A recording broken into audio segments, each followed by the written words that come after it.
Hey everyone, welcome to Dangerous Werewolf. Are you brave enough to step into the perilous world of werewolves with me? Here, we'll uncover the secrets, face the fears, and explore the thrilling and dangerous aspects of these mythical creatures. So hold on tight and let's start this wild adventure together. One last dance Alex's POV. Are you ready yet? I win for the 20th time in the past 30 mins. Almost. Megan yelled back. You said that 20 mins ago. I yelled back in frustration. It was the last week of camp and tonight was the end of summer dance. It's sort of a big deal and everyone goes all out like it's prom. Mainly because we all wear our prom dresses. Our camp is different than what you would think. We are not out in the middle of the woods. Our camp is on a college campus and it's only for high school students. While Megan and I, along as our other group of friends, had graduated a month earlier, we were still allowed to attend as graduated seniors. The camp was a way to give high school kids a taste of what college was like while preparing us for the real thing. We took classes and lived in the dorms for a whole month in the summer. Because the campus was empty for the summer, we had the run of the place until 2 years ago when some of the students got caught sneaking off to empty buildings to party. Now we are restricted to what we call the Big Three. The 3 big buildings that house the dorms, the rec center and the cafeteria. We were allowed to go up the hill to some of the other buildings, but only during class times from 8 a.m. to 3 p.m., which completely sucks because I loved exploring this place. There is said to be underground tunnels that leads all over campus, and before we got banned from wandering around, we think we discovered one of the entrances. This place has felt more like home than my actual high school. I got lucky I was the only one from my high school here. Everyone else was from different schools all across the state. I was so excited for fall. I had already got early admittance to the college and I couldn't wait to find the tunnels again. Ready? Megan said, finally coming out of the bedroom. Wow, that dress looks amazing on you, Megs. I told her thank you. Oh my gosh, I love yours, she said. I looked down at my dress and I had to admit, when me and Mom first saw it, we both fell in love with it. It was a purple princess dress, and while I'm the first to admit I suck at being a girl, the dress made me feel like I was a princess, which I secretly loved. I paired it with long white gloves that went to my elbows. Let's go, Megan said, opening our dorm room door. We walked down the 1 flight of stairs into the lobby. We learned when we were freshmen to get as close to the ground floor as possible, as the building had no elevator. Every year it's the same, all the freshmen want the top floors, while those of us who trudged up those stairs when we were freshmen knew better. We could warn them, but where's the fun in that?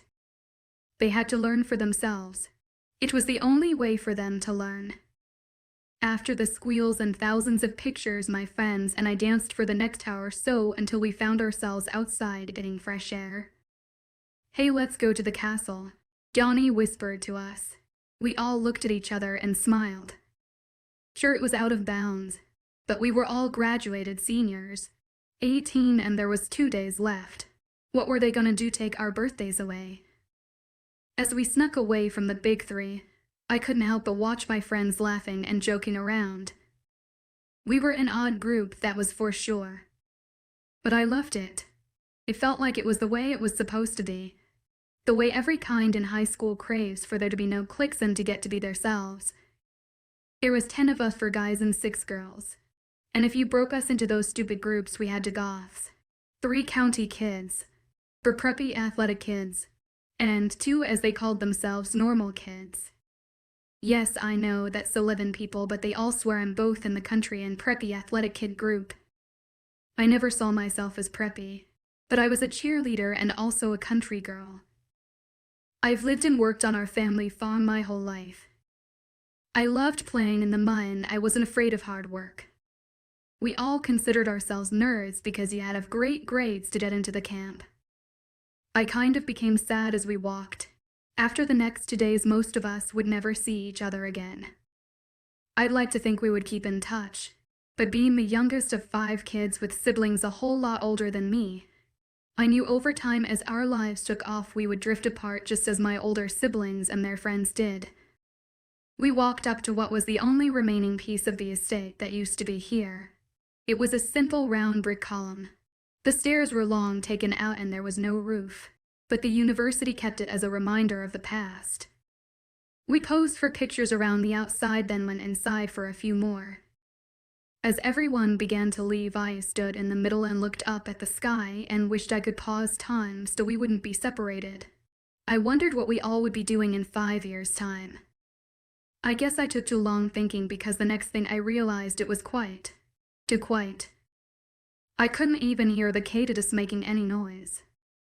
I walked out of the column fully expecting for one of my friends to jump out at me, but as I looked around I didn't see anyone. I looked across the quad and could barely make out my friends in the distance. I rolled my eyes and started to walk back when I heard shuffling behind me.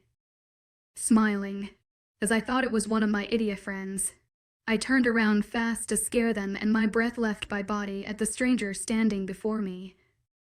To after all this time's AV or POV.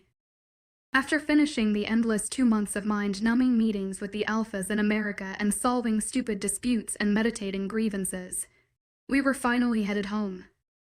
I sat in the back of the SUV checking mails while my beta sat in the front passenger seat texting his mate and smiling like an idiot. There were 2 warriors with us, one next to me and one driving. As we got within 30 minutes from the airport and my private jet, I was thinking of what the flight attendant we would have on the flight back home would look like. We never had the same one twice.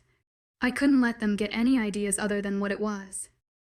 A meaningless stress ray lever. As I returned to my emails, a loud pop goes off and we swerve to the side of the road. What the hell? My beta shouted. It's just a flat tire. We hit piece of metal in the road. I tried to avoid it, but the hole next to us drifted into our lane. The driver said, "Jimmy, David, get out and have a look around. I'll change the tire and you stay in the car, sir." My beta said, looking at me. I rolled my eyes at their overprotectiveness. I'm the damn king. No one can take me down and they all know it. No one is that stupid. But I've got to give them credit. They take their job seriously, even after all these years. As they got out and accessed everything, I put my phone down and rubbed my eyes. I couldn't wait to crawl into bed and sleep. It's the only thing I look forward to anymore. As they opened the back hatch, I caught a whiff of cherry and honeysuckle, and for the first time since I was teen, my wolf started going nuts. A smell. I just couldn't get enough of it. I got out of the car and smelled the air. "Your Highness, you should stay in the car," David said. I dismissed him with a wave of my hand and followed the scent. I had to find out where it was coming from. I looked around and saw I was on a college campus. I continued following the scent until I heard lots of laughter and talking around a stone tower. I stayed out of sight, watching what I assume is a group of college kids walking away, but the scent remained near the tower, so I knew it wasn't one of the kids. I went to the tower to look inside, because that's where the scent seemed to be coming from. I heard shuffling and watched as the most beautiful girl I had ever seen come walking out. She was wearing a huge purple dress with white gloves. The bottom half reminded me of the dresses women used to wear to the balls we hosted over a century ago. Her blonde hair was up, and all I wanted to do was bury myself in her neck and run my hands through her hair. Standing with her back to me, my wolf went crazy trying to get out and run to the girl, and unconsciously I started walking over to her. She abruptly turned around, and that's when my wolf growled the single most important word I'd longed to hear all my life. "Mate." Alex's POV. Standing in front of me was a man who seemed to be in his mid to late 20s and looked like he just stepped out of a magazine. Not gonna lie, he was freaking hot. "Oh, hi," I said, surprised, with a little wave, as the manners ingrained into me since childhood took over. "Hello," the man said, stepping closer to me. While he was the best-looking guy I had ever seen, I knew better than to be out in the dark alone with a man I didn't know, and took a step back, his eyes catching the movement as he looked down at me. "I've waited so long to find you," he said. "Oh, okay." I said, confused as warning bells went off in my head. I started calculating how fast I could run in this dress I now regretted putting on. His eyes glazed over for a minute and I took that as my time to leave. I turned to walk away. Wait. You can't leave. The guy said, sorry dude. I've seen this horror movie. Peace out. I said, holding up the peace sign as I continued to walk away. I'm sorry too. I can't let you leave. Please forgive me, he said quietly. At hearing this, I picked up the front of my dress in both hands and started to run. I could still see my friends ahead of me as they became smaller and smaller. This guy could probably kill me before they could run back to me to help. Next thing I knew, two huge guys stood in front of me. I skidded to a stop and whirled around. The man was still coming towards me with a smirk on his face. I turned towards the two men again. Sorry dolls, I simply said as I shoved my knee into one of their groins and threw my fist into the other's throat and made a mad dash past them. Suddenly arms were around my waist, lifting me off the ground, while I kicked my legs trying to get the person to let me go. Let go, you fucking sicko, I screamed. Sure, I'm sorry, but I can't risk losing you, the man said in my ear. Everyone always told me I had a loud mouth. So I let go one of the loudest, most blood-curdling screams I could manage, startling the man as his arms loosed. I to get back and to kick back and hit his knee with my boot and pushed his arms away, which caused him to stumble backwards. I heard and saw my friends running back to me. I started running towards them again, thanking God that they heard me, only for a large red head to grab me by my arm. Come on, lass, he said, dragging me back. I kicked and screamed and fought with everything I had, but they took the hits and kept dragging me back. When I realized we were headed for an SUV, I doubled my efforts to break free from my would-be kidnappers, even biting one of them. I saw my friends running and screaming, trying to get to me as I was dragged to the side of the SUV. I held on to the door frame, trying to hold off until the cavalry got there, but the men were just as strong for me. Just as the door shut, the SUV sped away. As I looked out the back, I saw my friends standing where the SUV was parked, screaming. 3-Nightmare Alex's POV. I struggled as the man I saw first held me with an iron grip next to his chest while his face was next to my neck and hair. Sure, it's okay. Calm down, he whispered in my ear. Calm down. Calm down. Don't you dare fucking tell me to calm the fuck down. You kidnapped me, I screamed at him, hitting whatever I could. Easy, Bonnie lass, no one is going to hurt you, the red-headed man next to us said. I stopped struggling for a minute, cocked my head to the side and said, Scottish, Irish or Scots, Irish? I asked him. He looked at me surprised. Scots, Irish, but most people just assume Scottish, he said with a smile. So should I call you bagpipes or Lucky Charms? I said, trying to get under his skin, as his smile dropped into a scowl. Normally I would be mortified to actually say something like this. Yes, I am sarcastic and I have a smart mouth, but that's only around friends and family I'm comfortable with. With strangers and acquaintances I do have manners, self-control, and can hold my tongue. But nice went out the window when they kidnapped me. The man that held me on his lap chuckled lightly under me. Yo, you're perfect for each other, Bagpipes said under his breath. I want to go home, I screamed in the man's face who had me on his lap. He ignored me, as did everyone else in the SUV. I struggled and wiggled down till I was at the right distance, then thrusted my boot into the side of Bagpipe's face, causing his head to hit the car window and shatter. Glass flew everywhere as the redhead cursed. Christ, lass, what was that for? He yelled, holding both sides of his head. Are you kidnapped me a holes? I screamed back, kicking him wherever I could. Xavier, control your mate, Bagpipes said, trying to dodge my boots, looking at who I now knew to be Xavier. Xavier pulled me back up his lap. Be nice, he whispered, rubbing his cheek against mine. I put my hands on his chest and struggled to pull back away from him as my skin tingled. He placed both my hands in one of his and held them down with his other arm so I couldn't hit him anymore. I still trying to think of my next move as bagpipes dusted the glass off him. I couldn't help but notice the way the two men in the front shook with quiet laughter. Ready the plane. I read from the phone the passenger in the front seat had in his hand. I knew I had to act before I was shipped off to God knows where. I was being human trafficked. I had to do something. I knew I had an ace up my sleeve, but I couldn't get to it with how I currently was seated, so I turned towards Xavier and decided to do something that normally I would completely be ashamed of. But I had to save my own life. I looked him straight in the eyes and kissed him. Xavier POV. When her soft lips met mine, I knew it was the bond pushing her to kiss me, but I wasn't complaining. I moved both my hands to cup her face as she straddled me. Her hands rubbed up my chest and into my hair, slightly pulling and tugging. I moaned when one of her hands trailed back down over my side as she opened her mouth to me. I wasted no time thrusting my tongue inside her mouth and laughing. My beta Fergus mumbled hello for my mate to hear. Thank the goddess for the mate bond.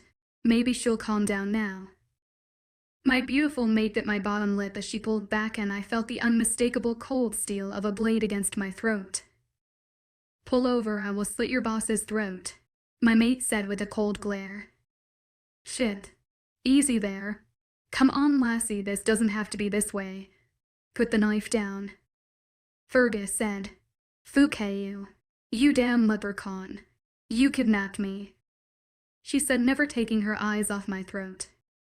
I was amused at her vocabulary. I never expected such words to come from someone so beautiful. I felt the vehicle slow down until we were stopped on the deserted road. With your left hand, slowly open the door, my mate ordered. I couldn't help the tightness in my pants at how hot she was giving orders. I did as instructed, and she slowly slid off my lap, making me even harder.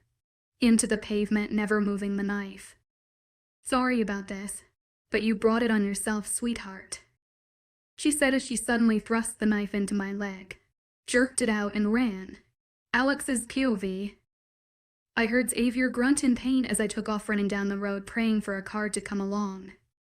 Before I could make it far, one of the men from the front grabbed my arm, so I swung my other hand with the knife and jammed it into his shoulder, and he dropped my arm. I started to run again, only to have Xavier grab me by my waist, and the next thing I knew, I was up against the SUV with him directly in front of me, holding each of my wrists with his hands. He towered over my 5'9" inches and said in a rough tone that was not nice, mate. What's not nice is kidnapping someone, you psycho bitch, I screamed in his face. I wiggled my hand with the knife in it and cut his arm as he let go of my wrist. I then thrust the knife into his side. Not enough to kill him, but enough to get him to back away. As I stood there facing three pissed off men, I felt something jab the side of my neck. My free hand went up to cradle my neck, and I spun around to see Bagpipe leaning out of the SUV with an injection syringe in his hand. Sorry, lass, but we can't have you hurting yourself or anyone else, he said sternly. You cheated. No fair, I mumbled, feeling woozy as I stumbled. Bagpipes exited the SUV, and as I vision clouded over, I made a last-ditch effort to prove I was not worth the trouble of kidnapping, and threw the knife end over end at him. The last thing I saw before the darkness claimed me was him holding his shoulder and cursing. I smiled, thinking it served him right. For Holmes Xavier's POV. I rushed to catch my mate as she passed out. I grabbed her and picked her up bridal style and climbed back into the vehicle with her in my lap. She's harder to handle than a Maho, and Evil Fergus said, shaking his head. You can tell she's your mate, all right. She's a wildcat, he continued. No one is to know I have found my mate, I told the three of them. We will tell the royal family and Josh, but that's it. She is to be with one of us at all times, I ordered. Until her and I finishing the mating ritual, she'll be vulnerable and could be taken from me, and that was something I could not allow. No matter how much I knew I could keep her safe, I was not going to risk her safety. At least we know she can handle herself. If we had been human, she would have already escaped from us. I can't wait to see what she can do when she's one of us, David said from the driver's seat. I sent him a warning growl for even thinking of my mate. Whoa, easy, sir. He means no harm. He's just pointing out the facts, my beta said. I grunted and went back to admiring my mate's beautiful features. Never had I ever imagined someone could be so beautiful in all my life. It wasn't uncommon for normal pack wolves to have human mates, but they stayed human after the mating practice. But it was rare for an alpha to have a human mate, and when that occurred, when they mated, the human always turned into a wolf. I expect it has something to do with keeping the pack strong. But in all our history, to my knowledge, we had never had a human queen. If I had known, I would have went searching for her long ago. No one is to know she's human. After she gets her wolf, then we will announce her as queen. I don't know what the kingdom would think about a human becoming their queen, and I don't want anyone to say anything against her, I said, barely able to control the rage just thinking of someone disrespecting my mate. Don't worry, sir. We'll keep her safe and protected, Fergus said, putting me at ease. We finally arrived at the airport and we pulled up to the jet steps. I carried my mate cradled to my chest up the steps. The pilots were wolves from the royal pack, and I had made David cancel the flight attendant for the flight back home as she was human, and we didn't need questions being raised about the unconscious girl we were bringing on board or the fact we all had blood on us. Our wounds had already healed, but our clothing was a different matter. I laid my mate on the couch, then sat with her head on my lap on top of a pillow. The entire 15-hour flight, I cradled my mate and ran my fingers over her face, touching her lips, her eyes, and leaving soft kisses on her forehead and temples. After we exited the plane and the car pulled up to the palace, I linked all wolves to vacate the halls and common areas for the next hour. I walked into the palace with my mate in my arms. Welcome home, my queen, I whispered in her ear, kissing her cheek. As I got off the elevator onto my private floor, my mother and father were there to greet me and see why I had everyone stay in their rooms. My mother gasped, and the sleeping girl in my arms. Son, is that? My mother asked with her hand over her mouth. Mother. Father. My mate, I said proudly. Oh son, she's beautiful, my mother said, brushing some of mate's hair that had fallen out of her updo. I'm so happy you finally found her, son, my father said, looking at me with pride. My parents followed me to my room as I laid my mate on the bed so she could rest. My beta walked in, and I guess my mother finally noticed what we looked like. What happened to you four? My mother asked, looking at us. The lass is a mahow, Fergus said. She did this to you all? My father asked with amusement in his eyes. She's a tougher than she looks, I said with a smirk. No one besides us will know she's human. Once she learns what she needs to of our kind and we complete the mating process, then we'll introduce her to everyone else. But no one is to know she was human. I don't want things said about her, and I do not want her harmed, I said, looking at my parents for their compliance. Of course, son, my mother said. Her being human is not a big deal, son. Your grandmother was human too, you know, my father said, shocking me. I never knew. You never said. I replied, of course not. After the mating ritual and she became a wolf, there was no need for anyone to know. There is no need to bring unnecessary drama and trouble with the fact she is human, even though it doesn't matter that she is, my father said with a smile. I breathed a sigh of relief. And I had to admit a part of me was worried about what my parents would say about her being human. But it put me at ease to know that she wasn't the first human queen after all, so I could use that knowledge to my advantage if I ever needed to. Because my grandmother was still revered to this day and looked up on as the embodiment of the perfect she-wolf. A gas drew all of our attention to the open door behind my parents. There stood my 5-year-old niece with wide eyes. A princess, she said, looking at my mate. Daddy, Addison said, walking over next to Fergus.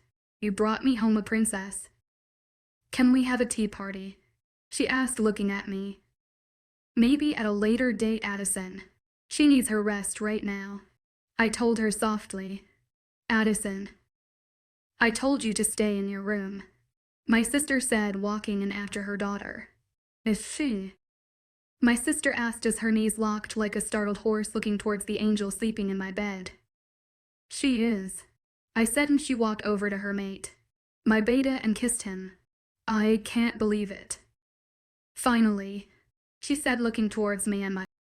Not a word to anyone, Elisa, until your brother says so, my mother said, looking at my sister. Of course, she said with a smile. Just then Cole came in and looked at all of us. Chisim Vainel, he said, and then he went on walking over to my mate. Colt was 3 and had yet to talk, but he did make sounds. But he mostly talked gibberish we couldn't understand. Alyssa and Fergus were always worried about him being behind other children, as he had to even say mama or dada, and he hated for people to touch him or hold him, even us. Colt walked over and voluntarily touched my mate's hand, stunning us all.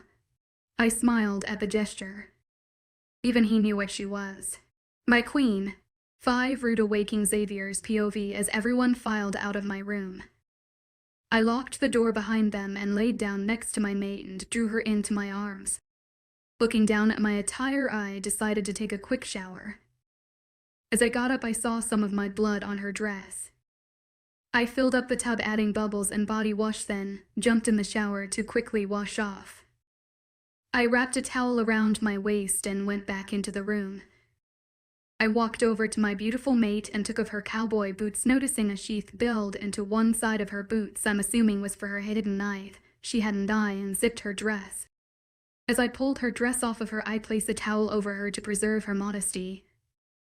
As her mate, it is my right to take care of my mate in any way she needs, but I don't think it was right to look at her unless she gave her permission. I pulled about 50 bobby pins out of her hair until it was free of all restraints. I noticed she wasn't wearing a bra, and I pulled her panties off, careful not to disrupt the towel still covering her. I picked her up and carried her into the waiting bath. I have dreamed all my life of moments like this with my mate, and I couldn't believe I actually got the chance to care for her, as I have watched and listened to other mates doing all my long life. I placed her in the bath and gently washed her hair, her arms and her legs, careful not to touch any other part of her without her permission.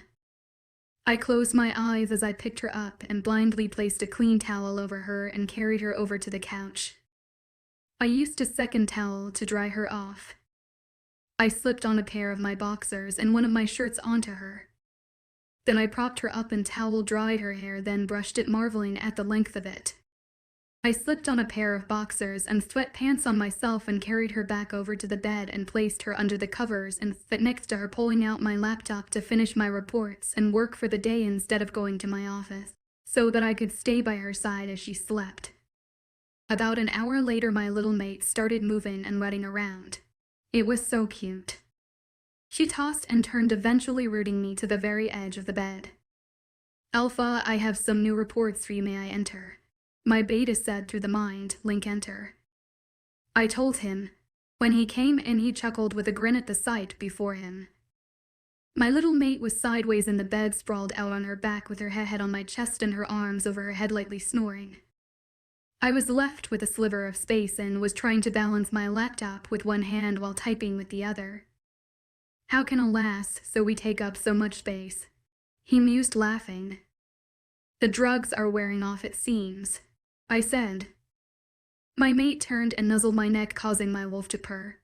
Then all at once she went ridged. She slowly lifted herself off of me, looking first at me with wide eyes and then around her. She jumped away from me and got off the bed. She looked down at herself, then snapped her head up and looked at me with pure hate and tears in the corner of her eyes. What did you do to me? She screamed. Nothing. Just got you bathed and dressed. I didn't touch you inappropriately in any way. You had my blood all over you. I yelled back, angered that she would even think of such a thing. So you didn't. She trailed off. No, of course not. I'm not a monster, I yelled. She seemed to calm down a bit and hugged herself, going over to the window and sitting down. Where am I? She asked. Home. I simply answered, this is not my home, you hat. She screamed, standing up, "I want to go home now." She screamed louder than anything I had ever heard. My wolf whimpered at the thought of our mate leaving and the fact her screaming hurt our ears. Fergus even winced at the loud sound. "No," I said, leaving no room for argument. My little mate became enraged and started throwing things both at me and Fergus. And I had to admit she had good aim. She kept hitting us in our heads and upper bodies. She ran into the closet for more ammunition, screaming obscenities all the way. I was quite surprised at the extent of her vocabulary. "Enough," I yelled in my alpha tone. I didn't want to use it on her to make her submit, but she wasn't giving me much of a choice. To my surprise, it didn't affect her. I had never met anyone human or otherwise my alpha tone never worked on. She glared right at me and threw the shoe in her hand at my face. I quickly dodged it and stormed over to her. "You need to stop," I told her.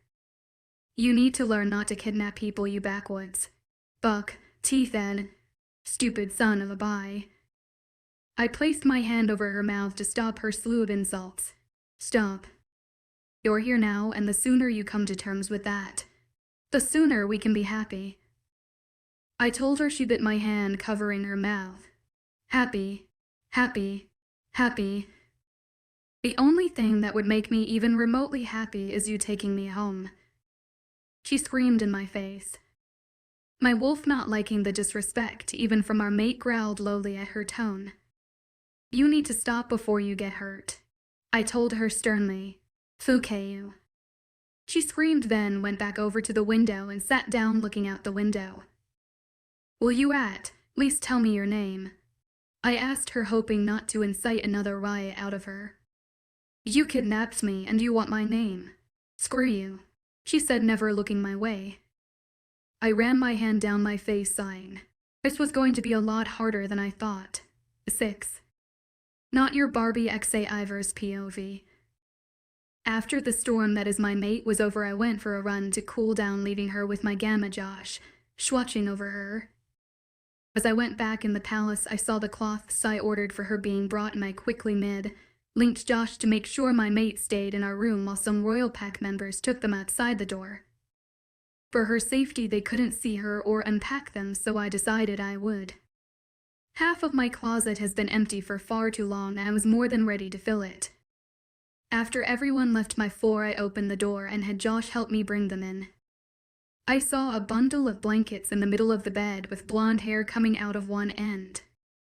"Is she asleep?" I asked Josh through the mind link so I wouldn't wake her. "Yes, sir." He answered. "What is it?" I asked. "She's not a happy camper, is she?" he asked. "Would you be if you were kidnapped and had no clue as to why or by who and what their intentions were?"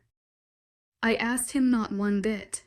He replied. Then we spent the next hour or so putting away her cloths. I only let him hang up the shirts, pants, and dresses. I wouldn't let him touch her undergarments. Those were for my eyes only.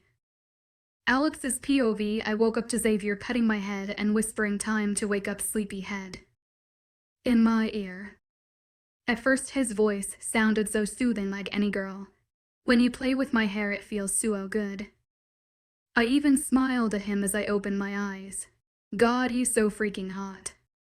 The kiss in the SUV was simply heaven, and I would love to do that again. Then everything came crashing down on me as reality by CH slapped me in the face. I recoiled from his hand and slid to the other side of the bed and wrapped back up in the mountain of blankets I had acquired. "Come on. It's time for dinner," Xavier said, pulling at my blankets. "Go away. I'm tired." I grunted. "You've slept most of the day, come on. There are some people who want to meet you." "I had cloths delivered, they are in your half of the closet," he said. I angrily popped my head up from my blare at him. I probably wouldn't have slept all day if I wasn't drugged. And I'm still sleepy because it takes a while to get that crap out of your system. So don't blame me for being tired and sleeping all day. Blame the damn leprechaun for jamming the needle in my freaking neck, which is still sore, by the way. Thanks for asking. I huffed, irritated that he's making me get up. I looked at what he was wearing. He had on a freaking suit. He noticed me staring. Like what you see, he said with a smirk. Now just trying to figure out how you got that much horse shit in one suit, I said, stretching my arms out above my head. His smirk dissipated. Look, dinner is semi-formal. I've picked out a dress for you to wear. It's over the back of the chair. Get dressed, I'll be back in 30 minutes to collect you. And with that he left, and left me alone for the first time since I got here. I walked into the bathroom and noticed there was all kinds of hair curlers and straighteners and a bunch of makeup. Most of it I had no clue what it was for. All I'd ever worn was mascara and the glossin that was for formal occasions. I tried foundation once. It's wetted off and ruined one of my favorite shirts. Since then, I hate that crap. I pulled my hair up and took a quick shower. I decided I was not his Barbie doll and I was not going to dress up. If he thought I would just comply, the man was sadly mistaken. I pulled my hair up into a high bun, letting baby hairs hour around my face. Next, I went into the closet and he bought me cloths all right. And for a minute hit me that he planned on keeping me for what looks like a very long time.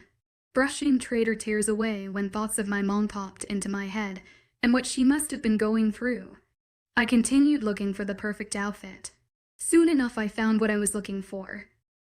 Semi-formal, I mocked him out loud as I put on the outfit I had chosen. Xavier's POV. As I knocked on my bedroom door, I heard my mate dragging her feet to open it. Are you Reed? My words left as I looked at what she had on. I told you to get ready. I said, irritated I am. She challenged.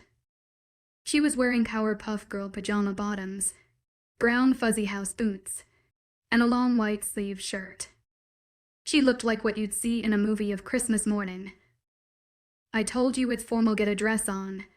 I told her, crossing my arms over my chest. I am not your freaking life-sized Barbie.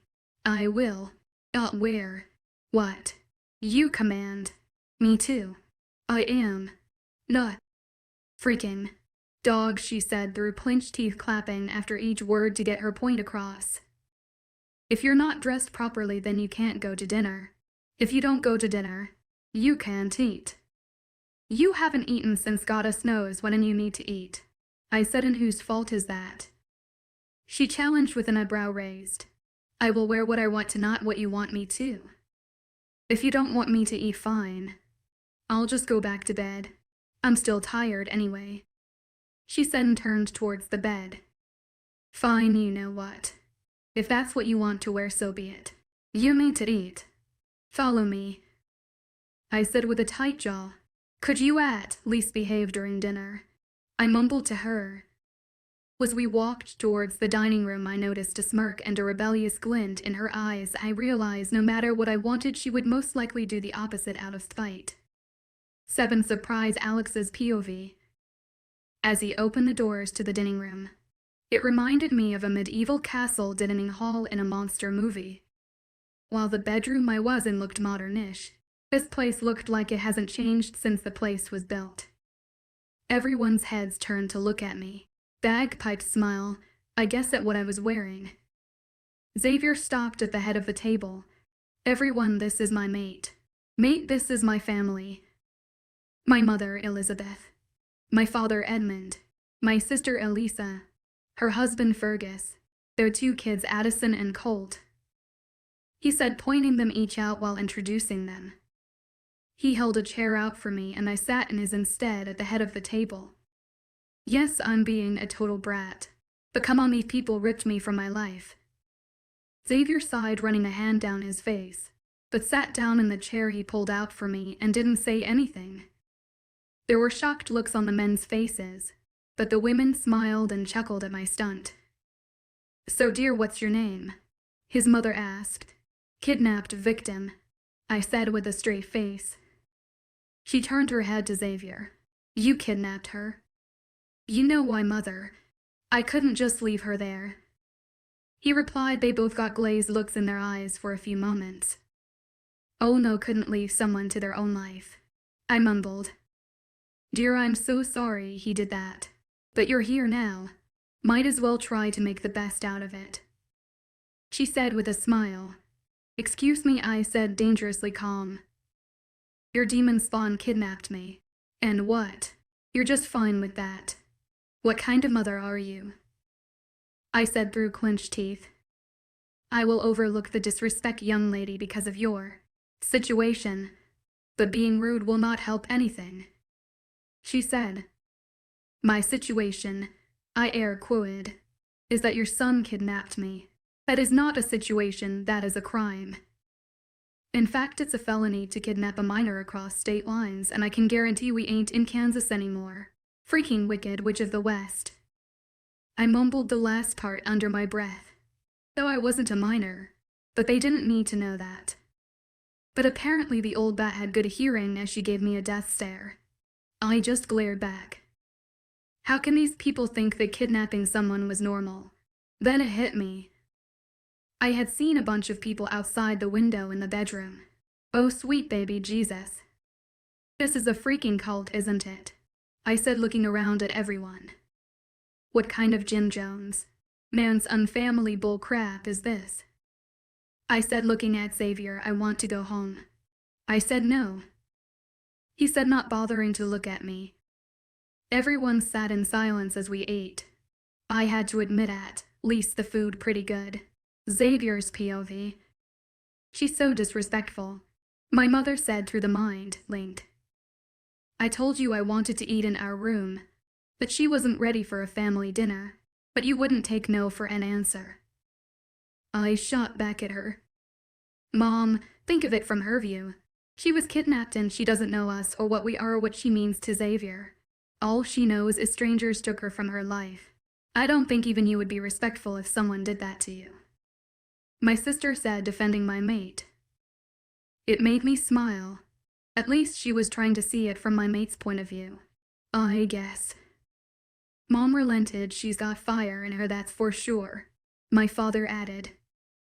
And a wicked right cross for which we lass. Fergus said. I guess from her view we kind of are a cult. I said, looking at my mate. Her comment about kidnapping a minor. How old do you think she is? My sister asked.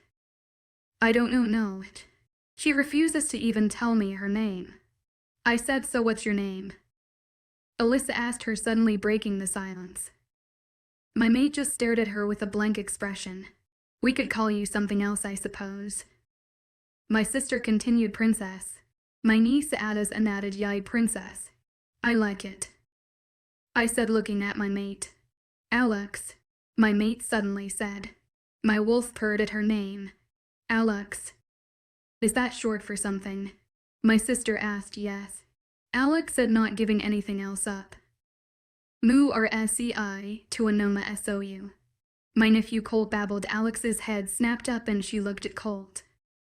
IUXAPIOTW, Alex said to him with a smile. Colt climbed off his chair and walked over to Alex and raised his arms for her to pick him up.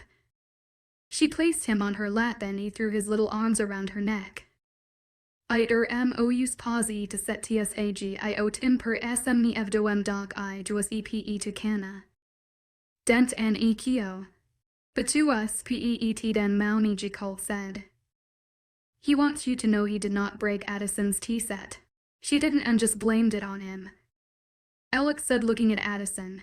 You understand him. My sister said, with shock written all over her face. Of course. Alex said with a confused face. But how? My mother asked. We've tried everything. He just won't talk. We thought maybe he was. Elisa trailed off, looking at Colt. Let me guess, he was supposed to be a twin. Alex said with a kind smile. How did you know? Elisa asked. What? How's come I'm just hearing about this? My mother asked, looking at my sister. We didn't want people to know. He was supposed to be a twin. We lost the other one 6 months into the pregnancy. Elisa said. But how are you able to understand him? My father asked my mate. It's called twin, less twin syndrome. There is a theory that when one twin dies before birth, the surviving twin's soul goes into shock, for lack of a better word. The surviving twin tends to act a bit odd for the first few years. Let me guess, he doesn't want to be touched. Screams if you try to hug him. He does things multiple times, kind of like OCD. He doesn't speak English and he just seems off, Alex said, tilting her head and looking at Elisa. Why, yes, my sister said with tears in her eyes. Don't worry, the theory goes on to state that usually around the ages of 35, the surviving twin seems to just snap out of it one day with no warning and they are perfectly normal. Alex finished. How do you know all this and how is it you can understand him? My mother asked. Because he's not speaking gibberish.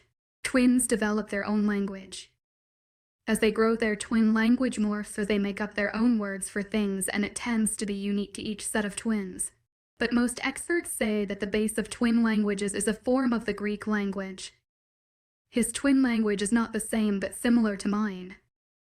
I think it's because without his twin the language didn't change, Alex said as Colt played with a strand of her hair. And the reason I know this is because I'm a twin, less twin. They thought I was autistic until I spoke for the first time. I used to bang my head on the floor for no reason. I had all kinds of tics and odd behavior, and I didn't speak until the age of 4. Of course, Mama says I ain't shut up since, but still, when I did speak for the first time, it wasn't a word or two, it was a whole sentence. It's actually in my baby book. It was like a switch was flipped and I was a completely different kid, she said, smiling at Colt. What was it? What was your first words? My sister asked with tears in her eyes. I knew she was begging to hope that Colt would honestly be okay for the first time since he was born. Apparently Mama had taken me to the doctor's that day and I got a shot and it pissed me off.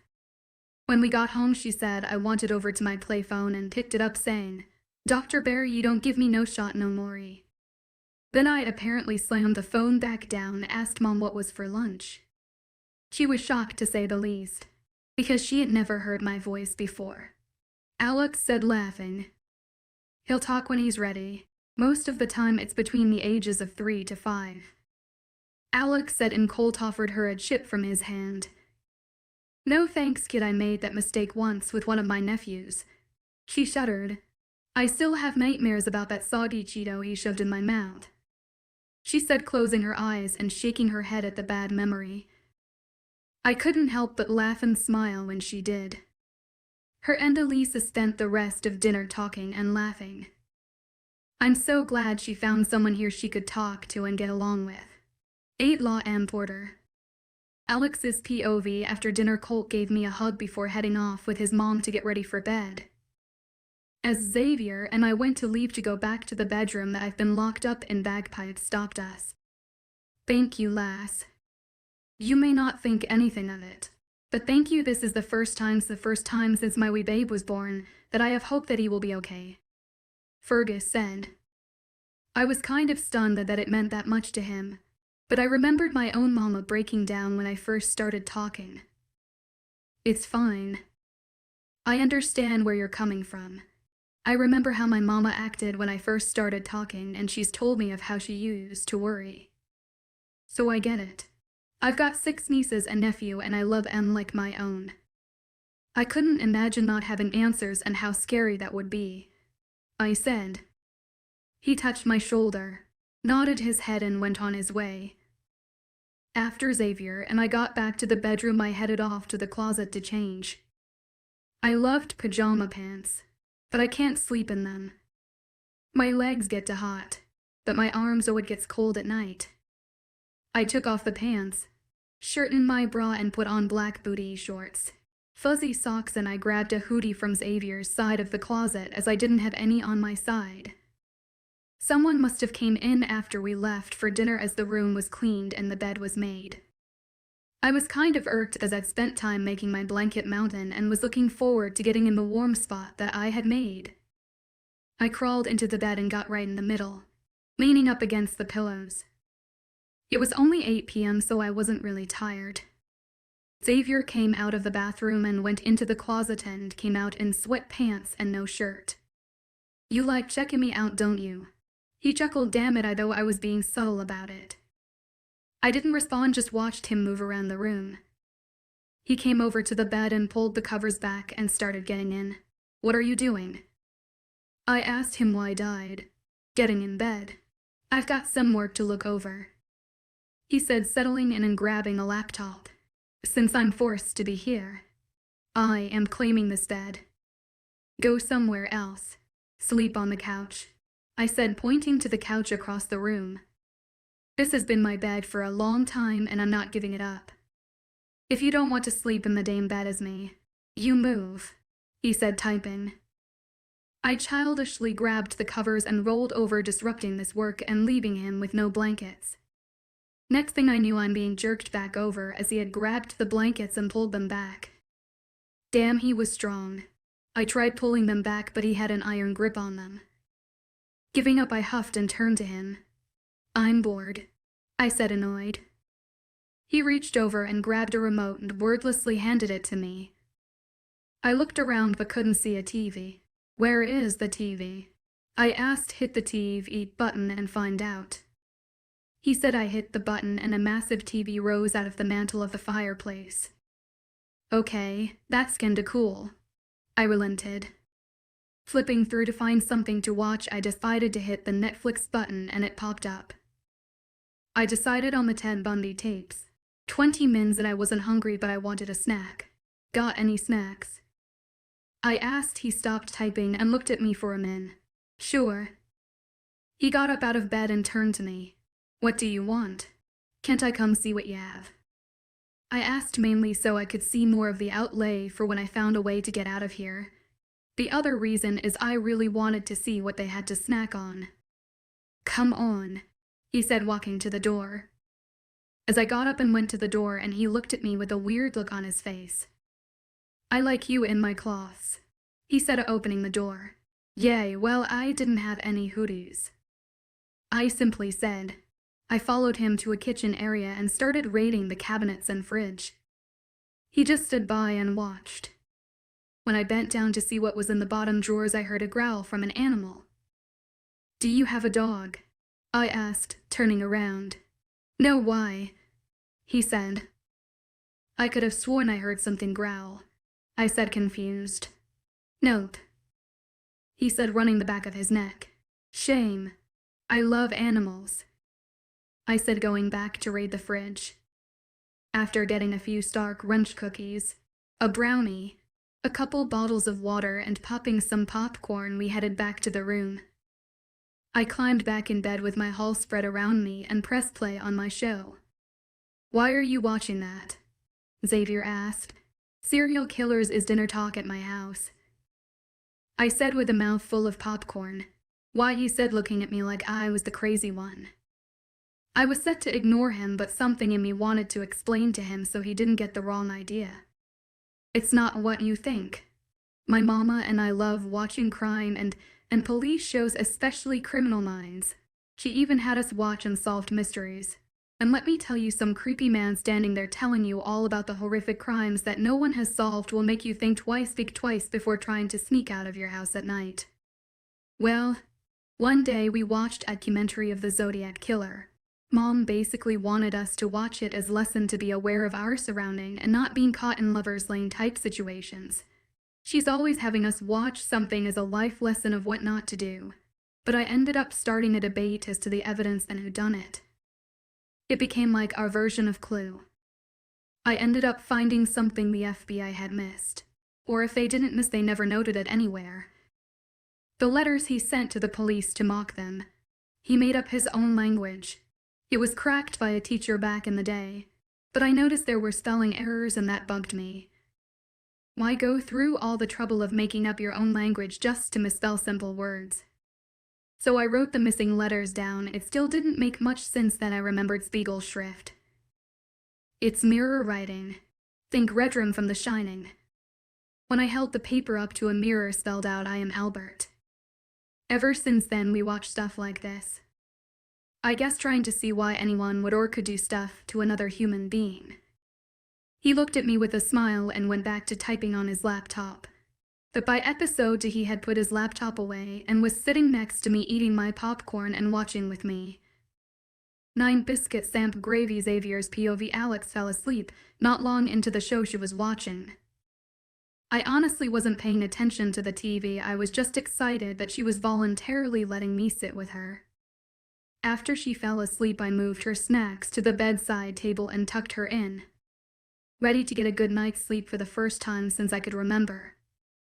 But that went out the window with the first kick. My little maid apparently is a restless sleeper.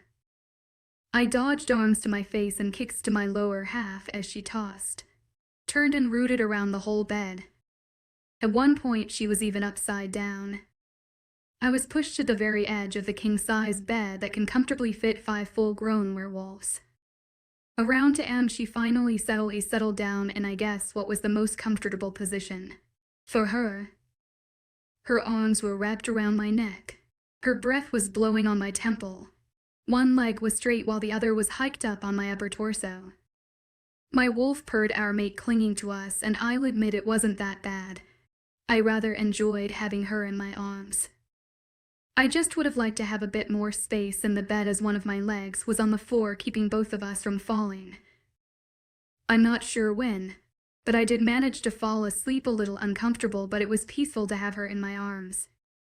I woke up when I felt her stir. I pretended to be asleep, as I didn't want her to feel weird about gravitating to me while she slept. Alex's POV. I woke up after the best sleep I'd ever had. I smiled as I started to stretch, then felt my pillow breath. My eyes shot open and all I saw was the side of a man's head. I leaned back and noticed how cute Xavier looked sleeping. I couldn't help myself and I cupped his cheek, running my thumb over his lips. Just thinking of the kiss I gave him and how my lips tingled to feel that again. Before I realized what I was doing, my lips slightly brushed over his. His eyes snapped open and he closed the distance, crushing his lips to mine. He rolled us over so that he was on my knees on either side of him. My hips started to move against him without my permission. He groaned and my hands started to roam on his upper torso. He pulled back to look at me with a smirk. I'd love to wake up like that for the rest of my life, he said. Instantly the fog cleared and I pushed my away, getting up as he chucked at me, and I was trying to hide my reddening cheeks. After visiting the restroom, I came back out and he was still in bed. What time is breakfast? I asked. About 8 a.m. normally. It's only 6, so come back to bed, he said. No, normally I'm up by 5 a.m. and working on chores. I slept in apparently, I said, looking at the clock. Come on, get up. I'm hungry now, I said, going in the closet to change. After putting on blue jeans and a t-shirt, I came back out to see he hadn't moved. I took a pillow and smacked him with it. Up, you're burning daylight, I mumbled. The cooks won't start making breakfast until 7 a.m., he complained. I sat up. I don't need a cook. Take me to the kitchen, I'll make my own, I said, putting my hair into a ponytail and putting on the house slipper boots. He reluctantly got up and I followed him to the kitchen. I checked to see what I could make and score. They had what I needed to make my favorite breakfast. Xavier POV. I watched her move around the kitchen and enjoyed watching her do something she clearly liked doing. By the end of it, I watched her put a gray liquid on what looked like scones. I had seen the American alphas I had visited eat this, but in all my years I never had an urge to try it until now. Here ya go, she said, setting my plate in front of me. What is this? I asked. Scrambled eggs, bacon, biscuits, and gravy, she said, looking at me like I had 3 heads. I eyed it before manning up and trying it. That's really good, I said with a mouth full. Thanks. Mama taught me, she said, then her smile faded. She shook her head and started eating. So you get up at 5 a.m. every day? I asked. Yup, up at 5, feed and water the animals, milk the cows, collect the eggs. Then Mom and I make breakfast, then off to school, she said, shrugging. Well, unless there is an emergency, I don't get up till 7 a.m. I said, hoping she got the hint to sleep in tomorrow. Well, I hate that for you, doll. She said, smirking at me. You could always let me go home. Then you can go back to your regularly scheduled programming. She said, giving me a side glance. I knew what she was doing. She thought she could wear me down. Well, she doesn't know me. I guess getting up a bit earlier couldn't hurt. I mean, if you're offering to be my private chef, that is. I said. She grumbled, glaring at me, but didn't say anything. 1 point me. 10 field trip Alex's POV. It had been 5 days since I woke up here. The only place I was allowed to go was the floor Xavier's bedroom was on. Luckily, Elisa and the kids lived on this floor too. Unfortunately, so did Xavier's mother. She hadn't talked to me since the dinner for my first night here. I'd like to think we had an unspoken curse. Since the first morning I woke Xavier up to make breakfast, I haven't made that mistake again. If he thought I was gonna be his personal chef, he had another thing coming. I still woke up early. I just laid in bed until it was time to get up for breakfast. Each morning I was mortified to see that I always ended up on top of him, hugging him in some way. Luckily, I was able to entangle myself from him before he woke up. If he knew, he didn't say anything. Sitting at the breakfast table with everyone, I was currently making faces with Colt, who had become my lap monkey anytime he could. I'll be back around this afternoon, I heard Xavier's dad say. I hadn't been listening to what was being said before, so I turned to see what was going on. Okay, have fun, Xavier said, looking at his phone. You could go with me, his dad said hopefully. I've got too much on the schedule today, Xavier said, not looking at his father. His dad sighed, picking at his food. Where are you going? I asked. I was thinking of going fishing today. He said, can I come? I asked and was met with 10 pairs of eyes staring at me in shock. Please, I've been cooped up in here for the past week. I have never been inside this long in my entire life. I'm going stir crazy here. Plus, I love fishing, I said at the end of my little rant now. Xavier said yes. I said, challenging him no, and that's final. Xavier said, I'm going. I said through clenched teeth, I'll keep her safe, son, his father said, taking up for me. I smiled at him. At least he was on my side. No, Xavier said more forcefully. Please. I said, acting sad with my bottom lip pouched out and puppy dog eyes that always worked on my mom. Fine. Take Jimmy and David with you, though, Xavier said, giving in. When do we leave? I asked Xavier's dad. 15 minutes, he said, smiling. I got up and ran to Xavier's room, quickly rummaging through the closet to find something to wear. I ended up wearing a bikini and cutting a pair of blue jeans into shorts and grabbing a black t-shirt. I also put on my cowboy boots and threw my hair into a bun. I ran into the kitchen as Edmund was packing a cooler. What kind of boat do you have, Eddie? I asked as I grabbed a loaf of bread and a package of meat as well as mayo and a tomato. Eddie, he asked, looking at me. Yay, it's less stuffy than Edmund, I said, looking for snacks. Eddie grabbed the chips and some drinks. Knit Rosie 21 Elite. He said, sweet. Do we have enough food for everyone? I asked. Yup, I think that's got it. He said, loading snacks with some food containers in the second basket. I carried the 2 baskets while he carried the cooler and followed him, though the house still. We ended up outside, where a boat was already hooked up to a 4-door truck. I loaded the baskets in the back of the truck and went to get in the passenger side, only to find a steering wheel where the passenger sits. Edmund came up behind me. Other side, Alex, he said, chucking. Feeling a bit numb, I walked to the other side, while my babysitters Jimmy and David got in the back. After getting on the road, I noticed he drove on the wrong side, and then it truly hit me. I'm not in the U.S. anymore, am I? I asked quietly. No, Alex, you're not, Edmund said, looking at me with pity. Sighing, I decided not to let this new bit of news get to me on my first taste of freedom since I was brought here. After putting the boat in the water and parking the truck, the four of us set out on the river. After finding a spot, Edmund handed me a fishing rod and even Jimmy grabbed a pole.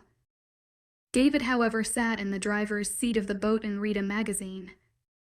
I baited my hook and sat in the forward seat and operated the trolling motor to keep us from bumping into the river bank. "You're pretty good at that," Edmund commented. "Been doing it all my life." "I love hunting and fishing," I said. "Did you do this a lot with your dad?" Edmund asked. "That bastard? Hell no. My mom has always taken me. That woman once caught 10 fish with just a piece of styrofoam on a dare. She truly is amazing," I said, missing her. After 45 minutes I already had for fish, while Edmund only had one, and poor Jimmy couldn't even catch a Colt. I was really enjoying spending time with Edmund. I never had a positive father figure.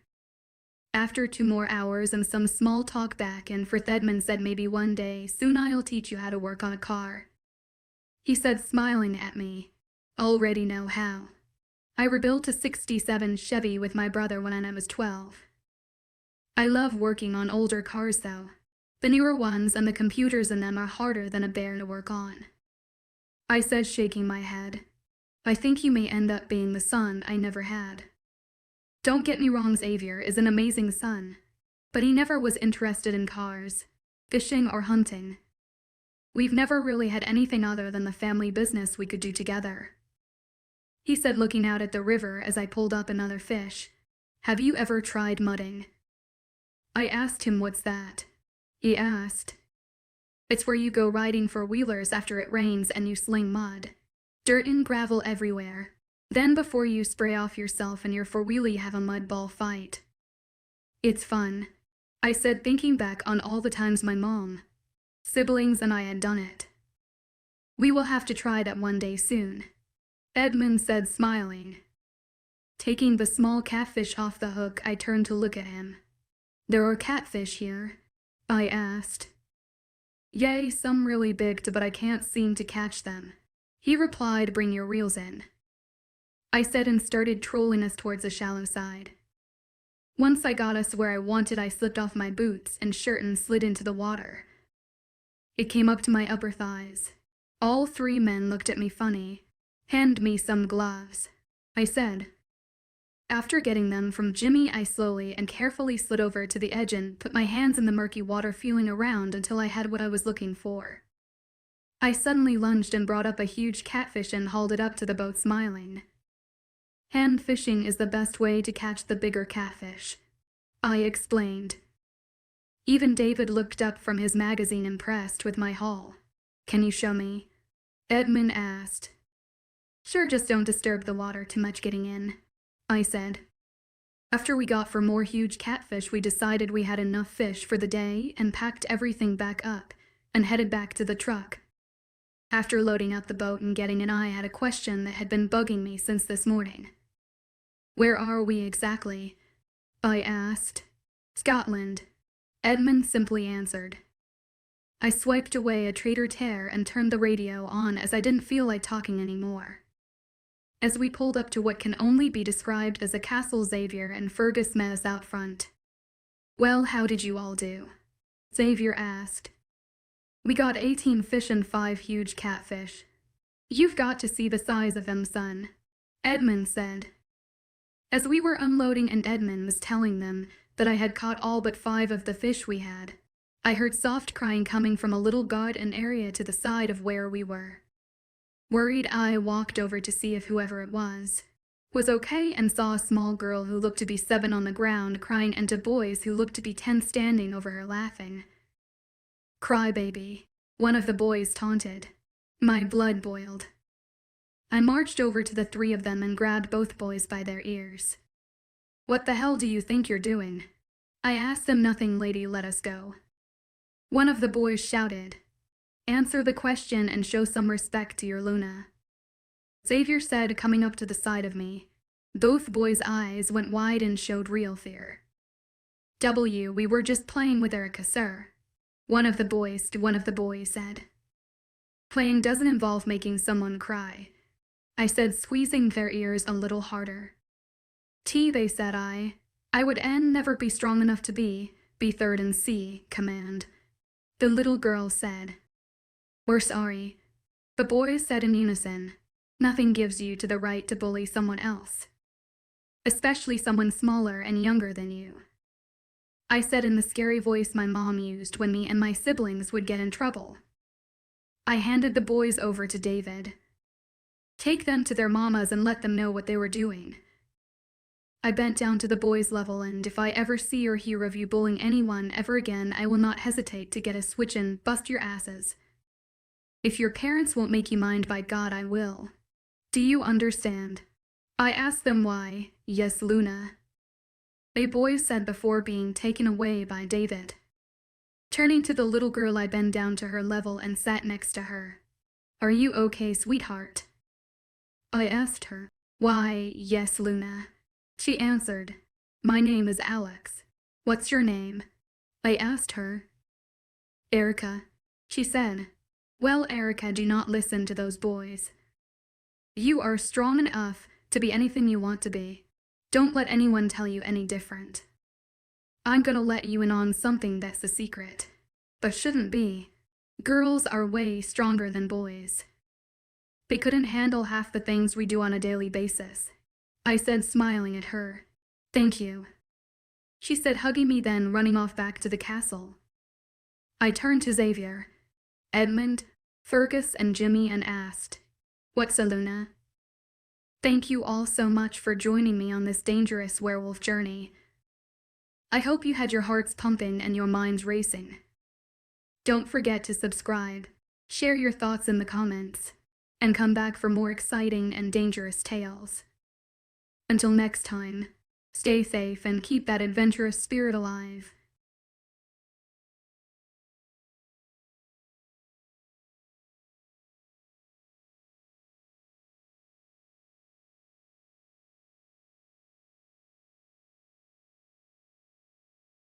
Hey everyone, welcome to Dangerous Werewolf. Are you brave enough to step into the perilous world of werewolves with me? Here, we'll uncover the secrets, face the fears, and explore the thrilling and dangerous aspects of these mythical creatures. So hold on tight and let's start this wild adventure together. 11. Escape Alex's POV. It had been for days since I went fishing with Edmund. I memorized the way to and from Xavier's floor to the front door. I went over it in my head again so I wouldn't forget it, and had even drew it out so I could find the most direct route. The only flaw in my plan was the elevator. You had to punch in a code to get it to move from the floor I was on. The stairs was behind a door that had alarm warnings if it was opened. Xavier really doesn't say much.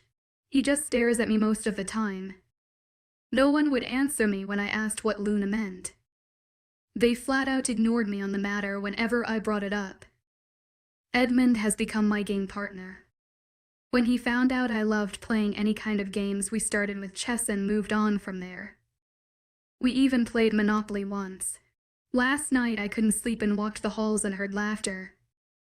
I walked into the kitchen and saw Edmund, Fergus, and Josh playing cards. I talked them into letting me play, acting like I didn't know anything about poker. As if I played with my grandma when she was still alive. That woman took her cards very seriously. I managed to swindle them out of all their pretzels by the end of the night. I also learned that Erica, the little girl I talked to in the garden, was Josh's daughter. He thanked me for putting a stop to the bullying. Jimmy and David were getting used to being a little lax around me about babysitting me, as they knew there was nowhere I could go without alerting everyone. They still walked by whatever room I was in every 10-15 minutes and checked on me, which was better than them just standing and staring at me. I got dressed in blue jeans, my cowboy boots, and a long-sleeved shirt. I'm gonna go have that tea party with Addison she's been bugging me for since she got her new set to replace the one she broke. I told Jimmy, leaving Xavier's bedroom. After walking into Addison's room, Jimmy walked by about 5 minutes later to check on me. "Come have tea with us, Jimmy," Addison said. He looked truly frightened for the first time since I met him. I laughed as he fumbled for a reply. No, I've got, paperwork to do. Yeah, paperwork. Sorry, kiddo. He said, quickly leaving. 20 minutes later, I couldn't help a sad smile on my face as I played with Addison. She kept calling me Aunt Alex, and she made me miss my oldest niece Danielle that was about her age. Once for her birthday, the whole family got dressed up in suits and formal dresses for a massive tea and dinner party, as that's what she had wanted. Why are you sad, Aunt Alex? She asked me. Oh, nothing, just missing someone. I told her honestly. You miss Uncle Xavier, don't you? She asked. I didn't want to lie, but she was a kid and I couldn't bring her into the complicated situation I was in. So I lied. Yeah, sure. Do you know where he is? I asked, honestly curious about where he went all day. He's in his office, downstairs. She said, why don't you go visit him if you miss him? She asked. I can't, I'm not good with numbers. I forgot the code to the elevator. I said, looking at my teacup like it had all the answers. Was I really pumping a 5-wire old for information right now? I looked up at her. Yes, I am. I know it, she said, and hope swelled in my chest. I can take you to him, she said, getting up. But you can't. You need to stay here in case Mom needs you, I said quickly. Oh, okay, said, sitting back down to pour me more imaginary tea. So, what's the code? I asked her. It's my birthday, she said, giggling. 40,315, she said. Mommy had Uncle Xavier change it last year when I was tall enough to reach the buttons so I could use it if there was an emergency, she said, brushing her doll's hair. Thank you, Addie, I said, kissing her cheek and giving her a hug. I'm gonna go visit Uncle Xavier, I said, getting up and looking both ways out of her door before walking to the elevator and hitting the button while praying no one caught me. The ding made me jump, and when the doors opened, I quickly punched in the numbers Addie gave me. The elevator doors closed and I did a quick happy dance as the elevator started moving. I tried to press the one button, but it wouldn't light up. The elevator stopped on the 3rd floor. Well, at least I'm closer to the ground, I mumbled, stepping out and looking around. I saw people coming and going. No one was paying me any attention so far. Act normal, Alex, I said to myself in my head. The stairs here had the same alarm warning on it as the other one did. Walking around hall after hall, I was feeling hopeless, and this place was bigger than I first thought. I couldn't find any more stairs, but I heard a ding. There was another elevator. I pressed the button and waited. When the doors opened and luck was on my side, it was empty, but it needed a freaking code. I tried the one Addie gave me, but it didn't work. It needed different code. Signing, I thought maybe I could get the code from someone, and a plan formed in my head. I'd say that I was new and got lost and needed to find my way back down to the 1st floor. Hey, it might work. Only as soon as I needed someone, everyone vanished. I came to a huge doorway with 2 suits of armor on either side. The doors looked older than the others. I figured it was as good as any, so I slowly pushed it open. 2 heads snapped up and looked right at me. Xavier and bagpipes. Guess I found his office after all. What are you? I cut Xavier off by slamming the door. I grabbed the axe the suit of armor had and jammed it between the handles and ran. I guess getting away quietly was out the window. I ran as fast as I could to the emergency stair door and slammed it open. Immediately sirens blazed and I jumped from landing to landing to landing, thanking God for having to jump down from the barn rafters more than once while hanging to tobacco growing up. I finally made it out of the stairway as I heard animals roaring over the siren. Did they keep freaking tigers in this place? People were running all over the place, and I ran to the front door and skidded to a stop. I'd never make it to the forest in time, and I was not going to die from exposure in a place I didn't even know, and I had no clue which direction to go for civilization. I could be days away from a town. I quickly opened the door and hid behind it in the wall. Her scent leads to the front door. I heard Xavier say my scent. What was he, a freaking bloodhound? The country song OL Red ran through my head. I watched through the crack as him and bagpipes ran out the door. I came out and ran back towards the stairs. If I couldn't get away, the least I could do was call home and hope the police could trace the call. I ran all the way back to Xavier's office. The door is broken open. I ran to his desk and picked up the phone and searched the drawers for anything that might come in handy. After 3 attempts and 1 rude operator later, I finally heard the familiar voice I'd known my whole life. "Hello," she answered. "Mommy," I simply said. 12 punishments, Xavier's POV. Surprise is an understatement. I don't know how Alex got off my private floor. After I busted down the door to my office, the sterile alarm went off. Fergus and I rushed down them, following Alex's scent. My heart skipped when I saw the front door open, and I rushed out to find her before she could get hurt. "I don't smell her anywhere," Fergus said. "Nor I," I answered, looking around. I turned back to the palace. "I don't think she left the building," I said, turning around and heading back in. Her scent was at the front door. It didn't lead anywhere but back to the stairs. I followed it back to my office and heard Alex's voice. The moment of relief that she was safe changed to rage at what she was doing. She was trying to leave me. "I promise, Mama, I won't stop fighting. I'm your daughter. I'll never give up," I heard her say. I walked into the office and she looked up at me. "I love you, Mommy," she quickly said before I yanked the phone, corded it all from the desk and threw it across the room. "Do you realize what you've done?" I asked her in a cold tone. I wasn't upset about the phone call.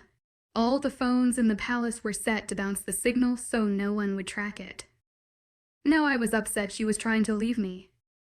Fergus' mind linked to the pack that it was a false alarm, that someone had accidentally opened the emergency doors. "What I've done," Alex screamed. "You took me across the world from my home. You kidnapped me," she screamed. She flipped my desk over and started throwing everything she could get her hands on in my direction. "This attitude and behavior will no longer be tolerated.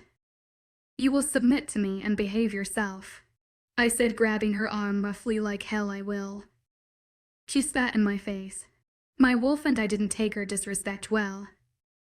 I was patient enough with her, and that patience was gone. Fergus walked over to the control panel and shut off the alarm. "I've been too nice, it seems. Trying to give you time to adjust. Submit to me now or you will not like what comes next," I said, holding her by her upper arms. "Never," she said with a glare. "So be it," I said, dragging her out of my office. I dragged her towards the elevator and punched in the code for the cells in the basement. I dragged her to a cell and roughly shoved her into it. I slammed the door, locking her in.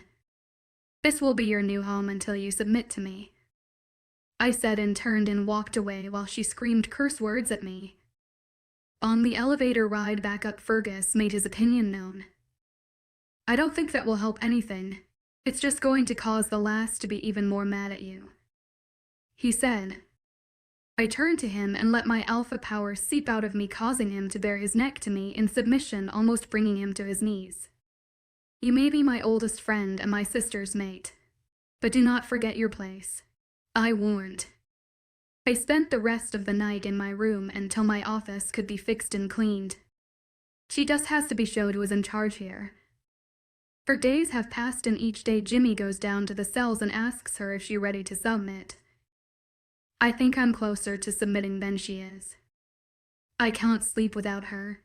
I'm taking my anger out on everyone around me.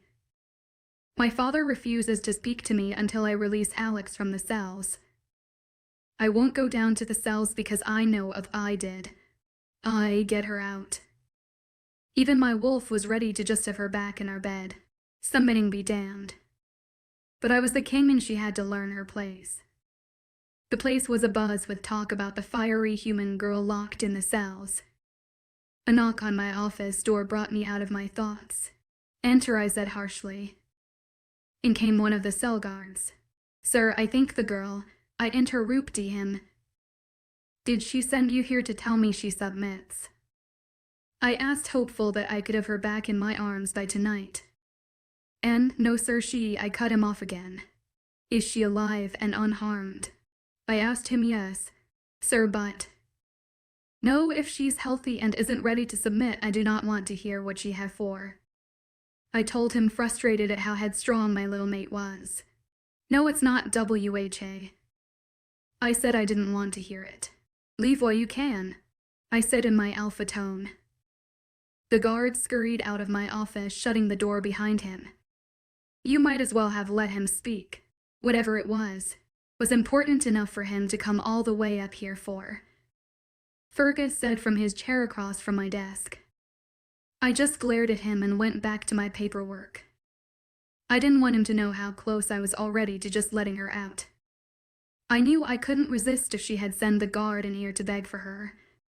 Shaking my head, I went back to the folder in my hands.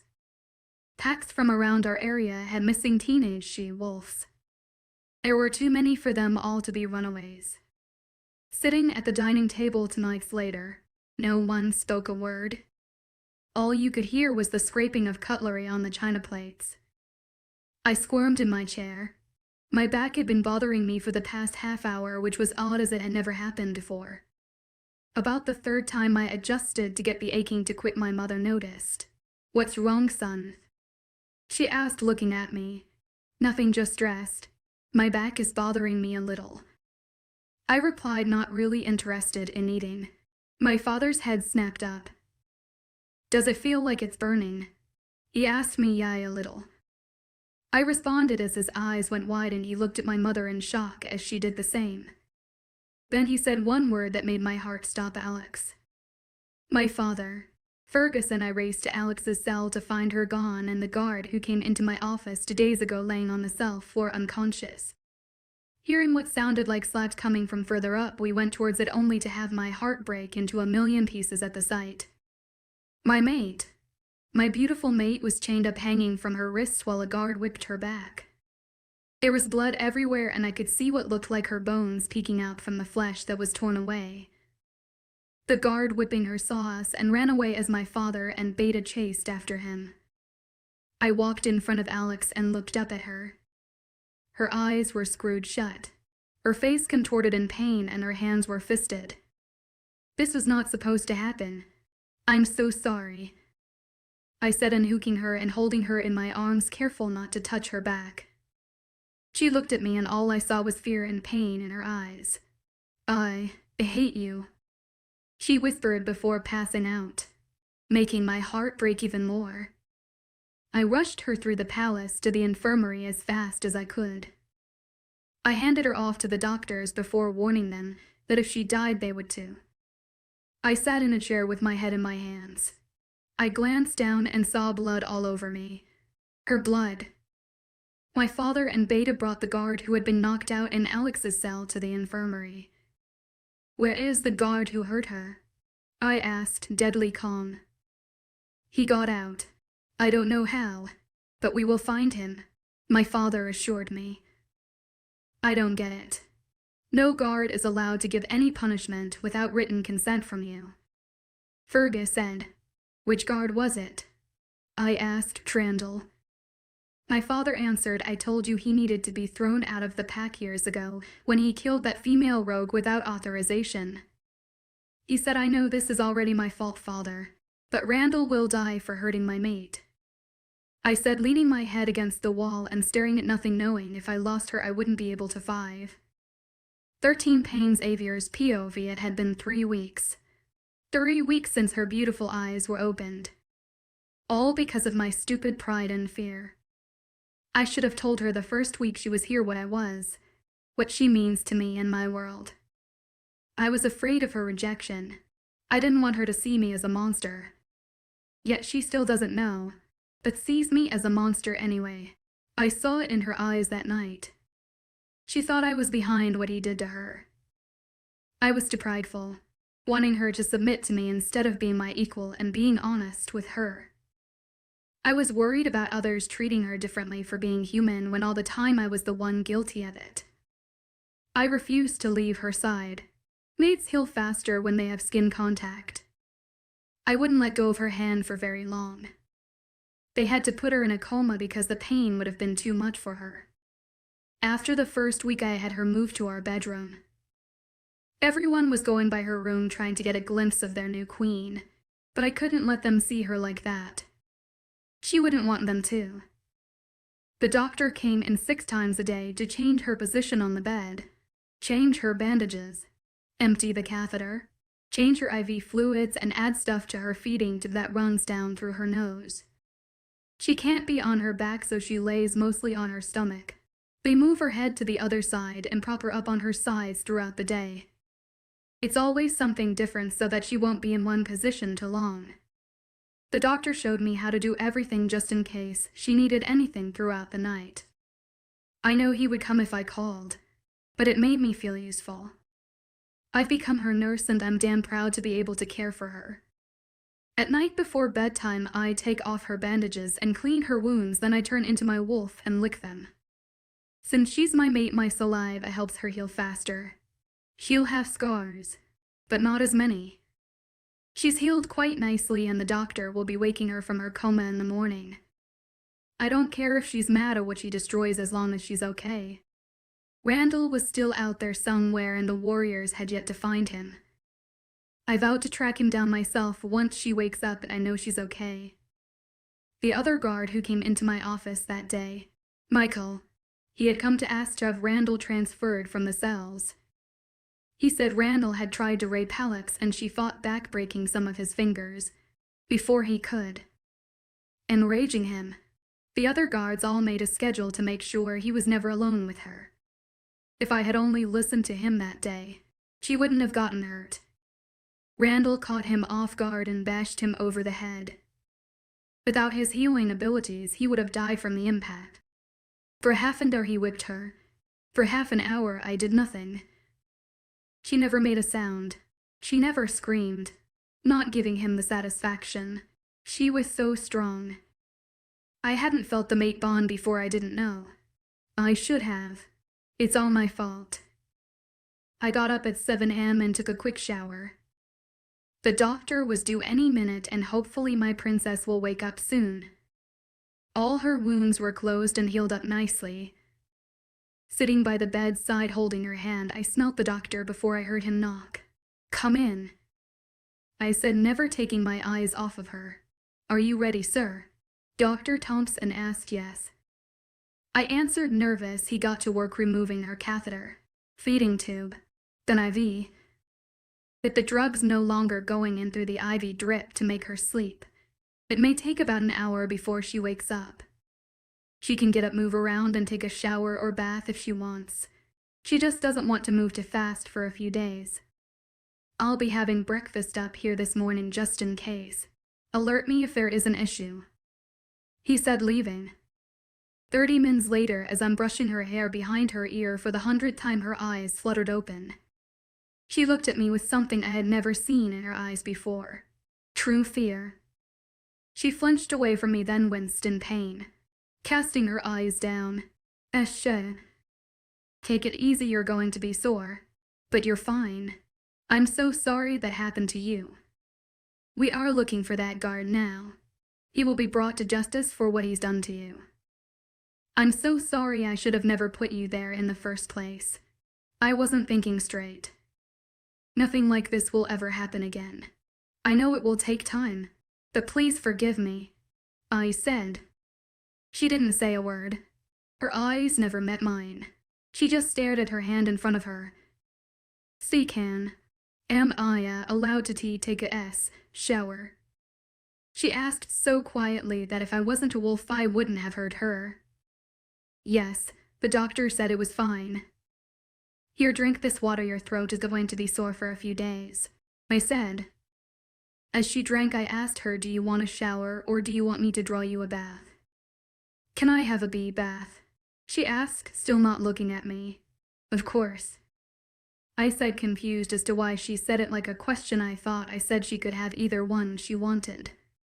I quickly started her bath, putting in a bath bomb that smelled like cherry blossoms. I came out of the bathroom and saw her moving to sit up on the side of the bed. "Whoa, baby, your legs are going to be a little weak for a little bit," Let me help you, I said, helping her stand. We slowly made our way into the bathroom, shutting the door behind us. You're doing really good, I told her. We made it over to the tub. Can you manage or do you need help? I asked, wanting her to tell me what she needed. I see, can't, was all she said. I took the hospital gown off of her and lowered her panties down without looking while she held on to the counter. I helped her step in and sit down in the tub. She winced in pain a few times, but never said a word. Do you want me to wash your hair? I asked her. Whatever you want to do, she said, her voice barely above a whisper. I got to work on her hair in mind, linked some of the maids to bring breakfast in and take out the medical equipment, clean up the room and change the sheets while I shampooed and conditioned her hair. Once I rinsed it out, I left her alone so she could wash in private while I went to pick out some cloth for her. While in the closet, I saw my hoodie she loves to wear and grabbed it along with some shorts, underwear, and fuzzy socks she loves, as the doctor said she wouldn't be able to wear a bra for the time being. Is this okay? I asked, holding up the cloths I had picked out. Whatever you want me to wear is fine, she said quietly, not meeting my eyes. I helped her get out, and after she dried off, I helped her get dressed, then towel dried her hair, then brushed it. The whole time I watched her in the mirror. She never looked at me. I helped her walk back into the room and over to the bed. I saw her glancing at the window seat where she loves to sit. Do you want to eat in bed or at the window? I asked her. Wherever you want me to eat is fine, she said. Then it hit me.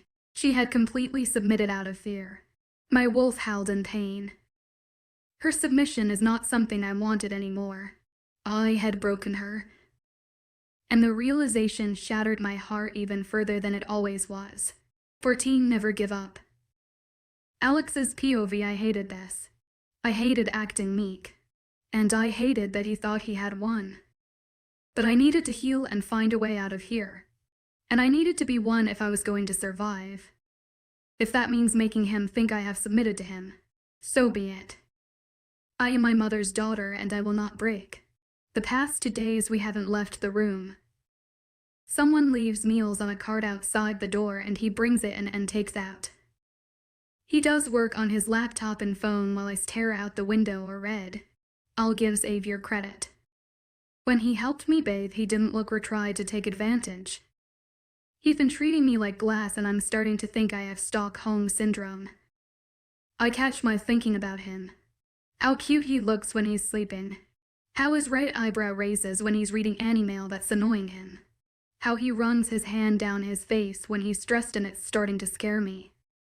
A part of me doesn't want to leave his side. I haven't spoken unless I'd had to. I was so upset to learn that I had been in a coma for 3 weeks. I had lost too much time.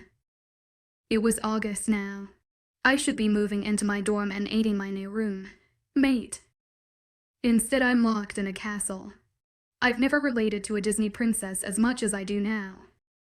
Only instead of waiting for a prince to save me, it was the prince holding me hostage. I can walk just fine on my own now, and muscles are less stiff than they were. The doctor comes in and checks on me twice a day. I have yet to look at my back. I'm afraid to. I thought maybe I could take you for a tour of the house, if you want, Xavier said, breaking the silence. Can I get ready first? I asked, not looking at him. Whatever you want to do is fine, baby, he said. I clenched my fists at him calling me that. I hated it, but a part of me, a small part, liked it. Holding my tongue was a lot harder than I ever imagined. After taking a shower and putting on yoga pants and an oversized long-sleeved shirt, I braided my hair to one side and put on some sneakers. He opened the door for me and we started the tour. Xavier's POV. I thought maybe it would do her some good walking around. She'll get some exercise and hopefully I'd get her to talk to me. I should have taken her on this tour a long time ago. This is her home as well as mine. I was dying to know what the note meant. Michael had given it to me. While Alex was in the cell, she begged him to send it to her mother if she died. Her mother's address was written on the back. and after a quick internet search I knew her mother's name, her siblings' names, her nieces and nephews as well as her full name. Alex stood for Alexandria. I loved saying her name. It suited her. What the hell did apples mean? It was driving me crazy. I started the tour on hour 4 showing her where Mom and Dad's room was as well as the library and the music room. As we headed to the elevator, my father stepped out and Alex ran to him, hugging him. He hugged her back around her shoulders, careful of her back. After their fishing trip, they had become close. My father had mentioned how her dad wasn't in her life. I hope she'll one day consider my father hers. I've missed you, little one, he said. I've missed you, to Eddie, she said, looking up at him with a smile for the first time. I raised an eyebrow at my father. He never let anyone call him that. He always said he hated it. I thought you hated to be called that. I told him through the mind link. I do, but not when she says it, he answered back. We continued on with the tour. Smiling and saying hello to everyone was past. I could feel the pack's excitement to get to see their Luna and future queen. At one point she even held on to my arm. By the time we were finished, I realized it had taken for hours. I've lived here all my life, so I never really noticed how big it was until now. Alex's POV. Seeing him interact with everyone here and getting to meet people, it wasn't hard to see how everyone respected him. Everyone seemed well taken care of. A part of me liked him a little more. People address me as Luna. I still don't know what the hell that means. When we returned to the room and he shut the door, I took my shoes off and I couldn't take it anymore. I walked over to him and hugged him. The contact with him as per usual, my skin tingled at the contact that I only get with his touch. I don't know why. Call me insane, but I just needed comfort that I somehow knew I could only get from him. He seemed shocked at first.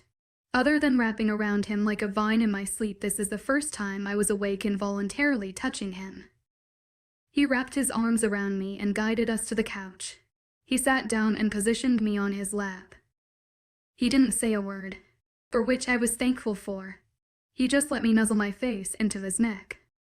His chest started to vibrate. I noticed he does that when he's happy. All it took was a few minutes for all the tension and stress of everything to melt away. He felt like home. I felt safe. I felt loved. And I wanted to cherish the feeling. Xavier's POV. I was surprised, to say the least, when she came over to me and hugged me. I relished the feeling, and my wolf started to purr when she nuzzled into me. Not a few minutes later, she had fallen asleep. I grabbed a blanket off the back of the couch and placed it around us, then settled in. Content and happy. I just hope this means we still have a fighting chance. 15 Attack Alex's POV. It had been a few days since Xavier gave me the tour of his castle. I was feeling a hell of a lot better. I know I could leave now and make it just fine, but I wanted to wait a few more days, just in case. At least that's what I'm telling myself. I'm starting to crave his touch more and more. And that scares the shit out of me. Currently I've got blue jeans, my cowboy boots, a black tee, shirt and one of Xavier's blue flannel shirts on. I'm deep in a game of Candyland with Elisa. The kids quit playing with us over an hour ago, as apparently we were too competitive for them. That was a 4, not 5, I said as Elisa climbed up another ladder. No, it was a 5, you just didn't see it right, she argued. You two are worse than the kids. Xavier's mom, Elizabeth, said, looking up from her book. Or not. Alyssa and I both said, laughing. She reminded me a lot of my favorite older sister, Christina. All of the sudden alarms started going off, louder than the time I opened the emergency doors. Grab the kids and follow me, Elizabeth shouted at us. I grabbed Colt and Elisa grabbed Addison. We ran following Elizabeth to the elevator. Once we got on, she punched in a code and the elevator started moving faster than I'd ever seen it. When the doors opened, I noticed we were in a small basement. There were 6 elevators. 3 on one side and 3 on the other facing each other. To the right was a set of stairs and to the left was a concrete wall. Other women and children started peeling out of elevators as Elizabeth went to the concrete wall and touched a panel that started to move, revealing a keypad with numbers on it. She quickly punched in a code and the concrete wall started moving, revealing a door. What is it with these people of freaking codes? Everything had a code. At this point, I was surprised there wasn't codes to go to the bathroom. Everyone filled in. Walking in, there was walls on either side, then it opened up. There were couches and seating all around the huge room that was bigger than a gym. To the right there was a door and to the left there was a door. Some women went into the left, then came out holding weapons while others sat on the couches holding their children. Alyssa got seated and I sat Colt down next to her. I went into what looked like a weapons room. No one was paying attention to me. So I grabbed a very shiny knife, about the size of my old hunting knife I used to have. I put it in my boot in the holder and I grabbed a 9 pistol and shoved it in the waistband of my pants after checking that it was loaded and quickly put my shirts over it. I walked out hoping no one saw.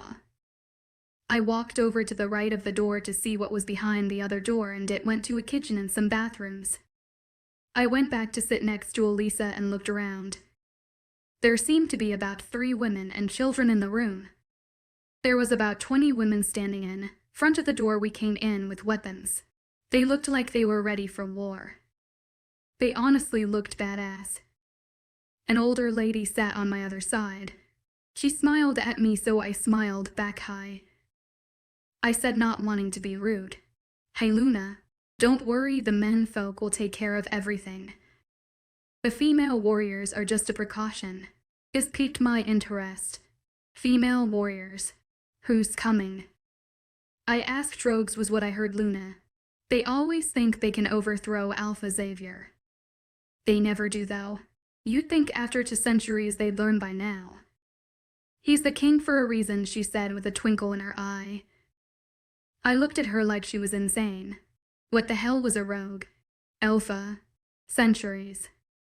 Xavier was at most 24, maybe 25. King. King of what cults? That's when I decided that this old woman was probably suffering from Alzheimer's. So I patted her arm and smiled at her. I had watched my grandpa go through it before he passed, and I knew sometimes to keep them calm and happy it was best to play along. If it made them happy and wasn't hurting anyone, it wasn't worth it to upset them by correcting them. There was a pounding on the door to the outside. All of a sudden it became deathly quiet. I looked towards the door like everyone else. Don't worry, Luna, they can't break the door. It's made of silver.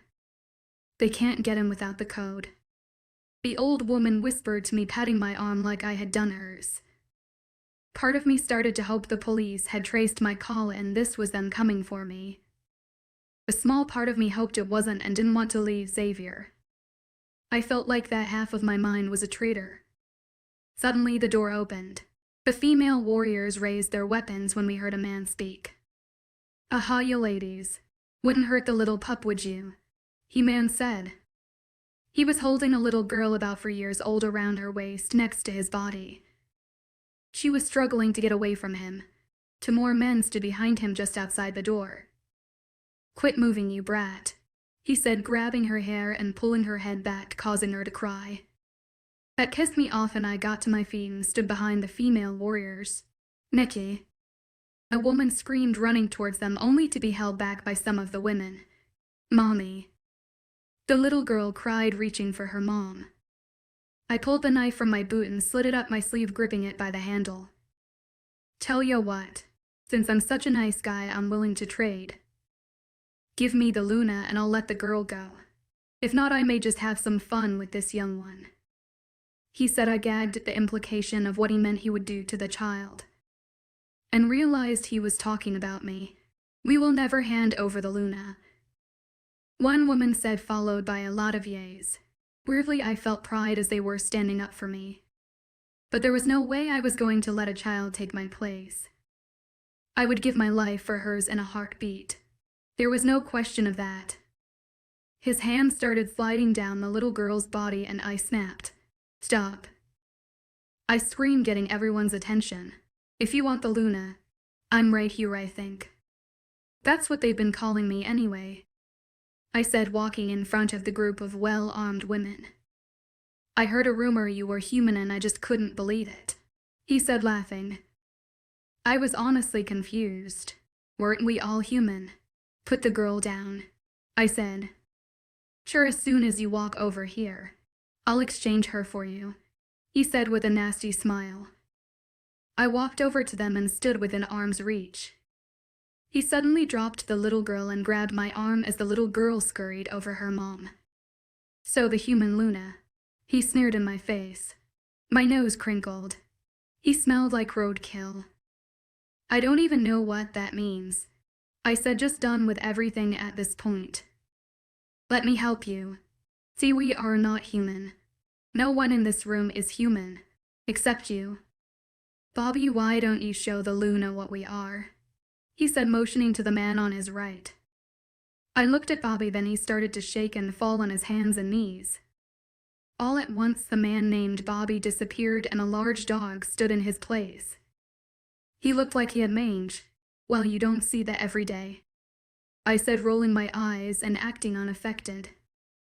My sarcasm tends to go through the roof when I'm scared or pissed off, and currently I was both. For centuries, King Xavier has never had a weakness until you. He is your mate and the only way to kill him is through you. He smelled my hair, making me pull back as best I could while he had a death grip on my arm. "I'm going to enjoy breaking you," he whispered with a wicked gleam in his eyes. My anger skyrocketed at the mention of hurting Xavier. "Good luck with that," I said with a smile, turning the knife around in my hand at my side. I brought my hand up and jammed the knife in his chest into his heart, then pulled it out and shoved it under his chin through the top of his skull. I pulled my arm from his loose and grip and pulled the handgun from the small of my back. I aimed it at the dog and man at the door and fired 4 shots. 2 into each of their chests at their hearts. I pulled the knife from the man's head and he fell to the ground at my feet. I was well aware I probably had blood spattered all over me, but I was too much in shock to care at that point. I turned to Elizabeth, who stood behind me wide-eyed. "Are they dead or do I need to cut their heads off?" I said, unsure if I had actually killed them or not. "No, dear, they're dead. Silver will do that. She used great shots, by the way," she said.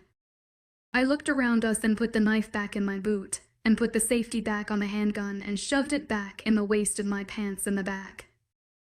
I bent down and started dragging the man's body towards the door, then stopped and looked at Elizabeth. "Care to lend a hand?" I asked as he weighed a ton. "Not at all, dear," she said, grabbing his other hand as we pulled him out the door. "I didn't want the kids to be stuck in there with a dead body," I told her once we were outside of the door. "Good thinking," she said. Just then a disheveled man ran down the stairs. I looked at Elizabeth as a silent question. "Oh, he's a rouge, dear. He's with these men here," she said, gesturing at the 3 dead men at our feet. "That's all I needed to know," I said, drawing my handgun, switching off the safety and firing at him, blowing the back of his head off. "You really are a great shot, Alex. Where did you learn to shoot?" she asked, like I hadn't just killed for people. "My mom. I've handled guns since I was 5, I said. Mom wanted us to know how to protect ourselves. When I got older and joined Grotch in high school, I was one of the best on the rifle team," I explained. "I'm also not bad with a bow," I said. "So what's a mate?" I said, looking towards the door, fully expecting another rogue to come in. "Well, Xavier should be the one to tell you," she said. "I think we're past that now," I said, irritated that these people wouldn't give me straight answers from day one. "Well, the moon goddess Selene. She gifted us with mates, better known to you as a soulmate. They are our other half. If they die, we die. We can feel their emotions and pain when we complete the mating ritual. We get tingles from their touch. Their smell can calm us in an instant. It's not uncommon for a wolf to have a human mate. It's rare for an alpha though, but it does happen. You and Xavier are made for each other. He's been waiting for you for a long time. We all have. She explained. Why didn't he tell me? I asked, not looking at her, fearful of the answer that maybe he didn't want me. He was afraid you would see him as a monster. While we do turn into wolves, we are just like humans. There are good and bad wolves. Just like there are good and bad humans. He wanted you to love him before he told you, so that you wouldn't be afraid. She said, he kidnapped you because when we find our mates, we can't live without them. As the mate to the king, you and your family would have been in grave danger if he hadn't took you that night. She carried on, so I wouldn't have been afraid. I was kidnapped and already scared and freaked out. I wouldn't have been able to fully love the man who kidnapped me with no reason. He should have told me. I said, ready to kick Xavier's ass for not telling, but I also really wanted to kiss him. The mate bond would have eventually made you fall in love with him. No one can deny the pull. She said, smiling. Mate bond? I asked, looking towards the stairs. The mate bond makes you want to be with each other. If you're apart for a while, you feel physical pain until you're together again, she explained. At least now I know why a part of me wanted to stay with him. And the other part that was afraid and wanted to go home had now switched sides. No part of me wanted to leave him. 16 confessions, amp conditions, Alex's POV. The door to the basement opened again and I got ready, waiting on Elizabeth's go-ahead whether or not to shoot. Then I saw him. No shirt, no shoes, basketball shorts hanging dangerously low on his hips. Xavier. Behind him was his dad and Fergus. What are you guys doing out of the safe room? Xavier asked them, looking around for the first time at the bodies on the floor and me with the gun in my hands. She hit the fan. I said they had the code, son. I don't know how, but they knew. Elizabeth said, going over to Eddie and giving him a hug. I clicked the safety back on the handgun and put it back behind me in the waist of my pants. Xavier walked over to me and started looking at me all over to see if I was okay. He touched my face and his hand came away with blood. It's not mine, I said, looking up at him. What happened? Xavier asked, turning to his mother. They came in holding Mickey. They wanted to trade her for Alex. We said no, but Alex had other plans. He gave herself over to them. Then once Mickey was safe, Alex took care of them. She said, gesturing to the 3 right outside the door in the corner. Xavier turned to look at me. So you turned into a giant dog, huh? I said, crossing my arms over my chest. He started running his hand down his face. I was going to tell you. It was just never the right time, he said, looking down. Is everyone else okay? I asked him. Yeah, we took care of the rest of them. He said, looking at me with sadness in his eyes. Can we go back up? I asked, ready for a shower to get this blood off of me. Yay, just let me tell the rest of the pack, he said, walking past me and into the safe room. Good job, kiddo, Eddie said, smiling. Yup, what did I tell you? She's his mate for a reason, Fergus said, looking over the dead bodies of the 4 men I had killed. Xavier came back out and walked me over to one of the elevators. It was silent all the way back to his room. When we got in, I pulled off my boots and laid the handgun on the dresser. I'm going to take a shower, I said, walking into the bathroom and closing the door. I took a long hot shower, then dried off and wrapped a towel around me. I even blow-dried my hair. After running out of things to do, I knew I had to face him at some point. I walked out and went straight for the closet, closing the door. I put on a pair of underwear, fuzzy socks, booty shorts, and his hoodie. When I walked back out, he was gone and I heard the shower running. I sat at the foot of the bed facing the headboard waiting for him. I wanted answers. Xavier's POV. Neither one of us said a word as we headed back to our room.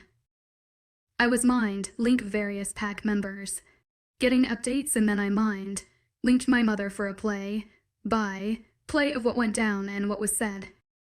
After she went to take a shower is when my mother said she told Alex that we were mates and what that meant. When she came out of the bathroom, I went in to take a shower. Everything was running through my head of how this was going to go. I've never been afraid of anything, but right now I was terrified of her rejecting me. I came out and went to put on some boxers and sweatpants.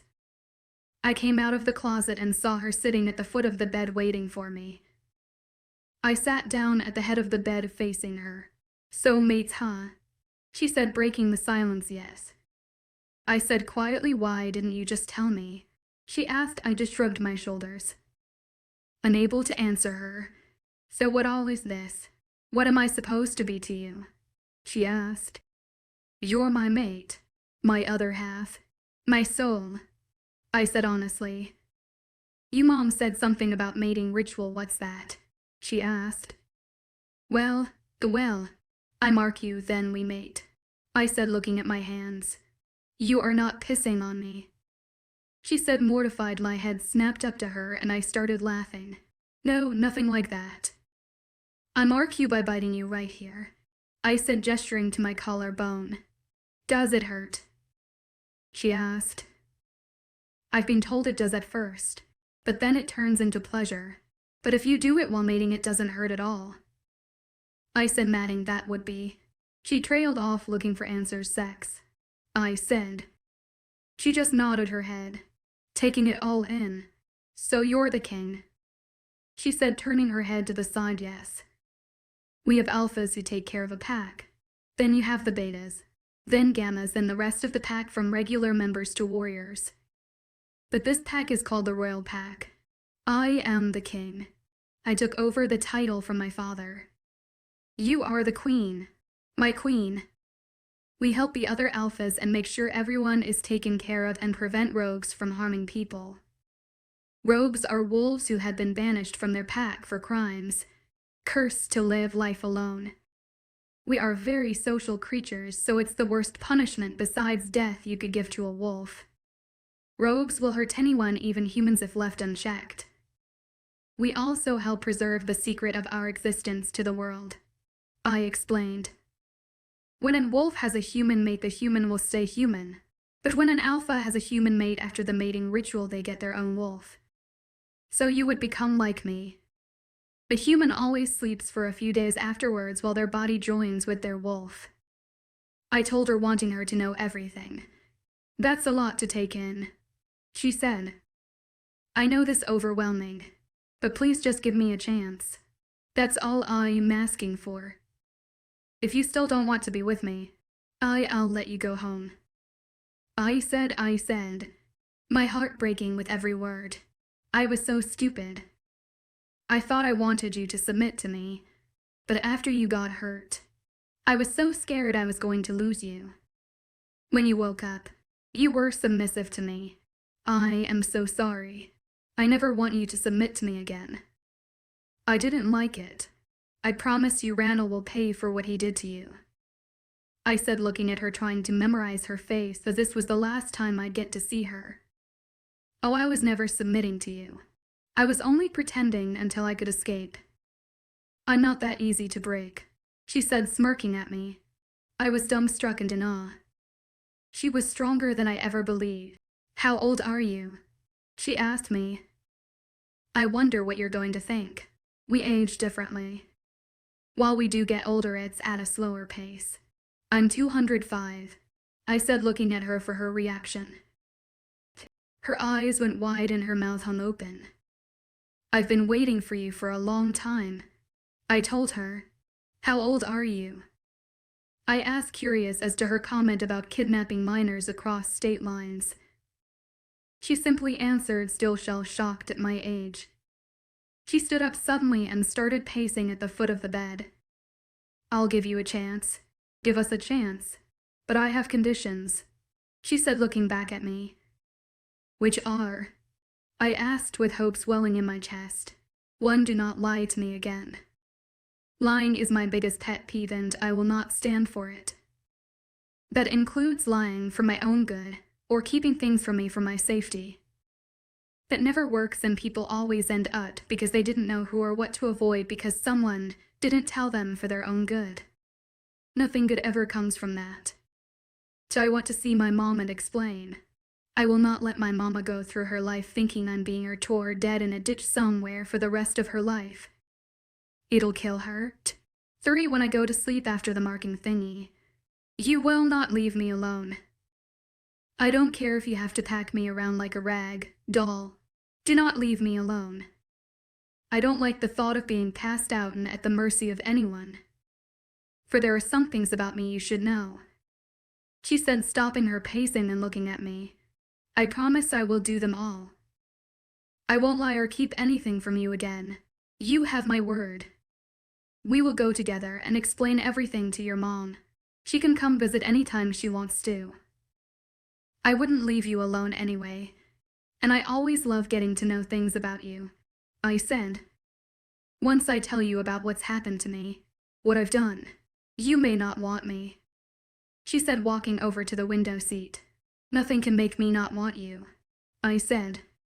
Just let me tell you and don't interrupt, she said, looking out the window. Okay. I said, curious as to what she thinks is so bad. I killed my own father. She said so quietly I almost didn't catch it. I'm a lot younger than my siblings. My oldest sister is 10 years older than me. My second sister is 9 years older than me. My third sister is 8 years older than me, and my brother is 6 years older than me. I've always been the baby of the family. My first niece was born when I was 8. I've been a babysitter ever since I was 12. I love it. My older siblings had a great dad, but they were all out of the house when things got bad. My mom is an amazing woman. She works a lot though, but she's always there when we need her. She's my best friend. When my siblings were little, our dad only drank on the weekends and never a lot. But after they all left, it was a 6-pack every day, then a 12-pack, and eventually a 24-pack every day. He would regularly pass out on the floor. He started hitting me when I was 10 when we were home alone. He dragged me around the house by my hair once. I didn't tell anyone because I didn't know any better. When I was 15, my brother walked in on him hitting me. He told our mom and she kicked him out that day and filed for divorce. Turns out he had been beating the hell out of her 4 years. She was planning on divorcing him when I turned 18 as she thought he was a good dad to me like he was to the other kids. He went crazy, blamed everything on me, and threatened to kill me and my mom. He tried a few times. He cut the brakes on my car. He went around town drunk, boasting how he was going to put a bullet in my head.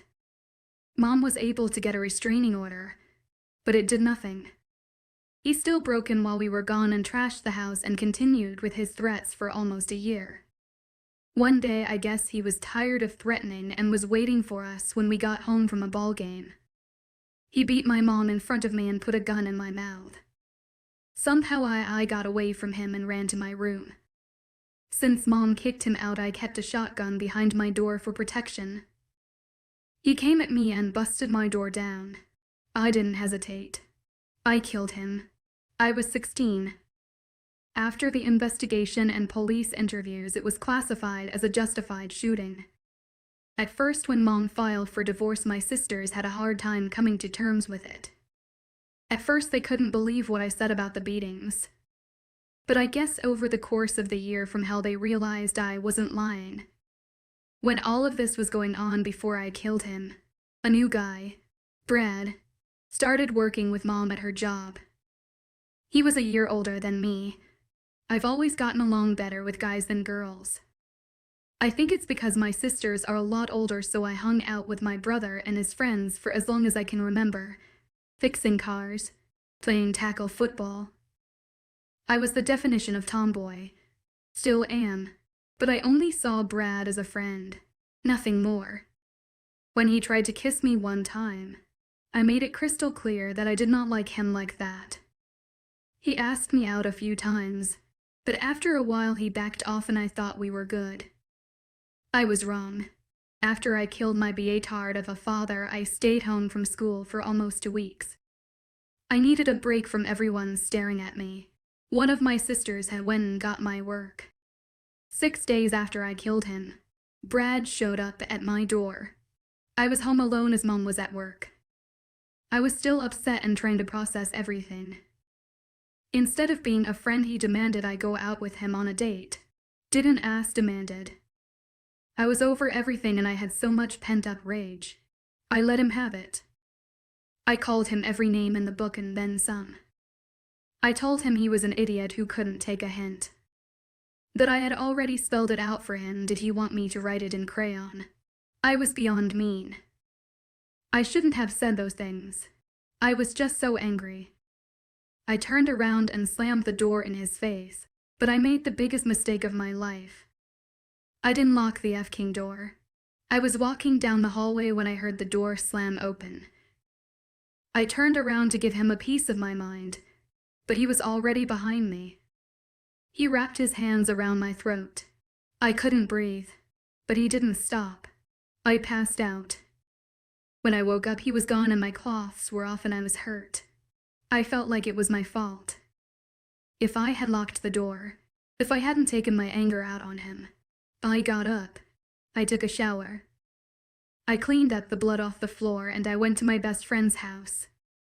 Mikey has always been my best friend, since we were 3. I was the first person he came out to when he came out of the closet. Mom knew he was gay, so she never had a problem with us having sleepovers. I went to his house and didn't say anything, just laid in his bed hiding from the world. He knew something happened because of the bruises on my neck. I think he suspected, but he never said a word. After the second day, he made me get up and took me out to the barn where his weightlifting equipment was. He was the best god on the football team.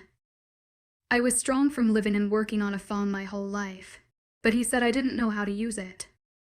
He had me train with him and taught me how to fight. Brad started stalking me, showing up at games and at my siblings' houses while I was there. Mikey started noticing him and straight up made me tell him.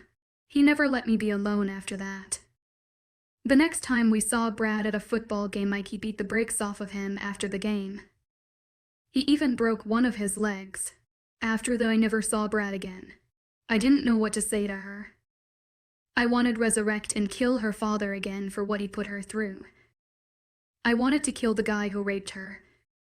I'd have to find her friend Mikey, and thank him for at least breaking his legs, although I'd prefer his head on a pike. I got up and walked over to her and pulled her in my arms, picking her up and walked back over to the bed. I sat down with her on my lap. She wouldn't look at me, so I placed hand on her chin and brought her head up so that she was looking at me. None of that would make me not love you. If anything, I love you even more now. If that's at all possible. You are so strong. I love you. I want to be with you. I'm 205 years old. I've done things way worse than that I'm not proud of. You have done nothing wrong. You defended yourself from your father. What that guy did to you is not your fault. You are everything to me. I told her honestly, brushing away her silent tears running down her cheeks. After 20 minutes, she leaned up and kissed me softly. I kissed her back just as gentle. Then she nuzzled into my neck, which is her favorite place to sleep.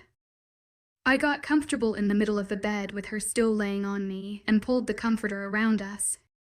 But I still had one burning question I just had to know the answer to. Hey, Alex. I said, huh? She responded, can I ask you a question that's been bugging Messer? What the hell does apples mean? 17 apples, Alex's POV. I leaned up and looked at Xavier. I wiped the tears from my face and started laughing. It's a safe word, like people use for dead. I said, his eyes darkened. You have a safe word. He said slowly, making me feel cold all of a sudden. Why, it's a running joke between me and my mom. I said. His eyes flickered back to normal. Explain. Xavier asked, his voice strained. Well, when the TV show Castle first came out, me and Mom loved it. It quickly became our favorite show, and in the first episode, one of the main characters, Rick Castle, is a bit of a prickin'. When Detective Beckett arrests him, he tells her his safe word is apples. And the way he said it so seriously, Me and Mom busted out laughing. So it became our running joke any time we were just done with something and was irritated, one of us will just say apples really loudly. It's our way of saying we're done with whatever we are dealing with at that time. I said, laughing, remembering all the times people looked at us weird for randomly shouting apples. Xavier, why did your eyes change just now? I asked. Because as wolves we are very territorial creatures. When you said DCM safe word, part of me got excited. The other part got jealous. He said, not meeting my eyes, oh. And I thought about it for a minute. I know you're over 2 years old and I know you're probably not a 2-year-old virgin. But I'd never. I mean, I don't count what happened to me. So technically I've never. This is just all new to me. These feeling I have for you. Just be patient with me. Please. I said, looking up at him. No, I'm far from a virgin and for that I'm sorry. I should have waited for you. I interrupted him by putting my hand over his mouth. You're insane if you think you should have waited. It was 2 years, dude. I think even a saint would give in at some point. I said, smiling at him. He moved my hand and continued. As I was saying, I'm no virgin. But I can promise you this. There will be no one but you. The moment I saw you, that was it. When wolves mate, we mate for life. No cheating. Besides, if a wolf even tried, their mate would feel it. He said, playing with my hair. You don't have like a 1-year-old hag of an ex-girlfriend that's going to try to kill me, do you? I asked, more so I would be prepared if I had to meet any of his exes, at least that's what I was telling myself. I didn't date anyone and I never sleep with any she-wolves. Only humans. They tried, but I knew it would only cause problems for the packs under my rule. So you're really my first girlfriend? He said, grinning, and I had to admit it made me feel a 1,0 times better because at least I wouldn't have to see any of them that he's done it with. Have you ever thought about how backwards your age is? I asked, cocking my head to the side as an epiphany hit me. What do you mean? He said with a confused expression on his face.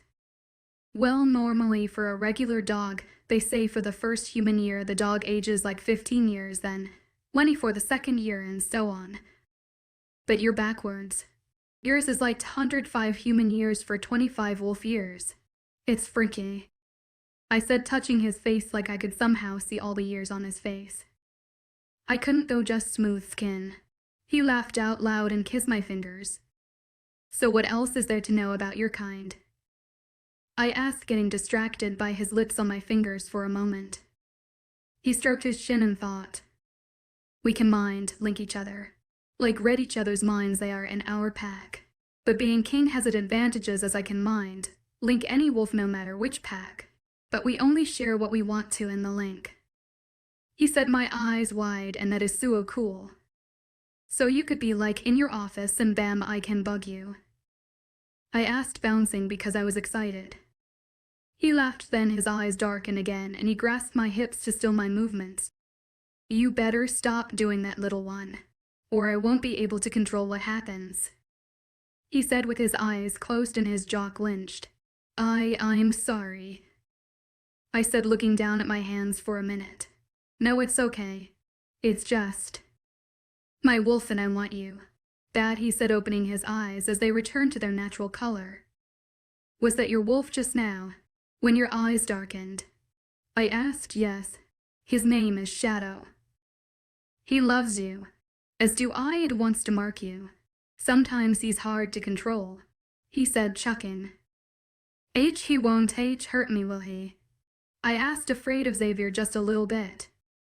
We both would rather die than hurt you. No, he would never hurt you. He just gets excited sometimes. He said, rubbing the back of his neck. How hard is it to control him? I asked, getting an idea. Normal mates usually mark and mate within the first few days of meeting each other. I'm an alpha, so the urge is harder than normal wolves. But I would never do anything you're not ready for. He said. What color is he? I asked, curious about everything that has to do with creatures that yesterday I thought was make-believe. Black, he said, playing with my fingers. Can I see him? I asked. No, yay. As long as you're sure he won't hurt me, okay? He got up and placed me back on the bed, then took off his sweatpants and reached for his boxers. What are you? I asked, shielding my eyes. Shifting. I don't want to shred good cloths. Plus, I'm all yours, baby. You can look if you want, I won't mind. He said, and I could feel him smirking. I heard bones breaking and a chill ran down my spine. Then something wet touched my hands. I uncovered my eyes and looked up to a wolf the size of a horse. You're so pretty, I said, reaching out to touch his fur. He growled a little and I snatched my hand back before he could bite it off. Then I heard him whimpering with his head down. Is it okay if I pet you? I asked. He looked at me and nodded his big head. I stood up on the bed and touched his head. I couldn't help myself. I scratched behind his ears and ran my hands through his fur on his neck while he made a purring sound. I wrapped my arms around his neck and hugged him. He was soft and super fluffy. I loved it.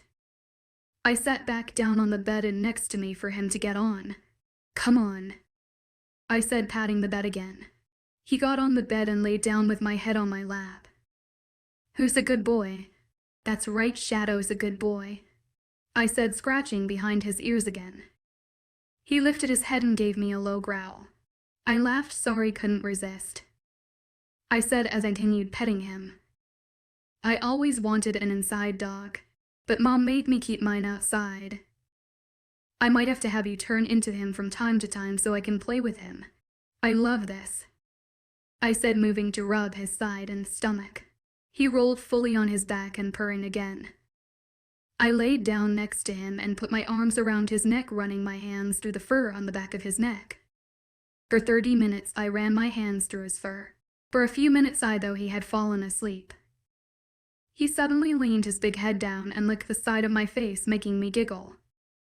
He seemed to like that sound and stood up over me, continuing to lick me all over, anywhere he could reach my skin, while I giggled and tried to squirm away. Okay, I said, laughing. He gently laid his wolf body over mine and nuzzled my neck, sniffing me. I ran my hands down his neck, hugging him. Then he got up and got off the bed, looking at me. I went to the side of the bed and kissed his head.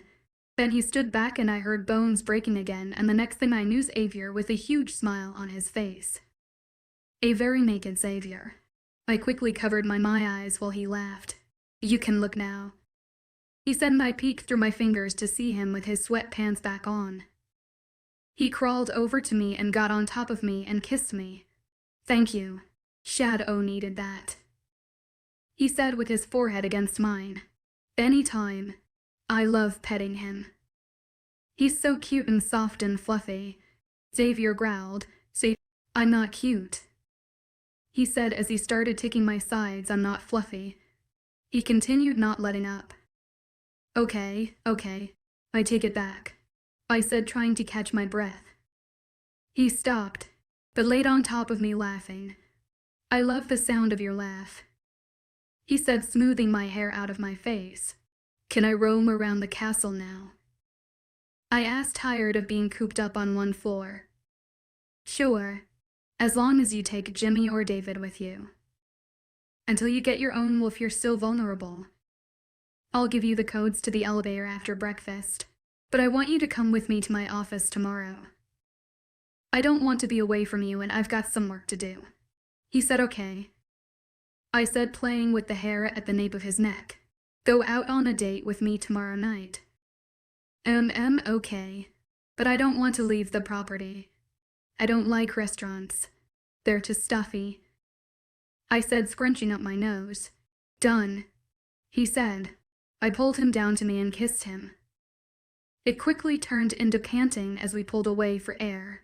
Goddess, you drive me wild, he said, looking at me. We spent the rest of the night making out and talking. I don't know when we fell asleep, I just know I felt safe and loved. Thank you all so much for joining me on this dangerous werewolf journey. I hope you had your hearts thumping and your minds racing. Don't forget to subscribe.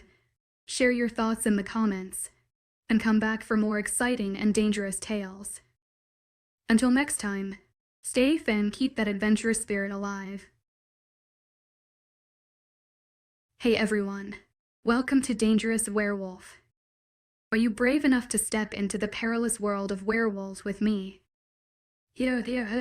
We'll uncover the secrets, face the fears, and explore the thrilling and dangerous aspects of these mythical creatures.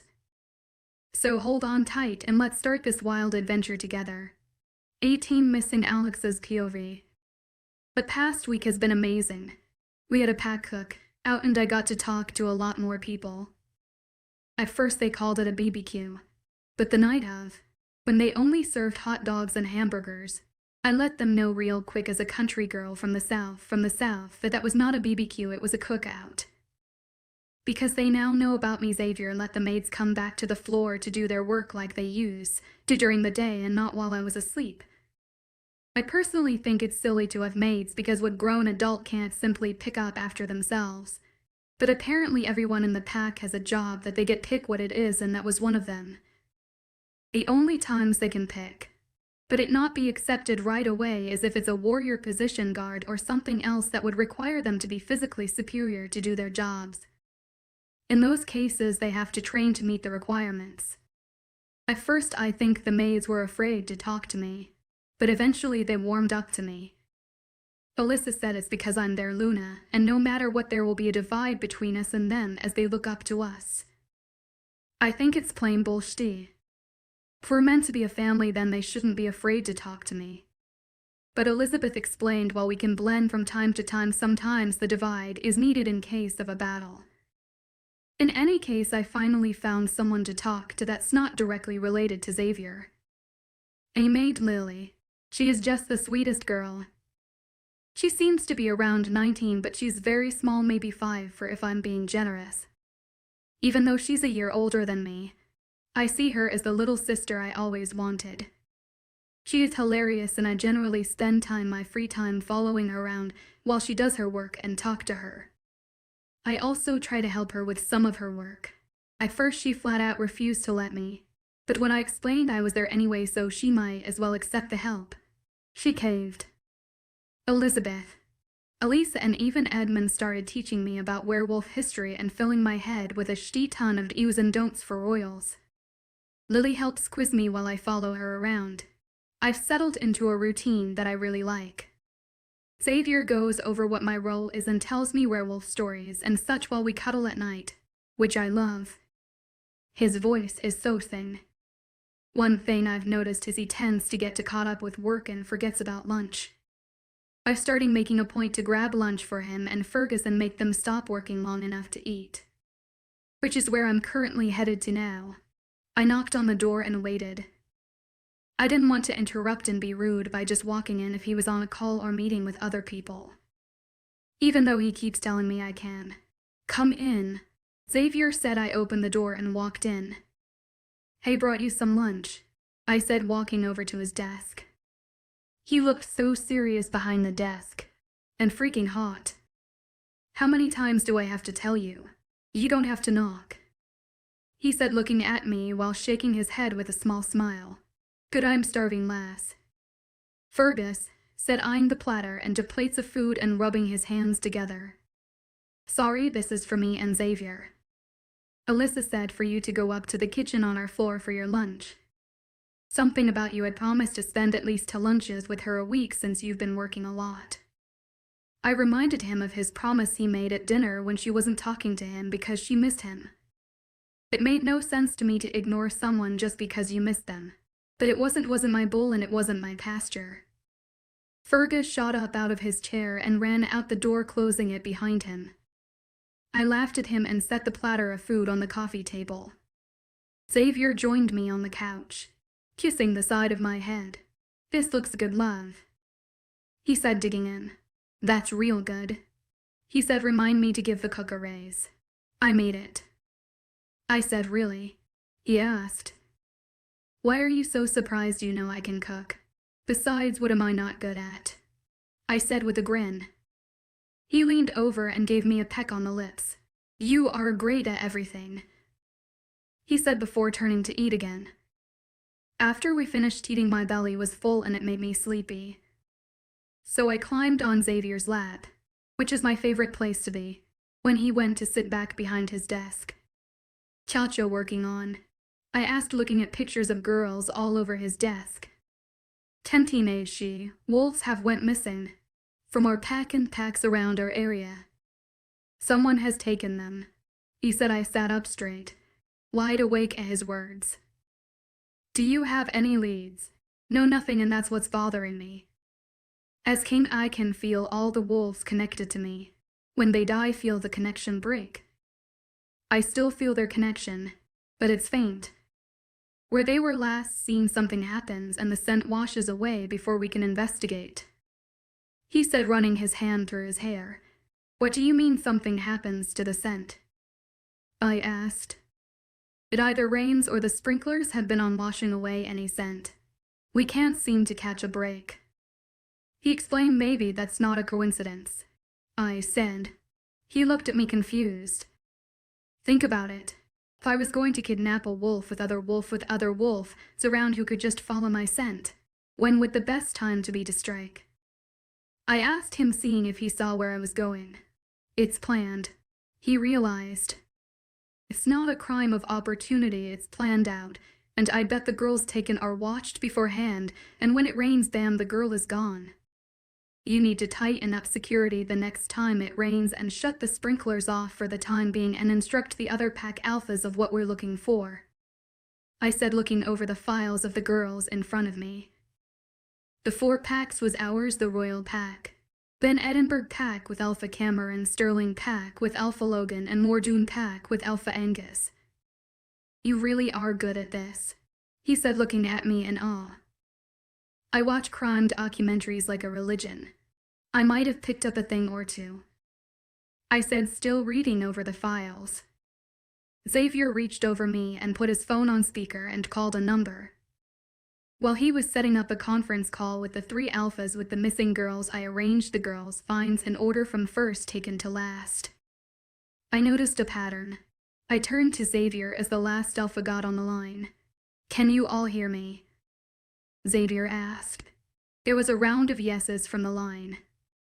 As you may have heard, I found my mate, your Queen Luna, and I think she found something about the missing she-wolves I wanted to share. We haven't been able to follow any scent of the missing girls. We assumed it was bad luck, but my mate saw a connection. The abductions are not random. They always happen right before or during a storm to ensure the scent is washed away, or on nights the sprinkler systems are on. These are planned, Xavier said, filling them in. Xavier, I found something else, I said, whispering. I didn't want to disturb them, but since they were already on the phone, I figured why not.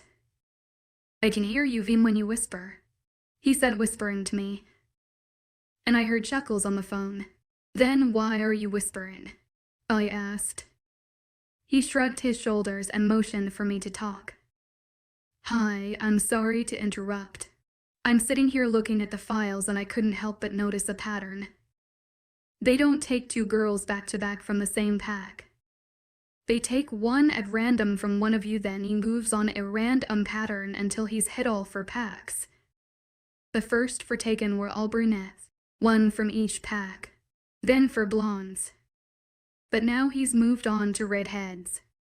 He's gotten to so far, and that means he'll try to take 1 from our pack and 1 from Alpha Logan's pack.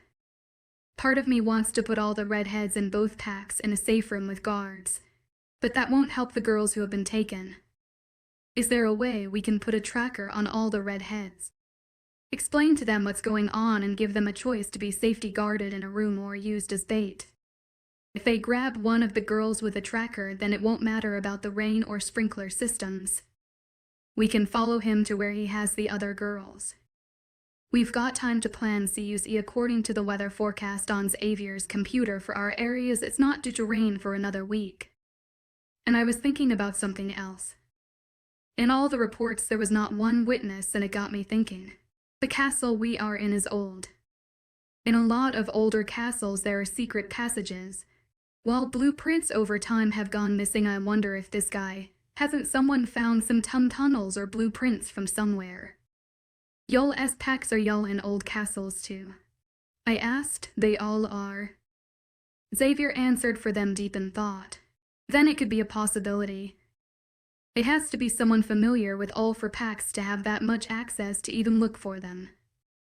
Is there anyone you can think of? I asked all four of them, not that I can think of. I heard one of the alphas on the phone reply, but y'all are old like Xavier, right? Over that much time it could be anyone. I said more to myself. I heard chuckling again when I called them old. I can't believe we missed all this. One of the alphas said, 2 months and we have nothing. You sit at my desk 5 minutes and you've came up with a pattern and a plan. Xavier said, smiling at me, you've gotten yourself a great Luna and Queen Sire. One of the men said, that I do.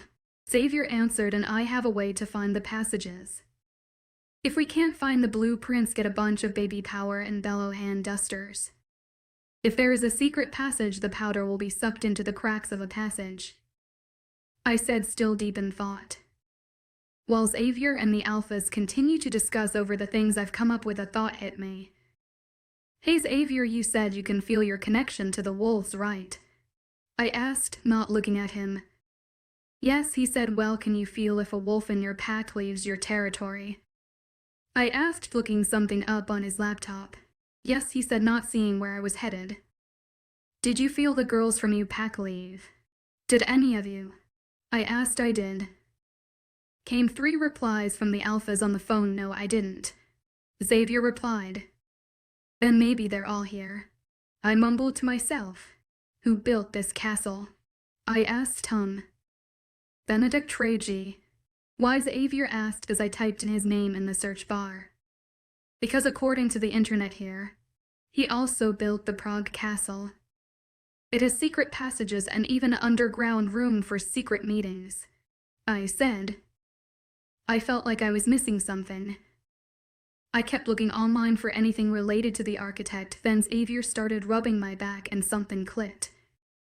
Randall. I said, looking at Xavier. What? He said, his head snapping to me. Your dad and Fergus couldn't find him. They said it was like he, poof, disappeared. He said, oh shit. It's him, I bet my life on it. I said. Randall ain't that the guard you've been looking for? One of the alphas asked. Yes. Xavier answered him, never taking his eyes off of me. When I was down there, when Michael and the others made sure he couldn't get to me, he started saying things I didn't think much of. I thought he was talking out of his ass, trying to scare me. He said something about taking me to his playroom with all his other toys. I wonder if by toys he meant girls. I said, watching Xavier as everything clicked into place for him.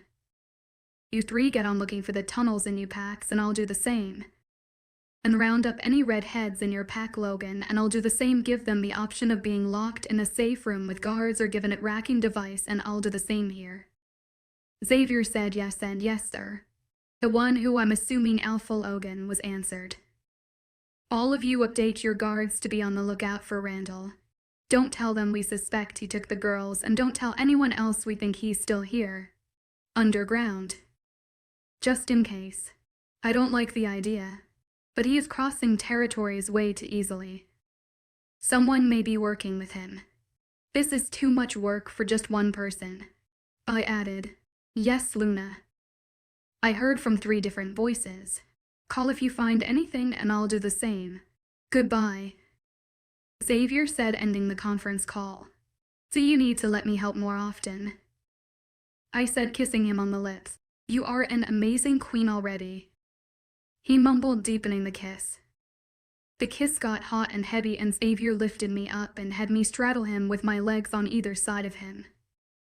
Just as he broke the kiss and started kissing down my neck, the phone rang. Xavier growled at it before answering. What? He said in a sharp, low tone. Alpha Oliver, what do I owe the pleasure? Xavier said, rolling his eyes. Yes, that will be fine. I'll have the guest room set up. How many will you be needing? Xavier asked with his eyebrow raised, indicating he was irritated. All right. See you tonight. He said, hanging up the phone. Who's Alpha Oliver? I asked. He's an alpha from Australia. And a thorn in my side. He constantly complains over every little thing. On top of that, he's always trying to shove his daughter down my throat, he said. For some reason I got irritated at the mention of this. Not at Xavier, but Alpha Oliver. Xavier noticed my change in mood. No need to be jealous. I never dated her, even gave a look her way. She's a horrible person inside and out. He said, running his nose along my jaw, making me shiver. Why are they coming here? I said, and I'll admit it, in a whinny tone. Xavier chuckled. He said he was visiting another alpha in Ireland and decided to visit me since he was this way. But I know it's because he heard I found my mate, and he wants to try to shove his daughter at me again. Otherwise, he wouldn't have brought her. She's too annoying to take anywhere without a purpose. He said, kissing my neck. They will be here tonight. They're only staying one night. They will be leaving by tomorrow. He added, do I have to be nice? I asked, hoping he'll say no, but knowing he probably won't. Yes, but if they insult you, nice goes out the window. He said, his arms tightening around me and his eyes darkening. Can they stay on a different floor? I asked. Xavier chuckled. Of course, love, he said. I snuggled up to him and started drifting off. If you need my help again, wake me up, I said sleepily. I don't know at what point, but I ended up falling asleep. 19. Chess trip in Xavier's POV. After Alex fell asleep on me, Fergus came back to resume our work. I filled him in through the mind link as I didn't want to wake Alex up. He agreed what Alex had come up with was brilliant, and we made plans to round up all the redheads and the Packers came in and give them their options of what they wanted to do. We also decided to have Michael, Jimmy, and David look for any secret passages after we pick up some powder and handheld bellows. I also mined, like some maids, to prepare guest rooms on the second floor and assigned a guard to bring Alpha Oliver and his daughter Charlotte up for dinner when it was time. I didn't want them to have the code to my floor as Charlotte has tried in the past to get in my room. Because the main thing we were working on was the missing wolves, and since Alex had pretty much gave us a game plan, I carried Alex up to our room, careful not to wake her up. Still holding Alex with her legs around my waist and her arms around my neck, I slipped off my shoes and laid on the bed with her still on top of me. I managed to pull off her boots to make her more comfortable and dropped them on the floor. My wolf purred at having her in our arms and drifted off to sleep. I woke up about 2 hours before dinner and opened my eyes to meet Alex's blue ones. She was still on top of me, propped up on an elbow, tracing the features on my face. I smiled and rolled over on top of her as she squealed and started laughing. I love that sound, I said, kissing her neck. I love you, she whispered faintly. I leaned back to look at her and her eyes went wide, realizing she had said that out loud. I love you too, I said, crushing her lips with mine. I lifted up her shirt and started massaging her skin when I felt someone pushing to get in my mind through the pack link. Alpha, I was sent to tell you that dinner will be ready in an hour, but since I heard giggling, I figured I'd tell you this way, Fergus said through the mind link, laughing. Fine, I replied, reluctant to get off of my mate. We should get ready. Dinner will be ready in an hour, I told her. UGG, okay? She said, pouting and pouching out her bottom lip. I playfully bit her lip, making her gasp, and took advantage and slipped my tongue in her mouth, exploring and savoring her taste. Come on, I said, breaking the kiss, getting up and pulling her with me. I'm going to take a shower, wanna join me? I asked, wrapping her hands around her waist. I had one before I came down to your office. I'll take one after dinner, she replied, walking into the closet. With me? I asked, teasing her. Maybe, she said, looking at me with a grin. I growled and groaned, then went in to take another cold shower. After I got ready, I came out and saw Alex had on blue jeans, her boots, and a nice shirt that she looked amazing in. I know she hates dresses, so I didn't say anything. She can wear whatever makes her comfortable. We got to the dining room. but only Fergus, Elisa, and my parents were there. As soon as we sat down, Alex asked, "Where's my little people?" turning to Elisa. I gave them an early dinner and sent them to bed. When we have company dinners, we don't let the kids eat with us in case it gets heated. Elisa explained. Technically, I cut Alex off because I knew what she was going to say. You're 18 and that makes you an adult, I answered with an amused smirk on my face. She really didn't want to deal with Alpha Oliver or Charlotte. Besides, you wouldn't want to leave me alone with them, would you? I asked. Like I assumed, she grumbled and shook her head now. So where is the whore of Babylon? Alex asked, making everyone chuckle. Alex, my mother scolded her. But we're family, I can make those comments before guests get here, she defended. My wolf was howling at Alex's comment about us being family. I smiled, and so did my father. So did you leave the kids at the end of a rainbow? Alex asked Fergus, causing him to spit out his drink a little. I thought we were past that, lass, he said, looking at her with a smile playing on his lips. Even with all their bickering like siblings Alef into everyone here. Could you not have worn a dress? My mother asked Alex. Hey, these are my good jeans and I've got my shirt on. Alex defended. If my mama couldn't make me wear a dress and heels to church, no one can. She said, pick up her fork. Alex started picking at her food. We have to wait for guests, dear, my mother said, getting on my nerves as well as Alex's. Well, they're late, Alex said, shrugging, continuing to pick at the food in front of her. It's seen as disrespectful and I'll notice if your plate is missing food, my mother carried on.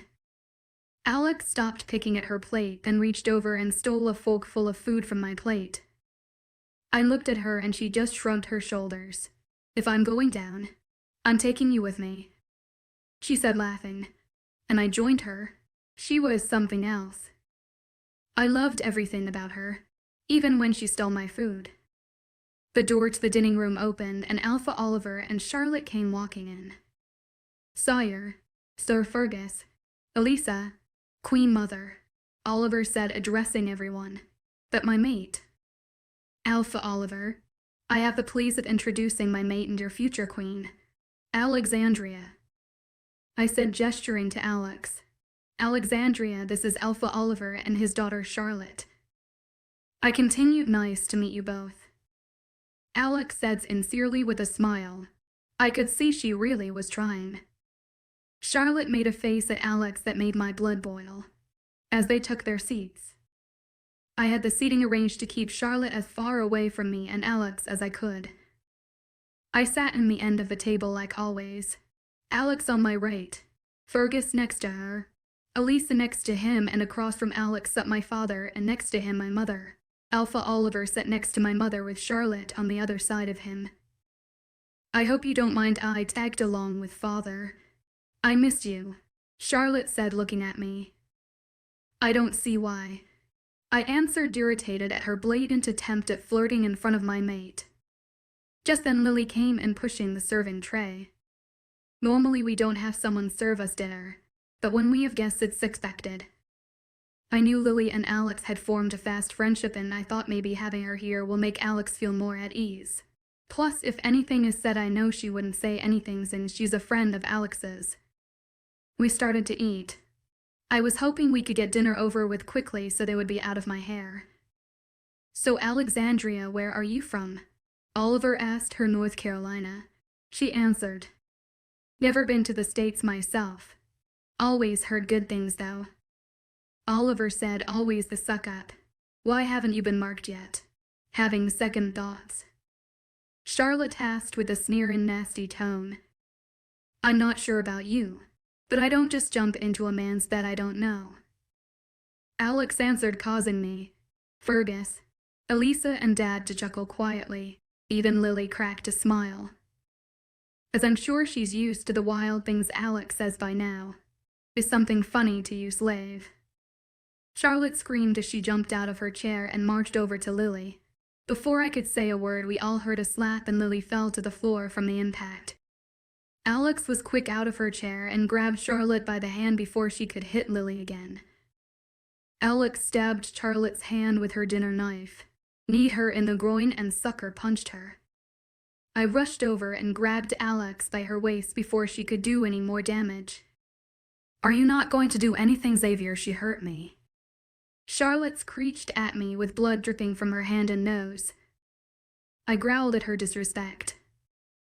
"It's King Xavier to you, and who gave you permission to hurt a member of my pack?" I said, seething with rage.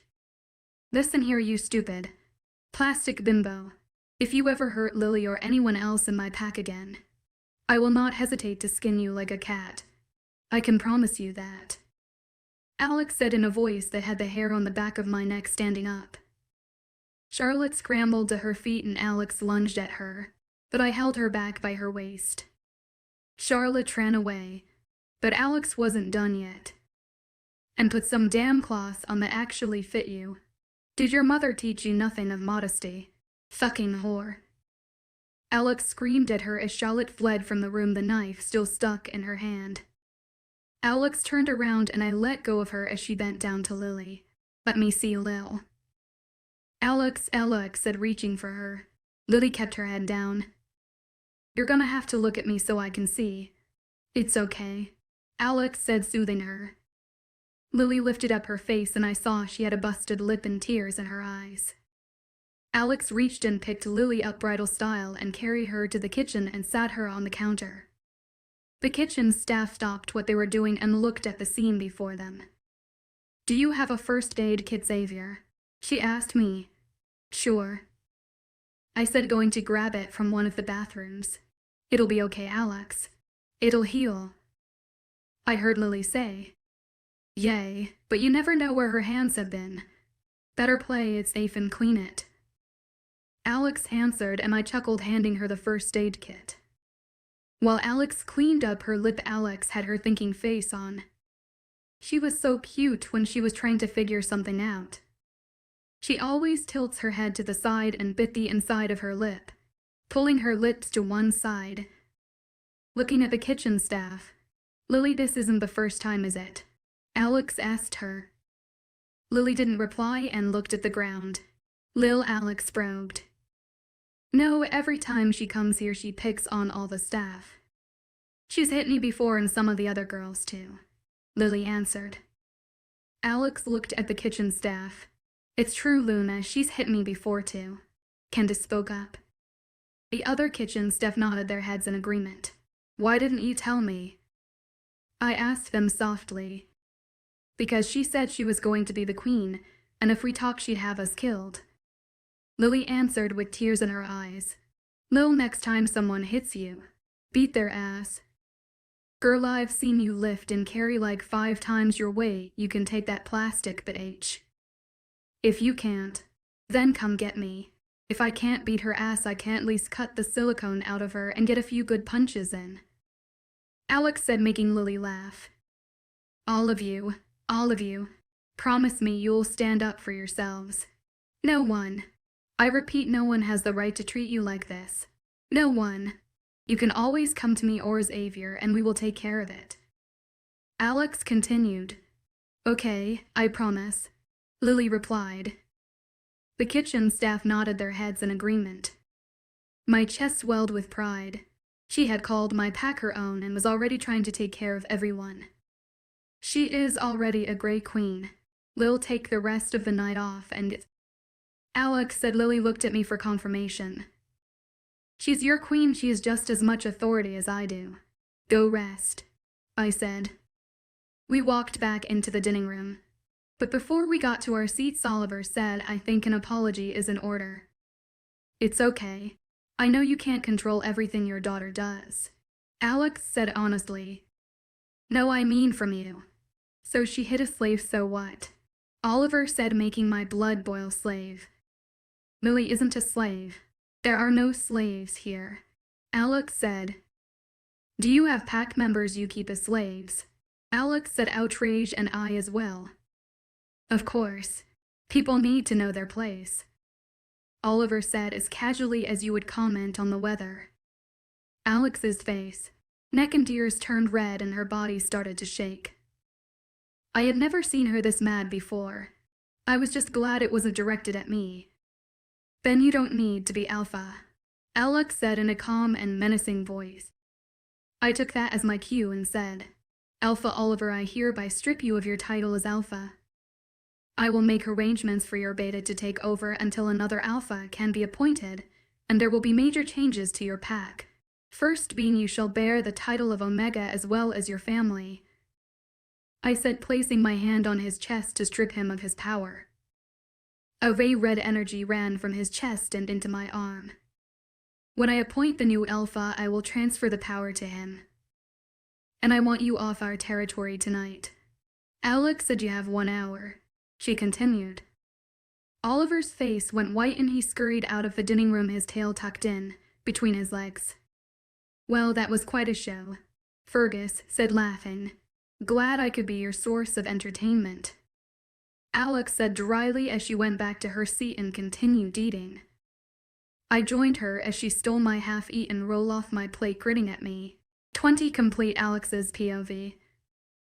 After dinner, Xavier and I went to our room. I got to call Oliver's beta and inform him of the changes in Oliver's new title.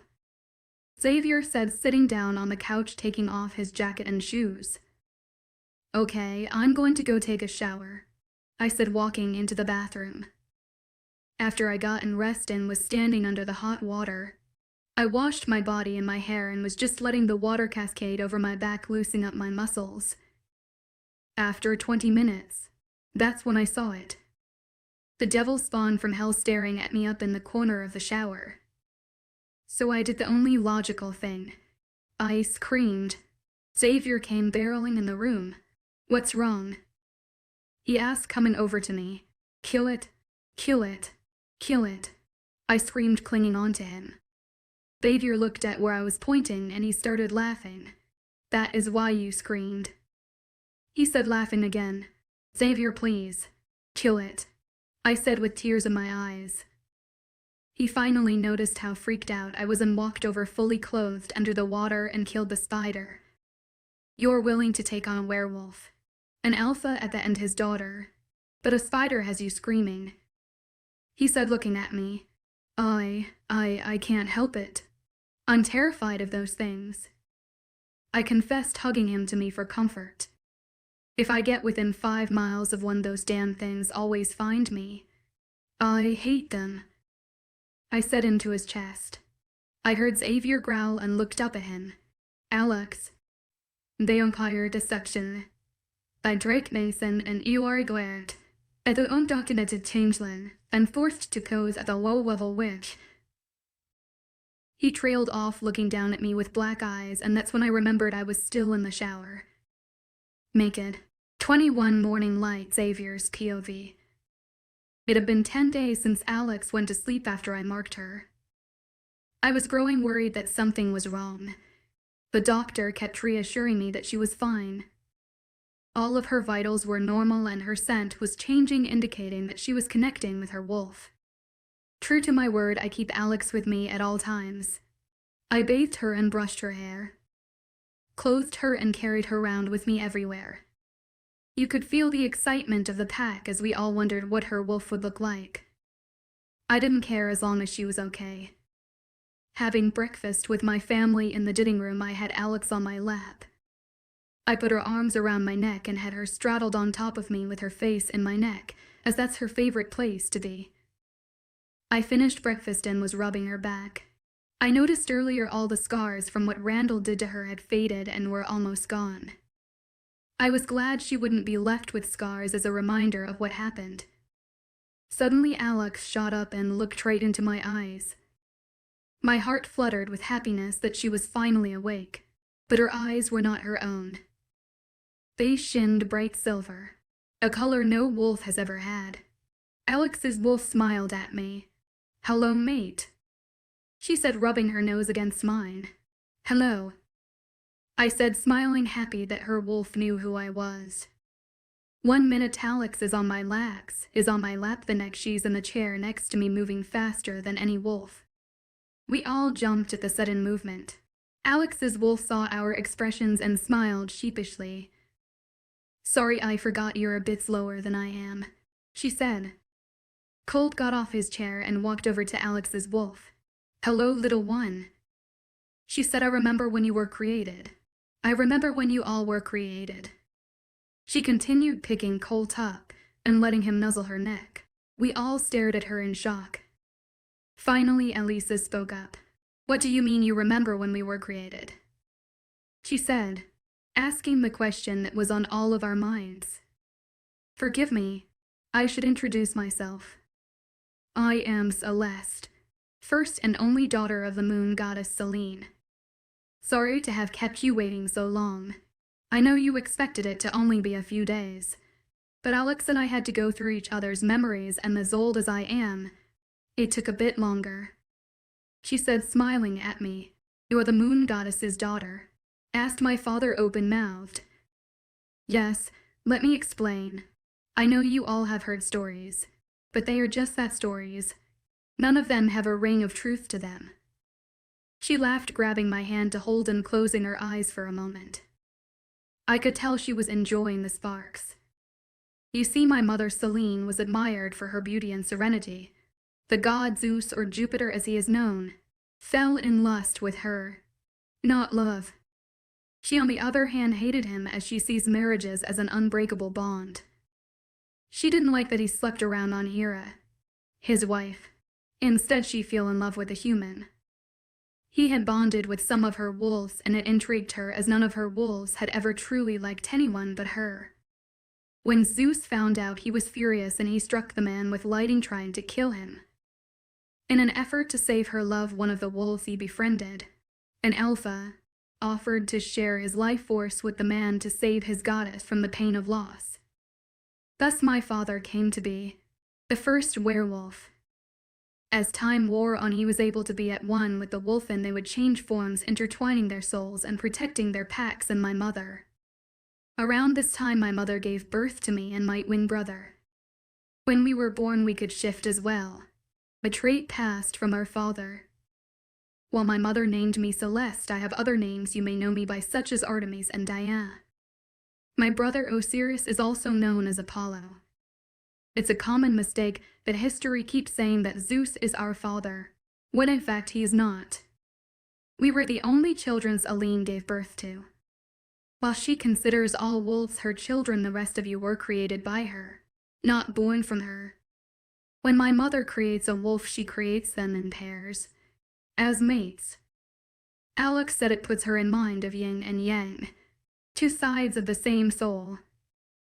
Over centuries I have been by my mother's side, helping her and watching over her created children. I came down to earth when the battle of the gods came to earth. I fought with my mother's children in the Greek times as Artemis and Roman times as Diana, where I fell.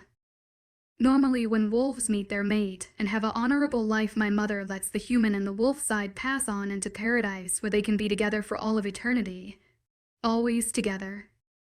Because I didn't have a mate, when I die, I returned to my mother's palace and continued helping her, no longer able to return to earth.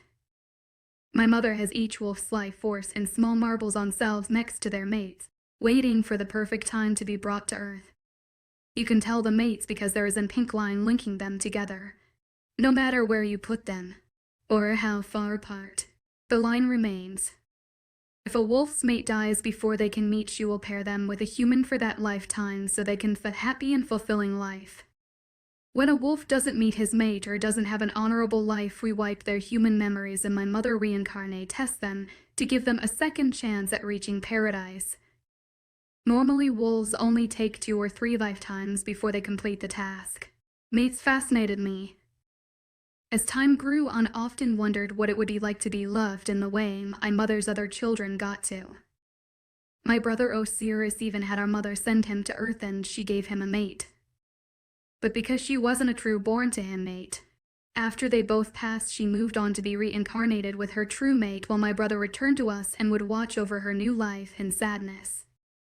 I wanted a mate more than anything, but couldn't go through the heartbreak my brother did. Even though my mother offered many times to return me to Earth before I died, I just couldn't do it. Then centuries ago, something happened. A wolf was created without a mate. It had never happened before. My mother didn't know what to do and she cried for years over the wolf's predicament. She felt responsible. Something about the wolf drawed me to him. I thought at first maybe it was because he didn't have a mate like me. I watched over the wolf throughout his lives, never finding a true mate. Sometimes finding a choice mate, or a mate my mother would send him and finding some form of happiness. My heart broke for him. I was drawn to him, but couldn't explain why. And finally on his 7th reincarnation, the reason why he didn't have a mate came to light. 18 years ago, a human girl was born. Suddenly there was a human life force in a marble next to the wolf born without a mate, and they had a golden line linking them together. My mother was thrilled at the possibility of the mateless wolf finally having a mate. But no one knew where she came from.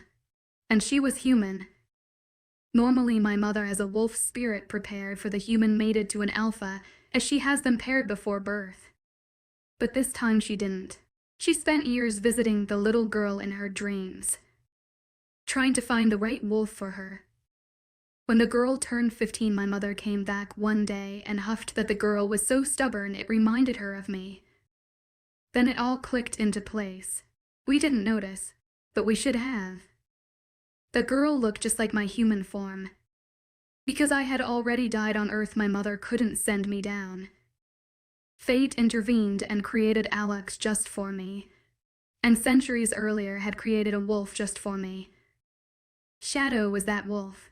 He was created just for me, and Xavier and Alex were created for each other.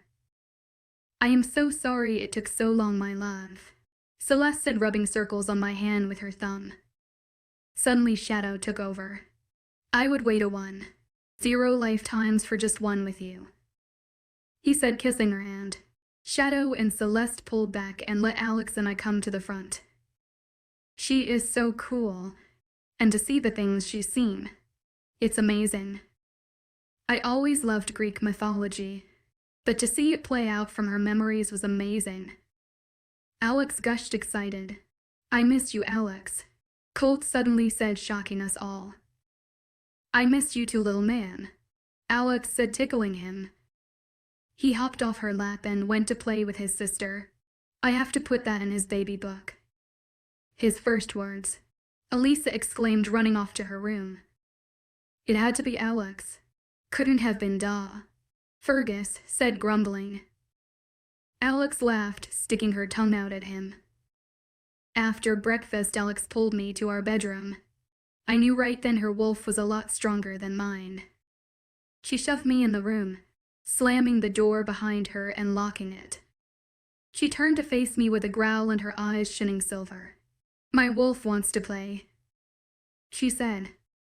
We spent the rest of the day in bed, worshipping each other and letting our wolves have their fun. 20 to Luna amped Queen Alex's POV. It's been a day since I woke up. Last night I marked Xavier and my wolf is beaming with happiness and pride. I feel stronger and invincible.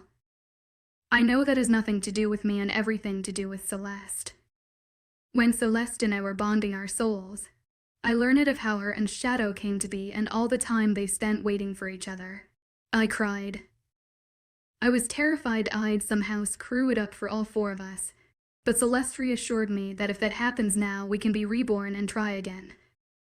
That her mother promised her and 4 of us would stay together. Another bonus was now I was able to mind Link Xavier. Something he expected as he was my mate. But what he didn't expect is no matter how hard he tries, he couldn't keep me out. Xavier can mind Link any wolf under his rule, and I shouldn't be able to mind Link anyone in the pack until the Luna ceremony.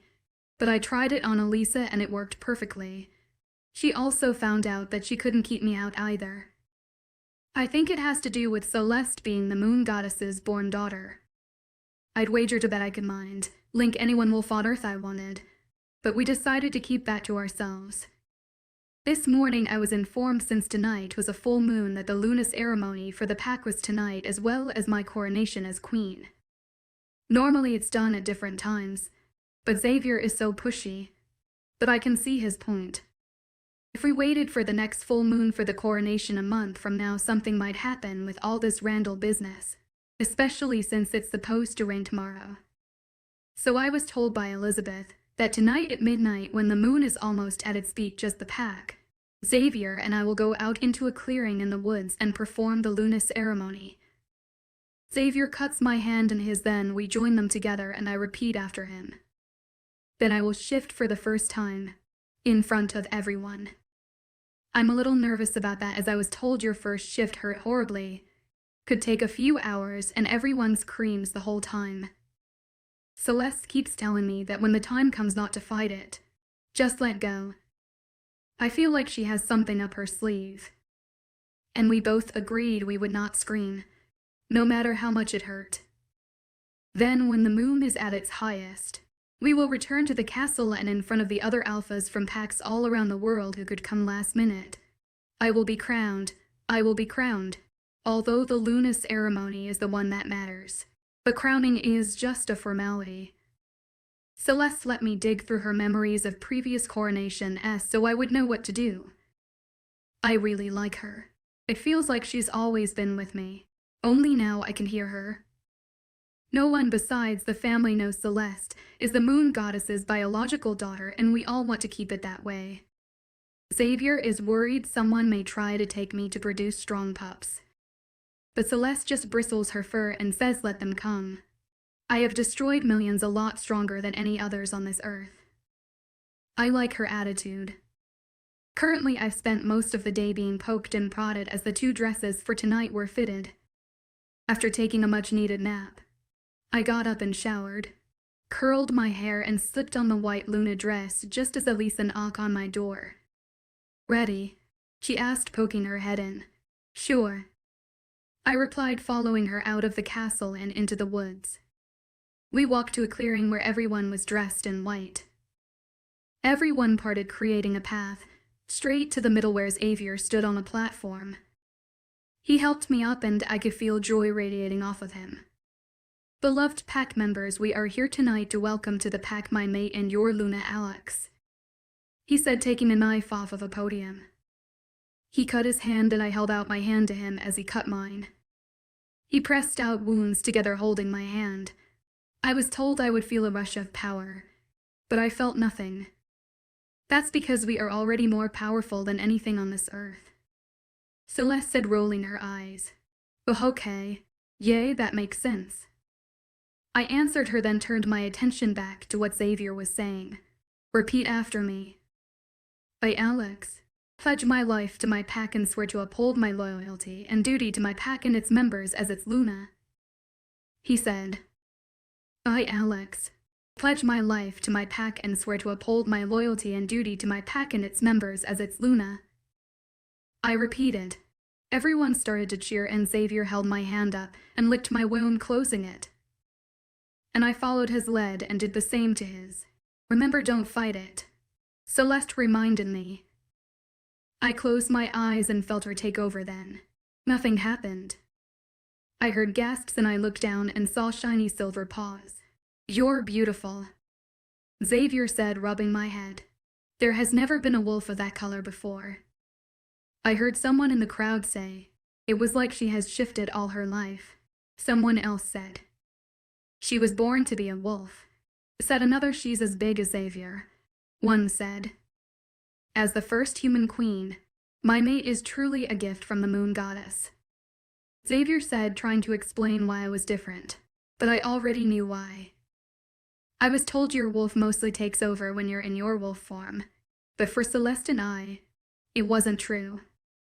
It's like we were one. We both had control. We were of one mind.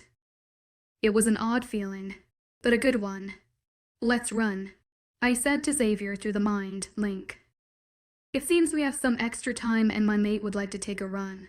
Anyone from the pack who would like to join us is more than welcome to," he said, his voice booming over the area. I looked at Lily and saw her staring at me with a smile. "You gonna run with me?" I asked her. "Of course, Luna," she replied. "Cut the shit, Lil, I'm just Alex to you," I said, waiting for people to shift. Xavier started to take off his pants and I growled at him loudly and shook the whole podium. "Stop right there, mister. Just shred the pants. No one sees what's mine," I said a little too loudly as I saw him wince then smirk. Celeste agreed with me. I saw the looks of fear on some of Vac's faces and immediately felt bad about how loud it seems my little mate doesn't want me to disrobe. Guess I'll need a new pair of pants, Xavier said, smoothing over their worries over why I growled. I heard a bunch of chuckles, especially from the men. Xavier shifted and I was as big as him. We stood side by side as equals. He started to trot off, then turned and looked back at me to follow. But I was waiting on Lily. Once she shifted, I had Xavier on one side and Lily on the other.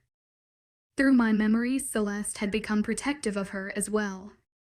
We ran a little bit, not going my full speed, as I knew we'd quickly leave everyone, including Xavier, behind, and I didn't want to have anything else to have to explain. I kept pace with Lily, not wanting her to fall behind.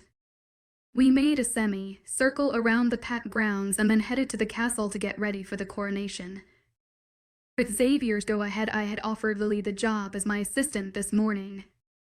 Xavier said I needed one and I didn't trust anyone else like I did her. Celeste agreed. She had been there when Lily was created and knew she was a sweet and caring wolf who would not betray us. We got to the castle doors and I stopped and rubbed my head on Shadow's neck and licked his snout. Then I nipped at one of his ears playfully and nuzzled him, not wanting to leave him.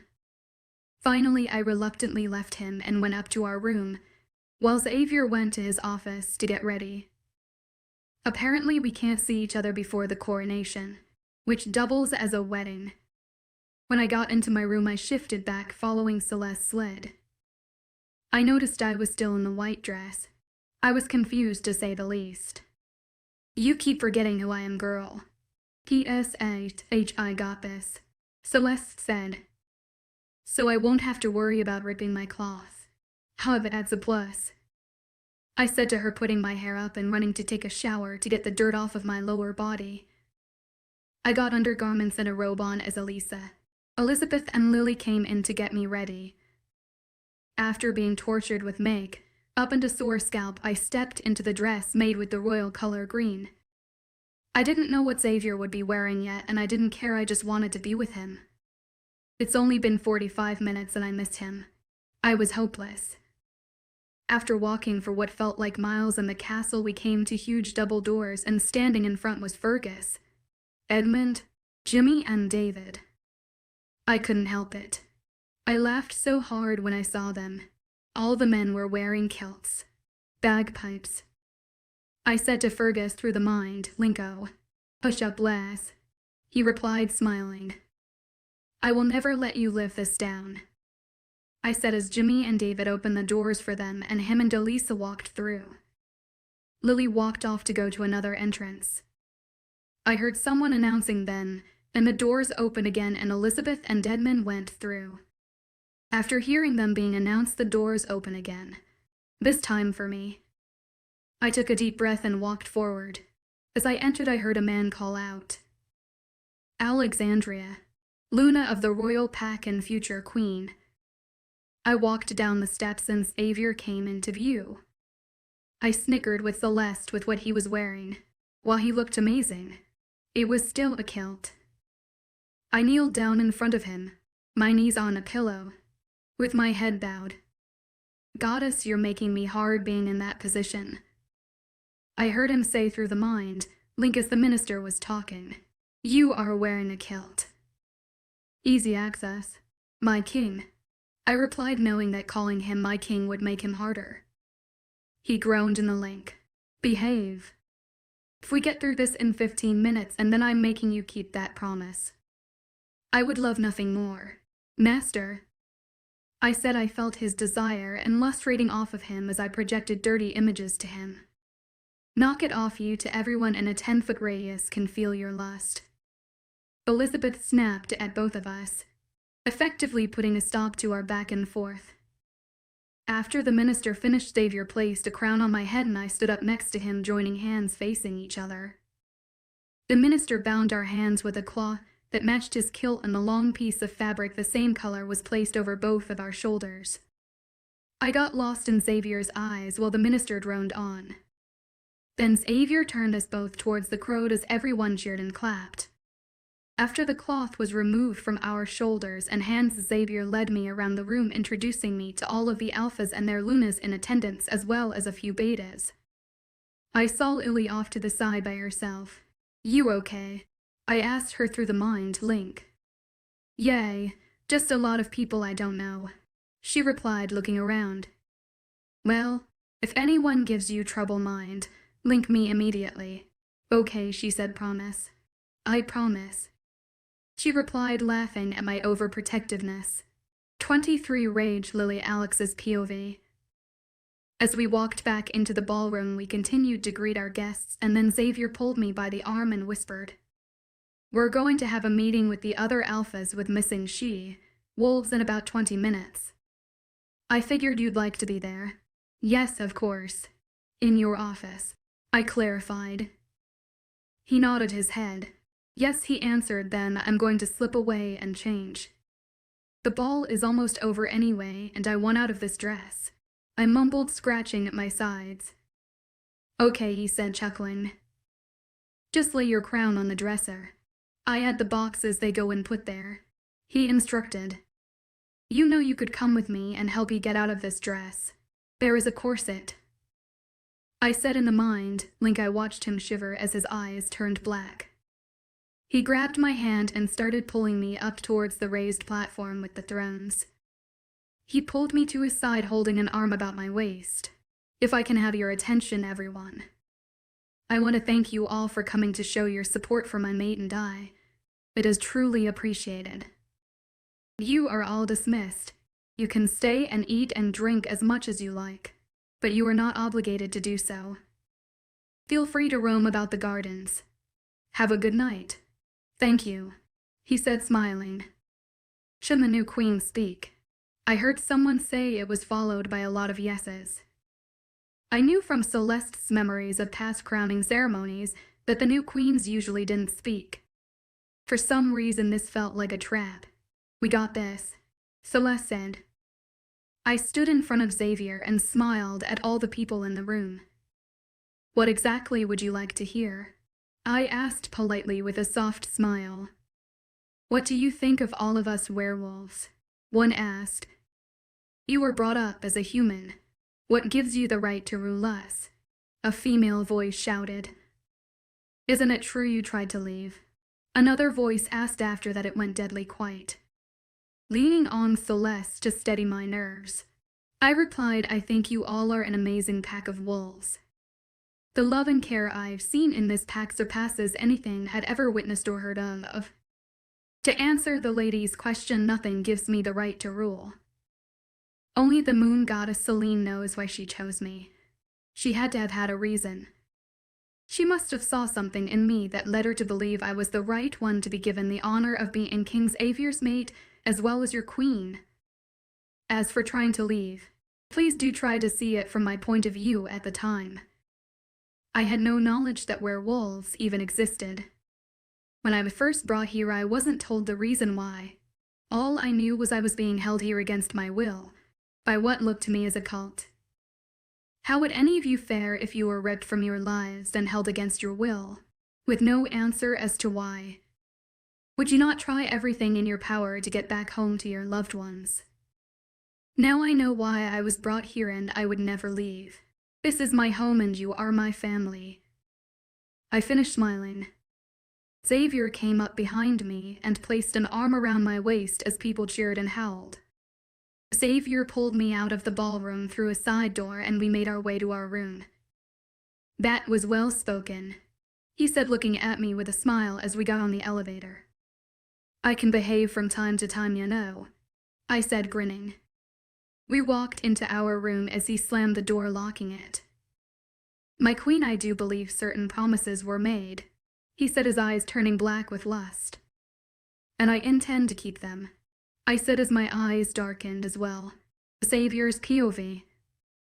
We were going over our plan when Alex's eyes went solid silver and she growled, shaking the whole room. Alex busted out of the room through the solid wall and ran down the hall. Me and the other alphas followed her as best we could, but damn, she was fast. We followed her scent to the cells and came upon a scene that was hard to believe. Alex stood in the middle of the room with blood all over her, making her blonde hair look red, as well as blood all over the walls. I noticed Lily crouched down next to the wall, splattered in blood as well. There were body parts and pieces all around. You couldn't even tell who it was. Celeste. She growled at me. Come on, let Alex have control back. I said with my hands up, showing that I wasn't a threat now. I killed him, but now we have to find the other girls. She said, turning to sniff the room around us. Lily, what happened? I asked, not moving. Randall, he grabbed me and was dragging me down here. Alex said if anyone tried to hurt me to mind, link her, and that's what I did. Alex came before he could drag me off and she saved me. She tore him to pieces though. She said, looking around. I helped her up from the floor. Go to your room and take a shower and calm down. We'll handle everything, okay? I told her. Yes, Alpha, she said, bowing her head to me and rushing out of the cells. We were a few minutes behind her. How did she do this? Cameron asked in a whisper. Alex sees Lily as her little sister. She protected her when she was still human against another wolf who tried to harm her. Celeste has taken a liking to Lily, seeing her as family, and she wants nothing more than to protect her. You've seen what wolf can do when their cubs are threatened. I said, hoping they would let it go. Celeste said, punching a wall, casing it to fall, revealing a hidden tunnel. We followed behind Celeste as she led the way. We heard screaming, and again Celeste took off. It took us 10 minutes to catch up. We entered a huge underground cavern. There was chains all around and metal tables, as well as torture devices stained with blood laying all around. There were heads of 3 men laying on the table closet to me. And Celeste was breaking the silver chains the girls were locked in. Those are the heads of the 3 men who were working with Randall. I left their heads intact so you could identify them.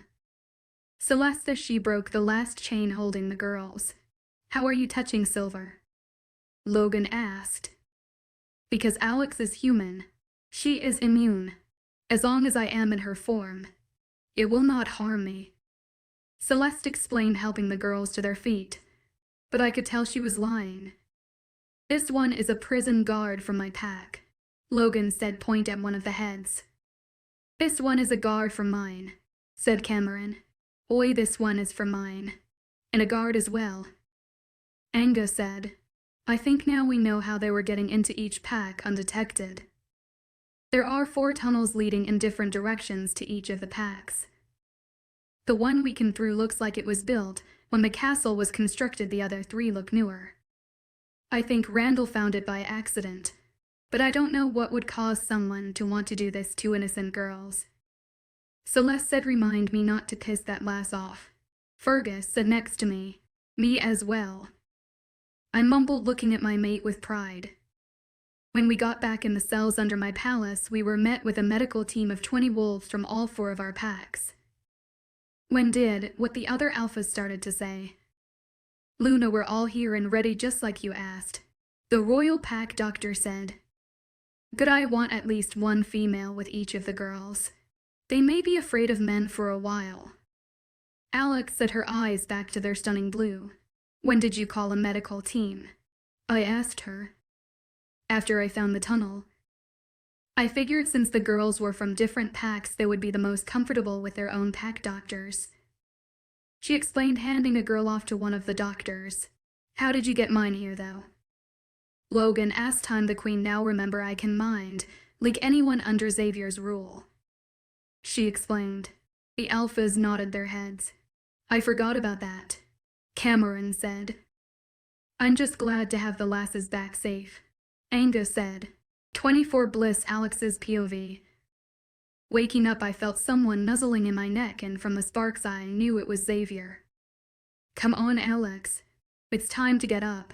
He whispered en no. I whined, not wanting to move. Come on, it's almost 10 a.m. You've been sleeping late all week. He argued g. I said, opening one eye to glare at him. Everyone is afraid of me. This whole week everyone scurries away when I get near. I said, pouting. Not everyone. Lily was there and she's not afraid of you. She knows you did what you did to protect her. The rest of the pack is just nervous. They still think you're the first human queen, which works to our advantage. Dad and I spread the rumor that since you are the first human queen, that the moon goddess gifted you with a strong wolf and that's why you're different. He said, rubbing my back. But I'm not the first human queen. I said, we know that, but they don't. It's too dangerous to let them know any different. He said, come on, get up. We've got a trip to plan for. He said, smacking my rear. I don't want to go to Australia. They have monster spiders. I complained for the 100th time this week. I reluctantly got up and took a shower and got dressed. Xavier had left for his office and I walked out of our room to be greeted by Lily. Hey Al, aren't you excited we leave tomorrow? I'm so excited.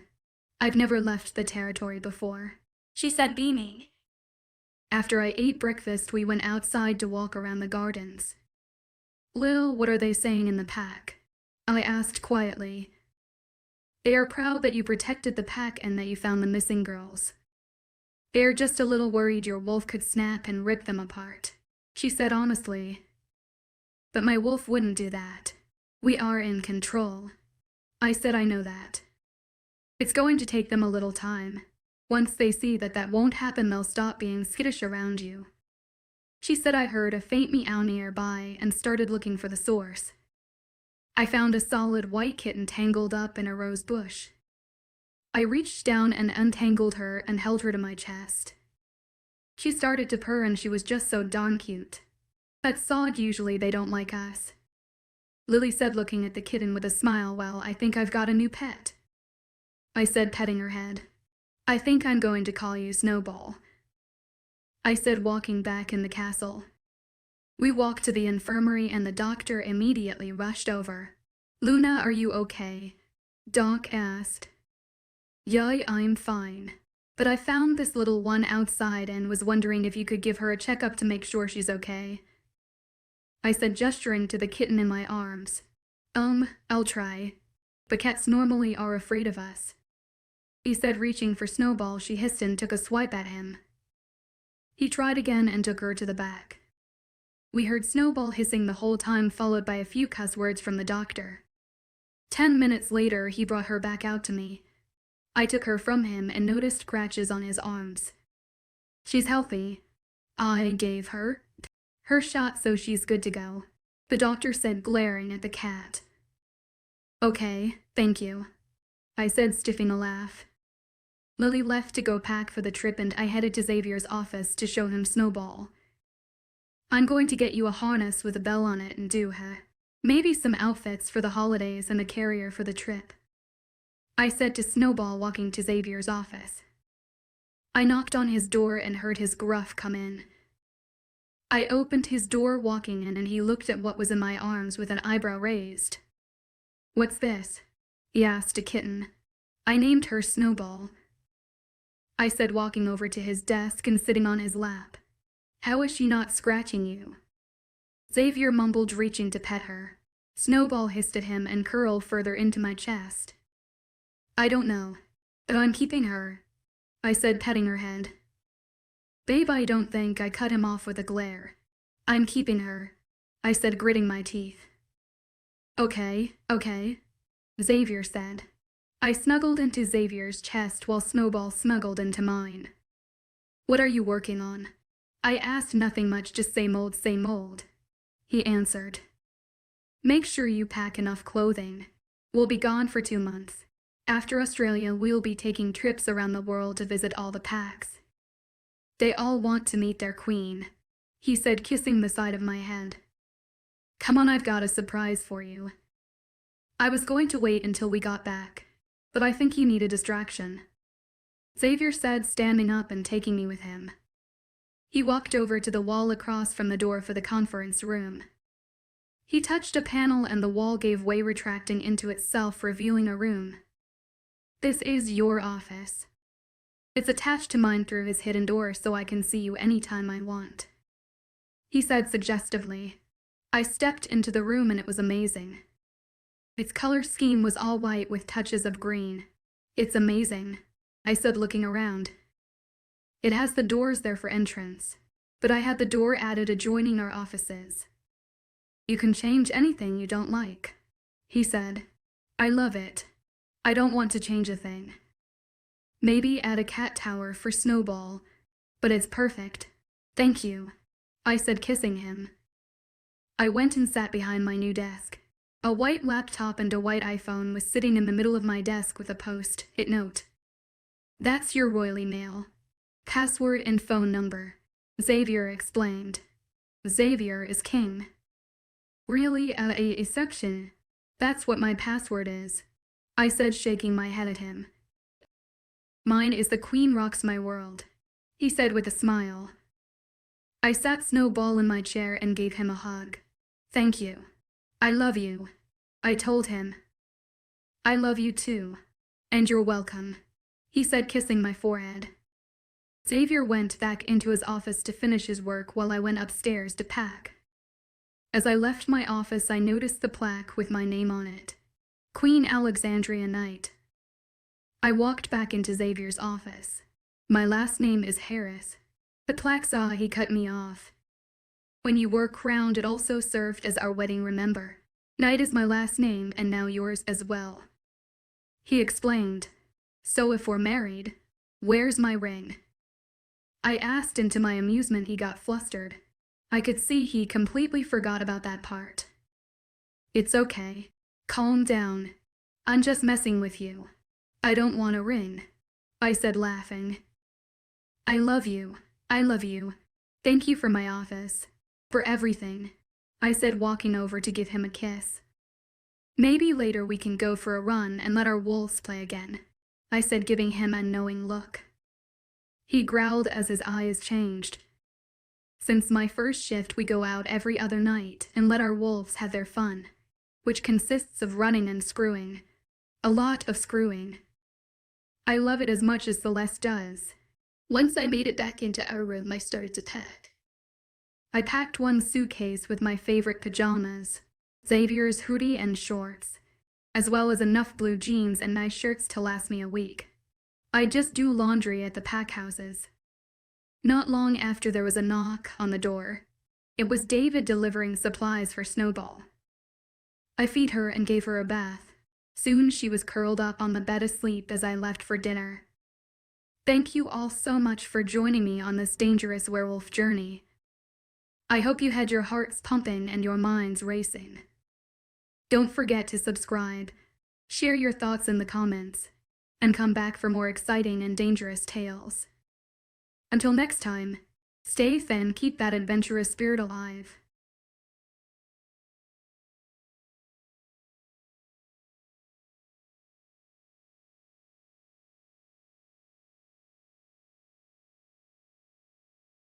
Hey everyone, welcome to Dangerous Werewolf.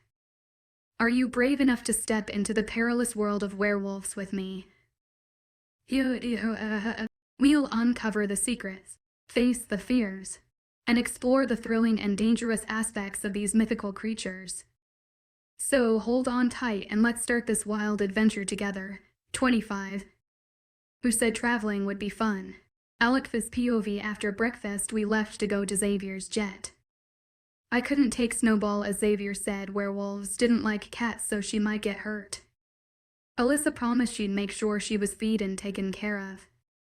Apparently the jet was the same one they brought me here in, but I don't remember that, which blows as that was my first ever flight. I saw the guys unloading bag after bag. Do you all really need that much? I asked, chucking as I only had, and they seemed to have 23 per guy. Well, David has one, Fergus has one, Dimmy has one, and I have two, Xavier said. Then whose are the other 4? I asked, confused. Yours, said Xavier. Mine. No, I've got mine, and it's only one bag, I said, holding it up. Oh, that's the one you pack. The others I packed for you. You're a queen. There will be balls and fancy dinners. There are shoes, dresses, and all kinds of things in there that you'll need, Xavier said. Oh, hell no, I said. Oh, hell yes. You only have to wear them when it calls for it. Otherwise, you can wear your jeans. It's part of being the queen, Xavier explained. Shting, I said, realizing he was right. After getting everything loaded, I sat across from Xavier as he pulled out his laptop to do work. Then a very beautiful, very human stewardess came out of the back. Her breasts were spilling out of her too small uniform. She leaned down in Xavier's face, giving him a show as she touched his shoulder, and even though she whispered, with Wolf hearing, the whole plane heard her. A few of my friends have worked for you before, so don't worry, I know what you like. Once we take off, I'm all yours, handsome, she said in Xavier's ear, placing a kiss on his cheek. I was fuming. My whole body started to shake. And I was fighting for control from Celeste, who wanted blood. Her blood. I mind Link Xavier. Get that whore off this plane before Celeste fades in her blood. I'm losing control. She's trying to take over. I screamed at him, get off my plane now. Xavier hollered at her. She jolted back, shocked at his words. David quickly grabbed her by the arm and shoved her off the plane, then shut the door. In an instant, Xavier was by my side, touching my face and say ear as my eyes bowed from my blue to Celeste. I couldn't take it anymore. I stood up and got in the biggest part of the plane and shifted. Celeste didn't tear anything up, but she felt better being in her form. We both growled lowly.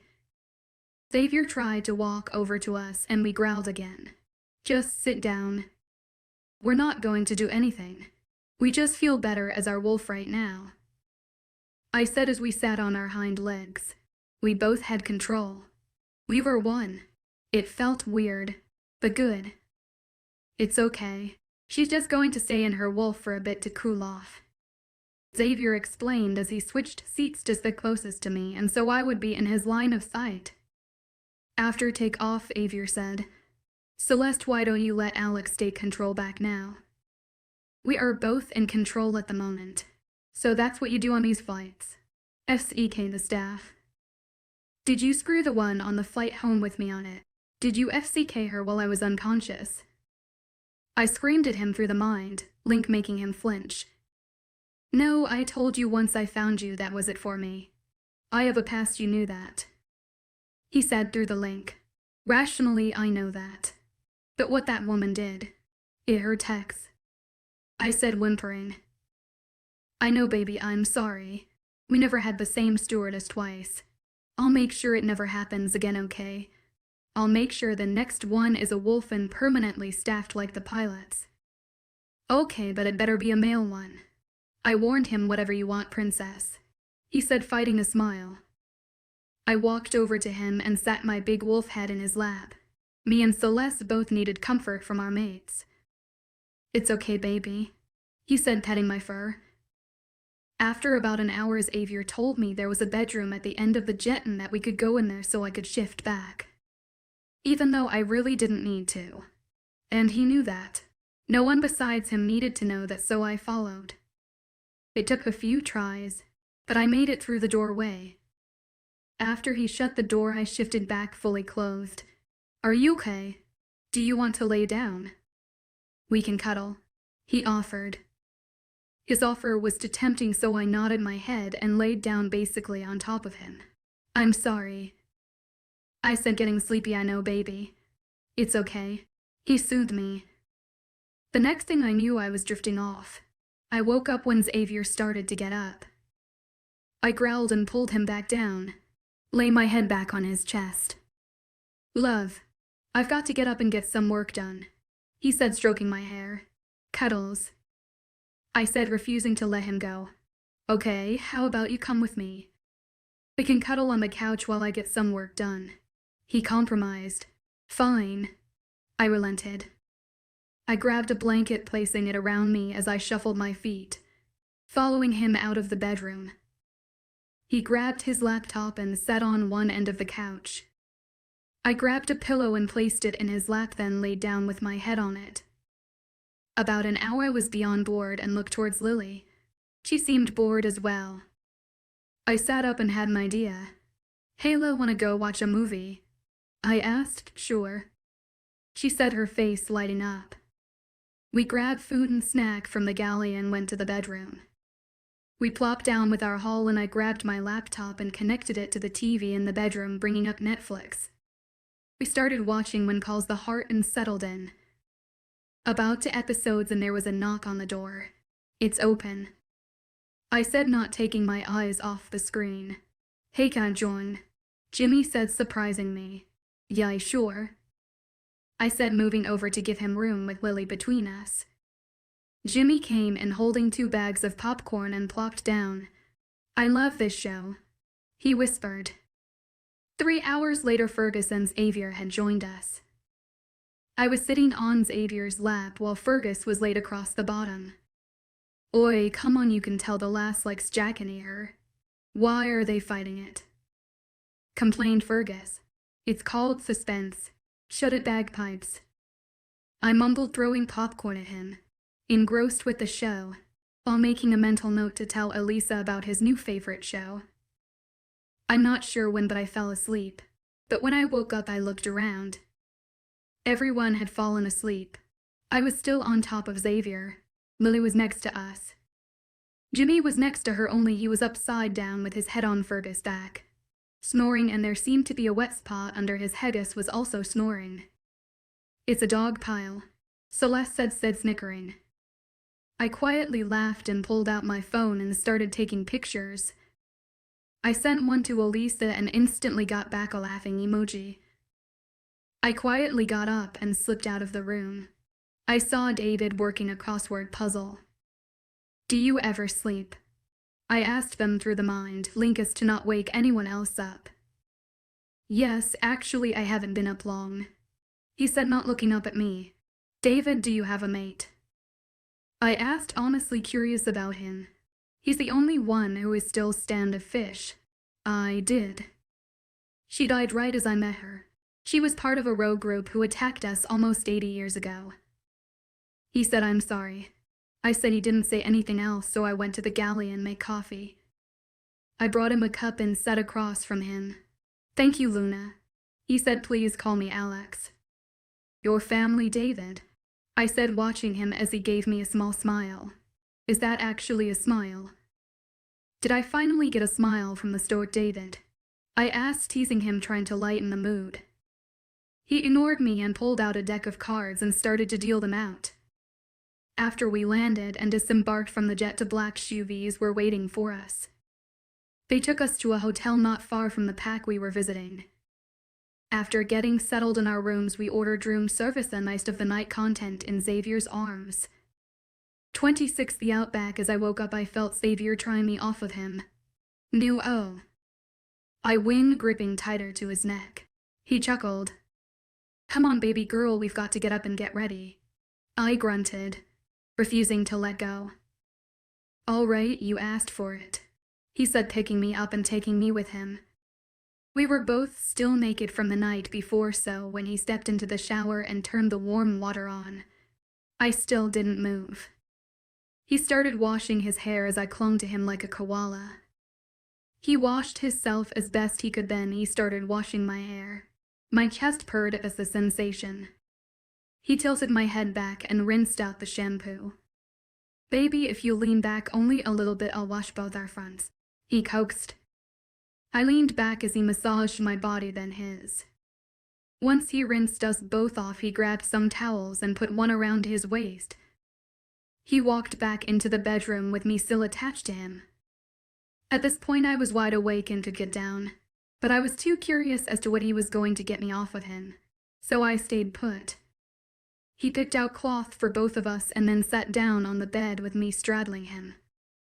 "Come on, it's time to get ready," he said, towel drying my hair and body.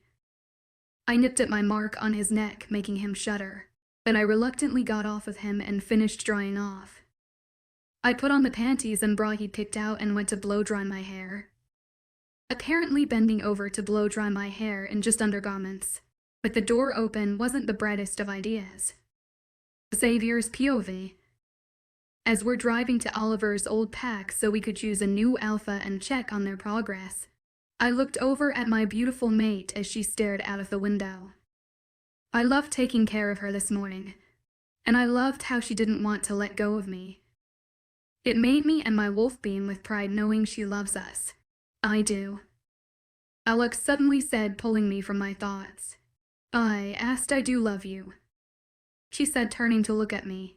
My brows furrowed. My block was still up. She shouldn't have been able to hear my thoughts. You can't keep me out, remember? She whispered, smiling at me. I smiled back. There was nothing I thought of that I would keep from her anyway. Well, except maybe some of the things I with her in the bedroom that she might not be ready for. Images started of her in my head. Oh, I like that one. Alex said, her eyes turning dark with lust. Down you two, I can smell you both from here, Fergus said from the front seat, making me growl and Alex giggle as I adjusted myself as my pants were starting to tighten. As we started to pull up to the front of the Red Moon pack, I was finally getting the tightness to go away when the car stopped. Suddenly my head was filled with erotic images of me, Alex, and bondage, causing my hard-on to come back with a vengeance. Alex just laughed and hopped out before I could grab her. That was payback. She chirped in my head. Oh, it's on, mate, I said back to her as I got out and stood beside her. The beta was already there to greet us. Welcome, Your Highness, Your Grace, to the Red Moon pack. I am Beta Thomas. This is my mate and beta female Gina, and my Gamma James, he said, pointing them out in turn. When he looked back at us, his eyes went wide as he looked at Alex. I turned to look at my maiden to see what caused his reaction. Alex was fuming and glaring at the beta. She walked up to him and placed her hand over his chest. You are not worthy to be beta or have any title in this pack. I hereby strip you of your title and declare you and your family omegas, and I sentence you to death, she said, shocking everyone around us as a blue glow of power exited him and went up her arm. He fell to his knees. You haven't done anything King Xavier ordered you to. You were just going to put up a front until we left. You put fear into everyone not to say a word while we were here. You're worse than Oliver. At least he didn't rape females when they found their mates using some moronic claim that it was your right as their superior to take her first. Alex screamed. She turned to two guards standing by. Take him to the cells, she ordered, her voice like steel. As he was led away, I was shocked to say the least. I had no idea. The reports I got was that the pack was doing better. I was planning on making Thomas Alpha. I'm glad I didn't. I wouldn't want my people in this pack to suffer anymore. But I don't understand how she knew. James stepped forward. I know what you've been through. Trying to hide newly mates wolves from him and trying to reach out for help, she said. Make him alpha, she said to me. Pick for men you trust as candidates for the beta and gamma position, and we will pick from your choices, she said with a tone that was not to be questioned. I didn't waste any time. I placed my hand on his chest. I give you the power of an alpha and declare you the rightful alpha of the Red Moon pack, I said, watching the red power run down my arm and into his chest. I watched as Lily ran to James, clinging on to him for dear life. Mate, they both whispered, nuzzling each other. Come on, boys, we've got work to do, Alex said, stepping inside. After a few days of poring over everything and getting the truth of what had been happening, I was appalled and disgusted on how Oliver and Thomas were running the pack. Alex chose James, beta, and gamma from the four men he had chosen. Watching her work and going over her ideas, you could clearly see she was born to do this. We also found out that Oliver, Charlotte, and his mate had run off and become rogues. No surprise there, as he was always a coward. Alex implemented a pack network. Every member would be photographed and their information. including medical records and their DNA added to a digital network that was only accessible to the Alpha, Beta, and Gamma of the pack, as well as myself and Alex, as a way to keep track of everyone so that nothing and no one fell through the cracks again. She also said she was going to implement this new network with every pack. I still had questions for Alex, and when we took a break to eat dinner that night, I decided it was time for answers.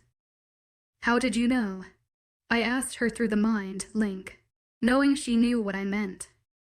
"You know how you can't keep me out. Well, apparently no one else can either." When we got out, I knew Lily and James were mates, but the fear on his face made me curious, so I rummaged through his head.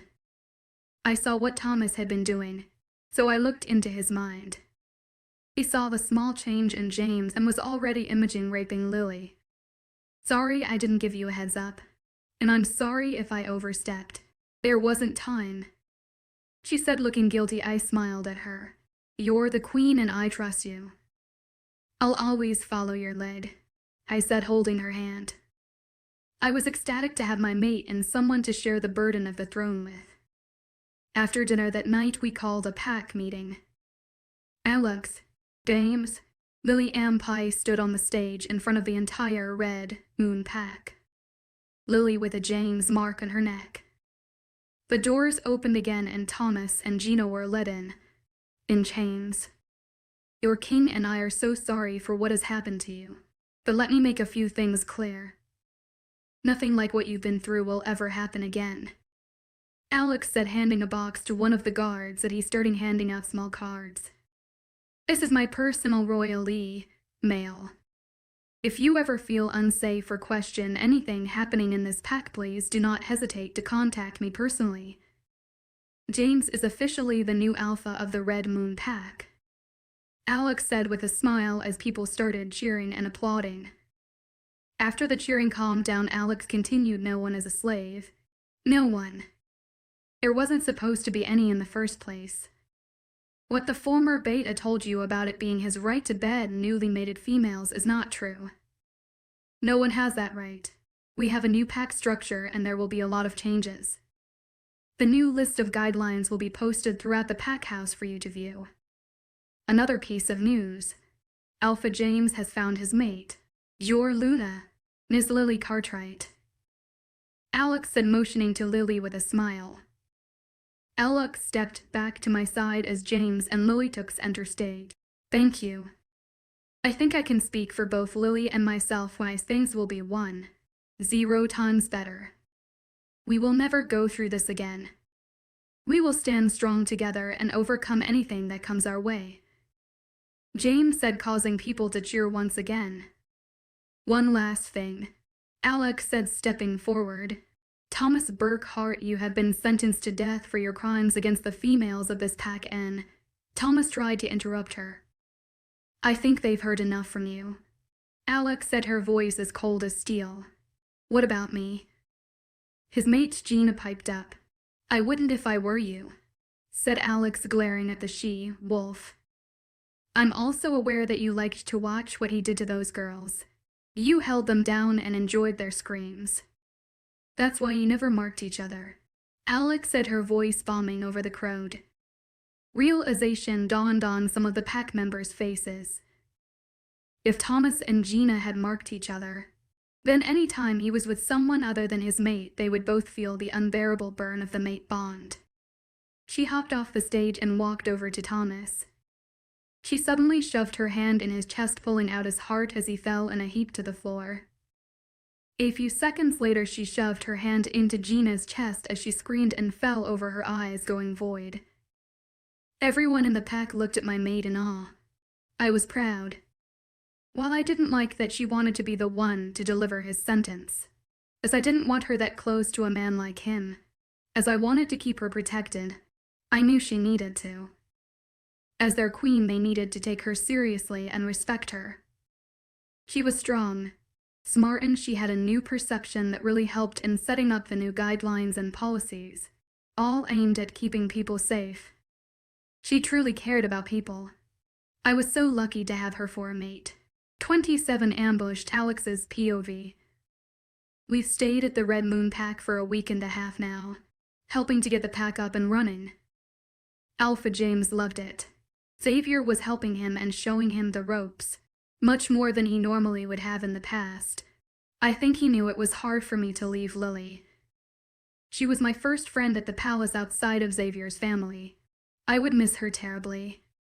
Lily and I, along with most of the pack females, had repainted the entire pack house and rearranged everything, giving it a new inviting feeling and warmth that had been missing.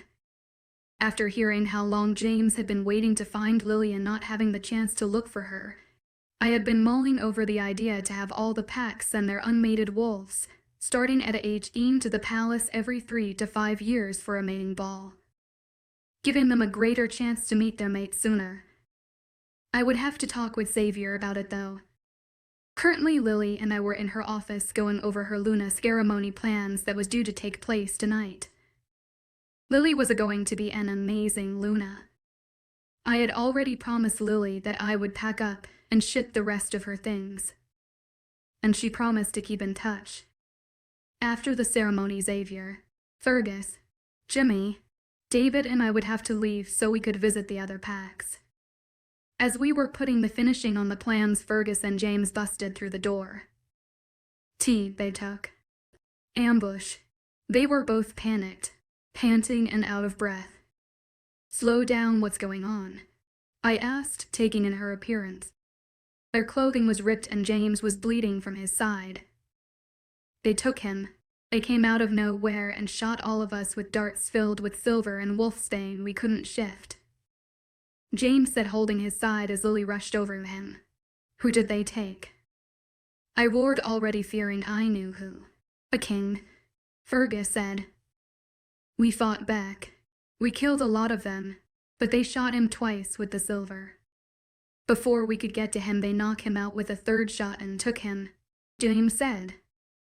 I stayed calm and closed my eyes, focusing on Xavier, letting Celeste come forward. She could find him. Something told me she could. After pinpointing where his life force was, I pushed out the field of wolves around him. There was about 20 of them. My eyes snapped open, shitting silver, and I dashed out of the house. Xavier's POV. As my eyes opened, my head lolled back and I looked above me. I was hanging by my wrist from silver chains. I looked down and saw my legs shackled together, leading to a chain bolted to the floor. I couldn't feel my wolf at all. Well, if it isn't the king. A familiar voice said with laughter. Oliver. I growled. We were going to take that annoying queen of yours and kill her, but she stayed in the pack house, destroying my life's work. You'll do though, but I won't kill you because I've got plans for you. You see, you're going to mate with my daughter and make her the queen, and you're going to give my alpha title back to me and consolidating, maybe say all of America under my rule as compensation for what you did to me. But first I'm going to carve out my pound of flesh for the humiliation you made me suffer. He said, holding up a silver blade with a wicked smile. He walked behind me, cutting my half-torn shirt off and started carving in my back. I held in a groan. I was not going to give him the satisfaction. I'm not sure when, but darkness consumed me and I welcomed it with open arms. When I came to, I was chained to a bedspread eagled with blood pooling under me, soaking the dirty mattress I was on. Good, you're awake, I heard a female voice say as Charlotte came into view. I was worried I would have to start without you, she said, coming closer. I saw she didn't have any cloths on and it made me want to vomit. Get away from me, I growled. Is that any way to treat with your mate? She said, pouting. 28 scars, Alex's POV. When we got within sight of the pack house, true to my word, I set him down and let him limp back with me holding him around his waist, trying to provide him with comfort and support. As people came into view, he straightened up as people started running to us, asking if he was okay. He just smirked and said it was like a day at the spa. I knew he was covering up how he felt and what he went through. I knew what he was going through. I had been there myself. I know the pain and the shame that he felt over what happened to him. I had been there myself, and I could feel it through our bond. He never asked and I never commented on the burning pain from my mark when Charlotte was raping him. It's been 2 days, and we are currently in our hotel room. The Red Moon Pax Luna ceremony was moved to tomorrow night. Xavier won't even look at me, much less talk to me. Neither one of us has been able to sleep, mainly because he won't sleep next to me. He sleeps on the couch. I understand he needs time to heal. I just wish he'd let me comfort him. I'm ashamed to admit it, but right now I'm peeking through his mind to find out what exactly was bothering him. I know I shouldn't have, but I was worried that maybe he didn't want me for a mate anymore because I didn't get there sooner. Or maybe he had enjoyed being with her, but what I saw broke my heart. Slamming the book in my hands shut, I stood up. I can't take this anymore. Talk to me, please, I said, getting on my knees in front of him.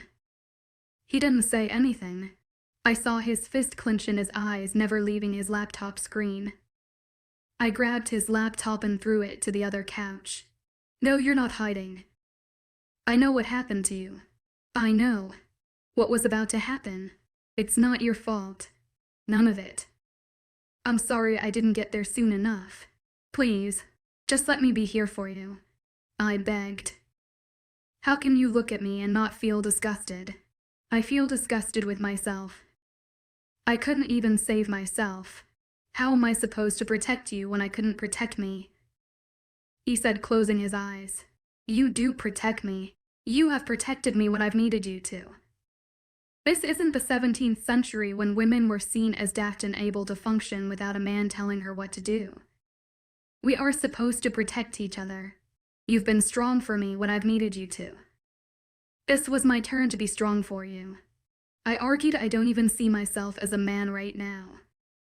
How could you still want me? He said as more of a statement than a question. Because you are mine, and I will show you every day that you are. I'll do or be whatever you want or need me to be, I said. I knew he probably wouldn't let me hold him, but I knew he loved taking care of me, so I settled for letting him think he'd be the one holding me. Will you hold me? I asked, giving my best puppy dog eyes. He looked at me for a minute, then opened his arms for me to sit on his lap. I crawled up quickly before he could change his mind, causing him to chuckle. I settled in his arms, straddling him with my arms around his neck and my face nuzzled in his neck. I started running my fingers through the hair at the nape of his neck, causing his chest to purr. After a few minutes, he placed his face in my neck. We sat like that for hours. I never wanted to move. Unfortunately, my stomach betrayed me. Come on, let's get you some food, Xavier chuckled. No, I don't want to let go, I fussed. You don't have to just hand me the phone and order room service, he compromised. I reached over and grabbed the hotel phone and handed it to him, settling back in my favorite place. About 20 minutes later, there was a knock on the door. I tried to get off of him, but Xavier got up, still holding me, and opened the door. After the waiter left, Xavier brought the food over to the couch and sat down. I leaned back and he fed himself and me. After we ate, I got off of Xavier's lap, pulling on his hand to get him to stand up. I could have pulled him up, but I didn't want him to feel powerless. Twent and I home, Alex's home. Alex's POV. After we left the Red Moon Pack, we spent the last 2 months traveling around to all the other packs around the world, implementing my new pack network and setting up new guidelines so that no one would slip through the cracks again. In total, Xavier and I ruled over 20 packs. 9 of those were in North America. Xavier gave me the choice whether to visit home first or last. I chose last. My mother saw me as a monster and didn't want anything to do with me. I don't think I could smile and pretend to be fine. As the SUV got closer to the last pack we were visiting, the one near my home, I started to get nervous. I would probably know some of these wolves, as it was only a 25-minute drive from my home. As we pulled up, I recognized the place. This is the place that is rumored to be haunted around town. I wasn't aware that anyone actually lived here. One Halloween, I tried to get Mikey to come with me here so we could explore, Looking back now, I'm thankful he talked me out of it, as I'm sure we would have been eaten. As Xavier stepped out of the SUV, I slowly followed. "Where is your alpha?" Xavier asked a well-dressed man that had the aura of a beta. "I'm so sorry, Your Grace. Your Highness. He is in his office dealing with a personal matter," he said, slightly fearful. "Well, maybe we can help. Could you show us the way?" I asked. I knew it had to be something important for an alpha not to greet us. As we walked down the hallway following the beta, we heard shouting. "I don't care. She's been missing for almost 7 months. She's my best friend, Dad. I have to find her." Someone familiar shouted. "I care about her too. She's the closet thing I got to a daughter. But you will not bother the king and his new queen about this matter." A deep voice shouted back. "I already told you I'm doing everything I can to find the people who took her. I've got trackers still out looking for her. I promise you, if she's out there, we will find her little brother. Have faith," another voice said. I smiled. Knew who those voices were. I just knew. I pushed past the beta and threw the door open. Standing in front of me was the first man in my life to show me what a father should be. Across from him was my best friend, and next to him was his older brother, Lucas, Mikey. I screamed, launching myself to him like a monkey. "Alex," he said, stunned, but catching me in time before we both fell. "Alex, are you okay? Where did you come from? Who took you? I swear I'll kick their ass," Mikey said in a rush, checking me for injuries and giving me a hug. I was about to respond when we were interrupted by a growl. I turned my head and looked at Xavier. "Calm down, he's my best friend," I said with the "are you serious right now" look. "Don't care, I don't like seeing someone with their paws all over you," he said, his voice tightened, his eyes changing colors. "He's gay, remember. He would be much more interested in you than me," I said through the mind link. "Fine," he huffed out. I hugged Mikey for a minute longer, then went to hug his dad, Jack, who's always treated me like a daughter. "We've been looking for you, kiddo," he said with a tear in his eye. "I know, I'm sorry," I said. "It wasn't her fault, but mine," Xavier said, coming fully into the room. Mikey, Lucas, and Jack all went wide-eyed. "My king, your grace, your highness," they all three said at once, bowing. "May I present to you your queen, Alex. Although it seems you all already know her," Xavier said with a smirk. They all looked at me in shock and started to bow. "If even one of you three bows at me, I'll neuter you," I growled, not liking the thought of people who have been my family all of my life bowing down to me. Jack smiled. "That's my girl. He said I missed you guys," I said, "and guess what? I can bug you this way now." "Nahahaba," I said through the mind link. "Oh great, oh great.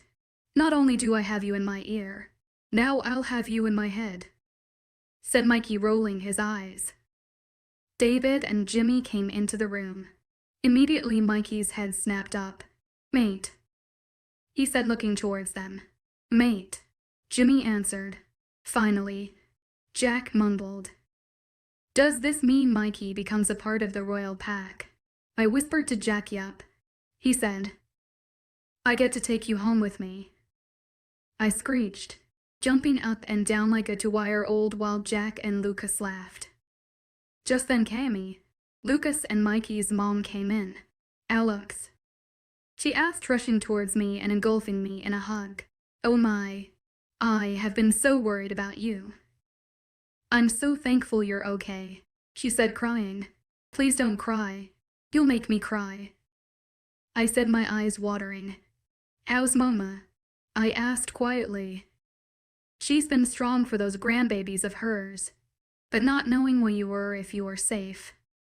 "She's pretty rough, honey," Cammy said. "Seems our little Alex here is our new queen," Jack said, beaming with pride. "Oh, what's your wolf look like?" she asked. "She's beautiful," Xavier said from behind her. "Oh dear, Your Majesty, I'm so sorry. My apologies, I should have addressed you first. All I saw was Alex. She said, bowing to him, it's fine, really. I understand, Xavier said, with a smile. We're gonna go see her while we're here. Will you look after her when we have to go back? I asked Jack and Cammy, of course, sweetheart. Cammy said, hugging me again. I looked around and Mikey and Jimmy were gone. I snickered. Guess I'll catch up with Mike later. I laughed.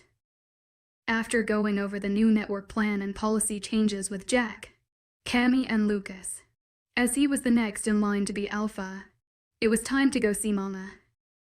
Instead of driving, I wanted to run. Once Xavier and I shifted and he put his cloths in his mouth, we took off for home. I wanted to cry when my childhood home came into view. I missed this place. I shifted back and unlocked the door using the hide key. Mom wasn't home yet. So I took Xavier up to my bedroom. Well, this explains a few things. He laughed, looking around. I'll have you know I built that bed myself, I said, looking around at the boxes of stuff from my dorm room in the corner, unpacked. I hated the thought of Mom having to pack up my things after I was taken. I packed up a box of things I wanted to take back to Scotland with me. Pictures mainly, as well as my baby book and a few of my boots that I loved. I heard Mom's car coming up the driveway and I got nervous. What if she doesn't want anything to do with me once she finds out what I am now? Now I know why Xavier waited so long to tell me what he was. Wait, you're okay. You're okay. I need to talk to her alone first, I told him. He nodded and plopped down on my bed as I heard the front door open. I silently walked down the stairs and watched as she put her purse down on the counter. Mama, I said as I reached the bottom step. Alex, she said, rushing towards me and pulling me to her. Oh, my baby, she said, crying. Are you okay? How did you get away from the men who took you? Are you injured? She rushed out. I'm okay. Mom, better than okay, actually. I said, here goes nothing. Like a band-aid, just rip it off. I told myself, Mom, I have something to show you. Please remember it's me, and I won't hurt you. Okay? I asked, oh, okay. She said, confused. I stepped further into the living room and shifted. Alex, Mom said. I shifted back. It's me. I was taken by a werewolf. They are good people, Mama. They truly are. I was his mate. His soulmate. See, werewolves only have one soulmate. And I was his. He took me because they can't live apart. They just want to live their lives in peace. They're not evil or anything like that. I explained quickly, holding my breath. Does this mean you can come home now? She asked, sitting down on the couch. No, I have to stay with him. He's sort of the king, I said, plopping down next to her and putting my head on her shoulder. But we can come visit. And you can come visit us anytime you want. You can use his jet, I said, grinning up at her. You're truly okay. They didn't hurt you? She asked again. I'm honestly okay. Mom, I said, you can't tell anyone though. Not my sisters or my brother. I won't, honey. Besides, they'd probably lock me up if I did, she said, laughing. Do you want to meet him? I asked. He's here. She asked. I nodded my head. I think that'll be okay, she replied. Knowing Xavier could already hear us, I heard him coming down the stairs. It's nice to meet you, Xavier said, coming in the living room. Xavier, this is my mama. Marie. Mom, this is Xavier. My mate. And sort my husband now. We apparently got married when I was crown queen, I said as fast as I could sheepishly. Mom stood up and picked up a magazine off the coffee table, rolled it up and smacked him with it all over after each word. You could have brought her back sooner, you know. A phone call, a letter, anything.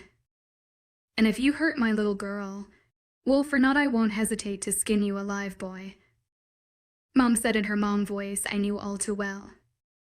Xavier looked like a kid who got caught sneaking a cookie before dinner.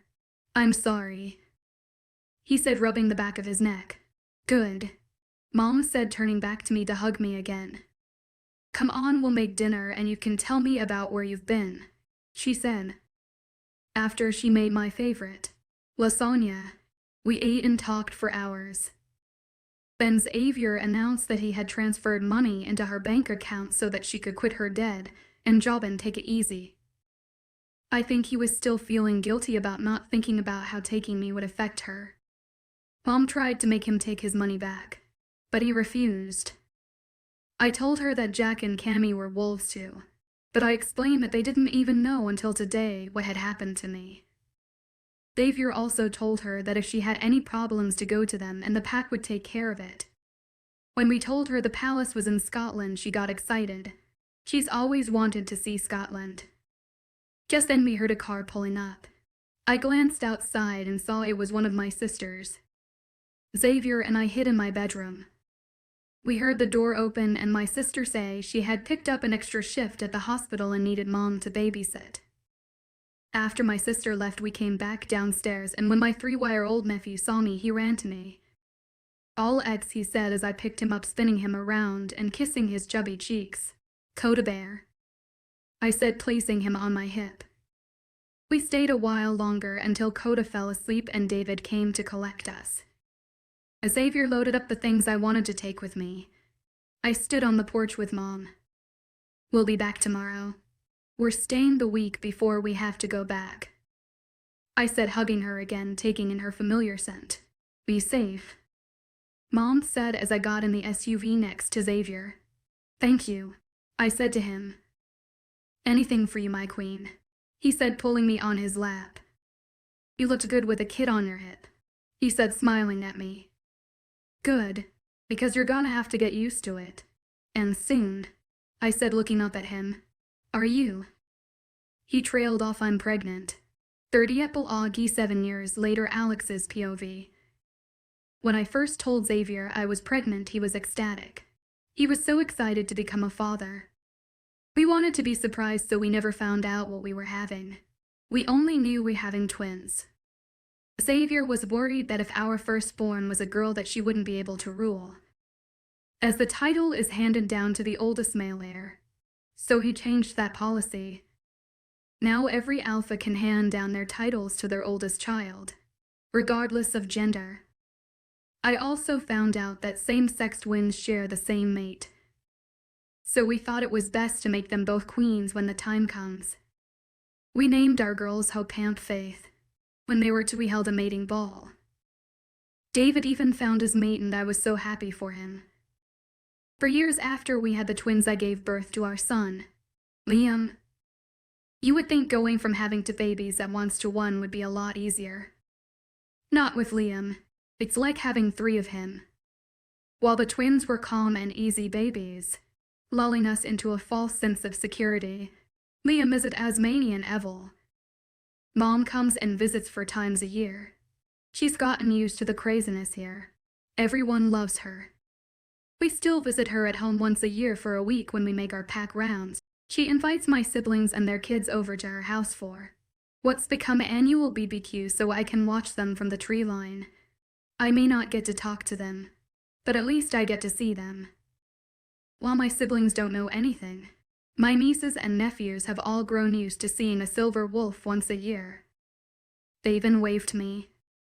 A few years back, I was watching them from afar like I always do, when a copperhead was headed for my oldest niece. I ran out and killed it before it got to her. I couldn't let her get hurt. I let them pet my fur for a few minutes, then went back to my hiding spot before the adults came outside. Sometimes when I watch my kids play, I wonder what kind of people they will be. I just hope Liam gets out of his devil phase soon. What are you thinking about?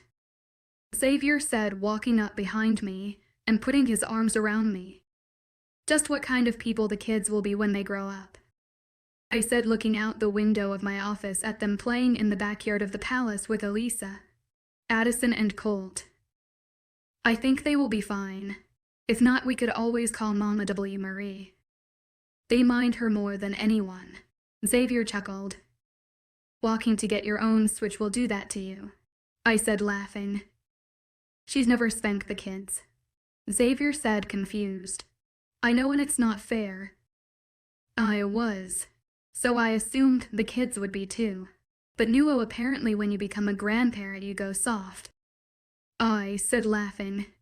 We'll get there. Xavier said, laughing. You know, we could have just one more.